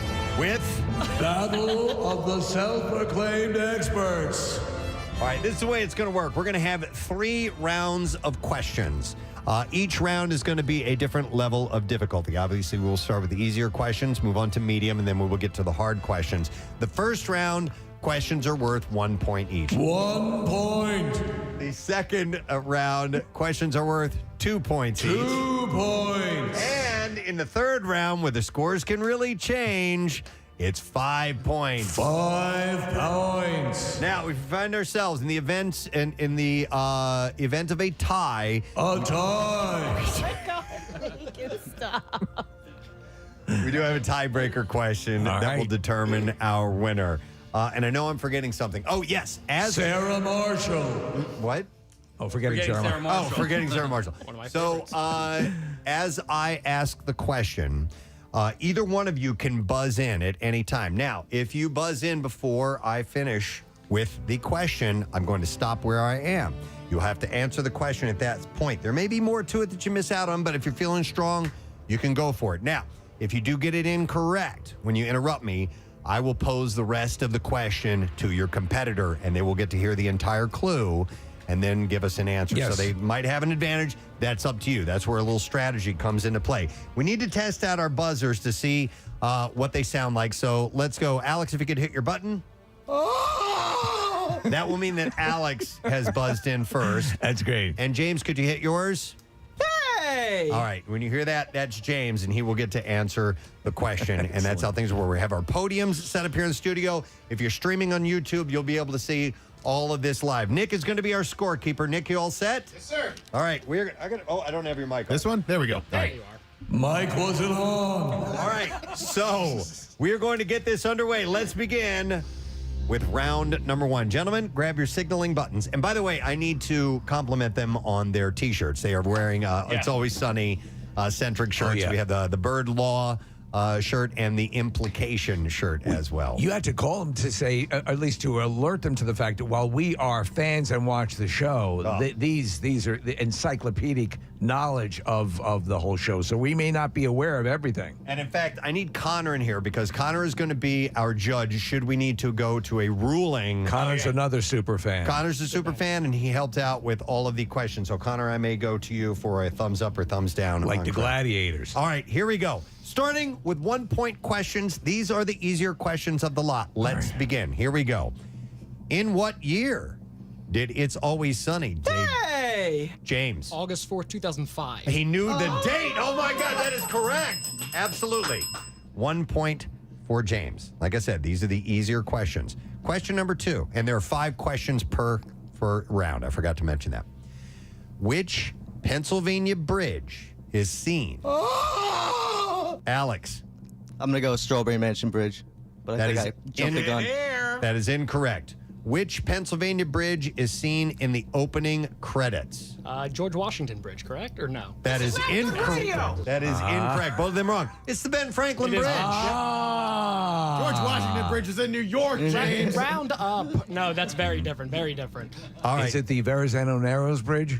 Here we go. Golden Gate. Yeah. And by the way, the you heard Casey playing sound effects. Yeah. For a correct answer, for an incorrect answer, you will hear this. Dead air. Or you will hear this. This is not good radio. All right, and for a correct answer, you'll hear. Or. Rock flag and eagle.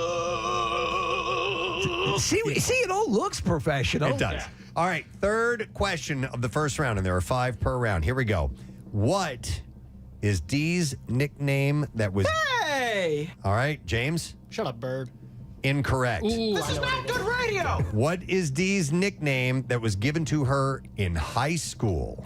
The Aluminum Monster. Yep. That is correct. Alex gets a point. That's from the episode titled The Aluminum Monster versus Fatty Magoo. Question number 4. What is Rickety Cricket's James? Matthew Mara. Matthew Mara is correct. Rickety Cricket's real name. All right, question number 5, and this is a lengthy one. A lengthy setup. I just want to tell you ahead of time. Here we go. Noted. Mac and Charlie go to a diving pool they used to go to as kids, but the pool has been abandoned and is full of garbage. Mac says that the pool looks like the way that it is because of a pattern of discrimination against lower class people. But Charlie says Wednesday morning, which has been a full one, a very enjoyable one.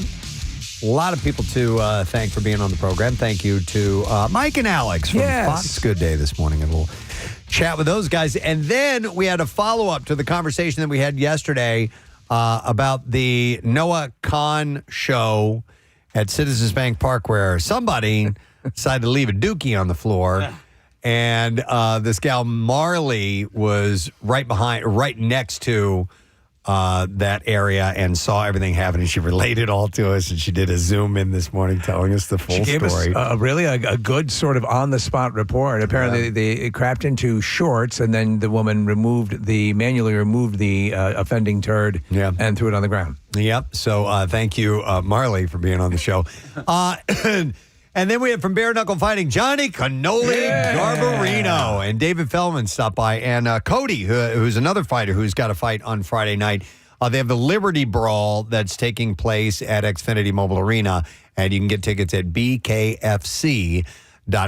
And then we had the second time arounders. So that was nice. Thank you to Brett and Eileen, John and Nancy who came by. They are marching in four semi-quincentennial parades this weekend.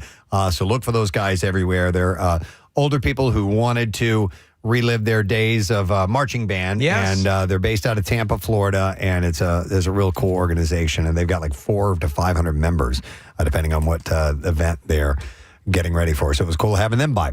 And it's cool having Matt Cord here. Hey. Cool to be here. Great show. I enjoyed the mall conversation. Yes. When you're talking about the Granite Run Mall, that was my mall growing up. And it was kind of our mall at Y100 too. So when I was I was, I just got married, and Claire was up in Long Island, New York, which is where we were from at the time, and I'd come down during the week and work at Y100, and I was in media, and I'd go kill time at the mall. Take a lap. Yeah. And I remember when we were making next to no money at the time, if I wanted to splurge a little bit for lunch, Baines Deli. Baines Deli, the higher end deli. It was expensive. Do you remember, I'm sure you guys don't, Aladdin's Castle? Aladdin's Castle. I had my wallet stolen at Aladdin's Castle. Oh, and the GameStop I would constantly go there. And they had a disco in there, a bar. Really? Bebop Cafe. Bebop was there? Yeah, during the same time as Pulsations. A 2-floor gym. Bally's was there. Yeah, they had a Bally's. They had Farrell's ice cream. Remember Farrell's ice cream? Sparrows. Yeah. And they had a Sizzler. Salad Works, home of the original salad tossers. Yeah. Orange Julius. Chess King. Oh, my God. Chess King. Merry-go-round. Picture people. And was there a Suncoast video there, too? There was something Yeah, later on there was. Video place, But it's the first time I ever had a Chick-fil-A, because there was a Chick-fil-A, and they'd always have a lady out there with a little piece of the chicken with the toothpicks in it. Yep. Yeah. I'm like, oh, you got to go by there and get your Chick-fil-A. It was like crack. Yeah. But there were no Chick-fil-A's anywhere else, not like there are today. Yeah, you're right. You had to go to the Granite Run Mall. Loved it. That was fun. I love that mall. All right, Matt, let's get the letter. Yes. Preston and Steve on 93.3 WMMR. Now, the Daily Letter. Preston and Steve show is brought to you today by The Letter. S as in Shaggy. Shaggy. Wasn't me. All right, we are going to By the way, isn't that the dumbest song ever? Yeah. I mean, it's a great song, but the whole premise, the story? Yeah, you got caught butt naked, banging on the bathroom floor. Tell her it wasn't you. Yeah, wasn't me. All right. We're going to give away the Reload Remastered Deluxe box set from Metallica. It comes with albums and DVDs and CDs and unreleased content and laminates and guitar picks and stickers and just a ton of things. Bam. It's really, really cool. A book and unseen photos. Read the whole liner. I'm not going to read the whole liner. It's way too long. It's available in multiple formats, by the way. Expanded edition, cassettes, digital, blah, blah, blah, blah, blah. Most importantly, once again, a massive deluxe box set. We will give that away tomorrow. Only 3 letters. It's a must-have if you're a Metallica fan. Most definitely. Yeah, absolutely. What's up today? Or do you want to say something else? I'm not going to. No, I'm going to see you tonight, too, right? We're going to be doing Dine Eat Under the Stars. Yeah, so Brent Porsche is broadcasting. It's the last of the Visit Delco live broadcasts that benefit the Families Behind the Badge Children's Foundation. We will be on State Street and Media.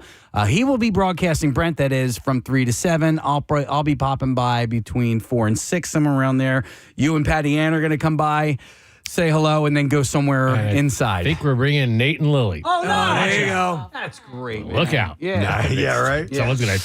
Anyway, we have blocks today. It's Fred Schneider's birthday of the B-52s. The best. B-52s block. It's Debbie Harry's birthday, so a block of Blondie and a block of the Counting Crows. And Pierre's vinyl cut today, Beastie Boys' debut record. Oh. Licensed to Ill. Yeah. I remember that one. Great record. I love you showing the front of the album. Show the other side. Yeah. Yeah. It's a passenger jet, and it's crashed into like a cliffside. And and this is like, they're nothing, after this record, they were ashamed of this record. Yeah. It was so frat boyish. Yeah. Oh, big time. Yeah. Girls? You listen to that song? Yeah. Well, do you know what they originally wanted to call the record? No. I can't say it on the air, but look it up. Okay. Oh, yeah. It's crazy. And Paul Rubin.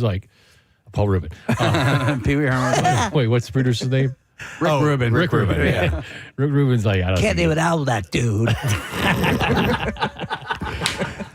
right, hang out with Matt. I want to take a moment and thank our sponsor. President Steve Show has been brought to you today by Duncan, and the President Steve Show runs on Duncan. Tomorrow is No Sad Bro Thursday. Get your ass. I think we might get the connoisseur as we head off into the to the holiday weekend. But we'll celebrate No Sad Bro, and we will have an in-studio guest, Jimmy Rollins. Whoa. How cool is that? J-Roll is stopping by awesome. here. Should be pretty cool. All right, and we'll see what else we can get into tomorrow. That is it. We are done. Rage on. Have a great day. Casey and I are on our way. Have a great day in the morning, I should say. We are on our way as we speak to the National Constitution Center for Wawa Hoagie Day. We'll be hosting that. Part of it's outside, part of it's inside. So come out, get your free sandwich, hang out, celebrate. The hero, it's always a tribute to our heroes. And so we're going to have some fun with that. So we'll see you tomorrow, gang. Bye-bye.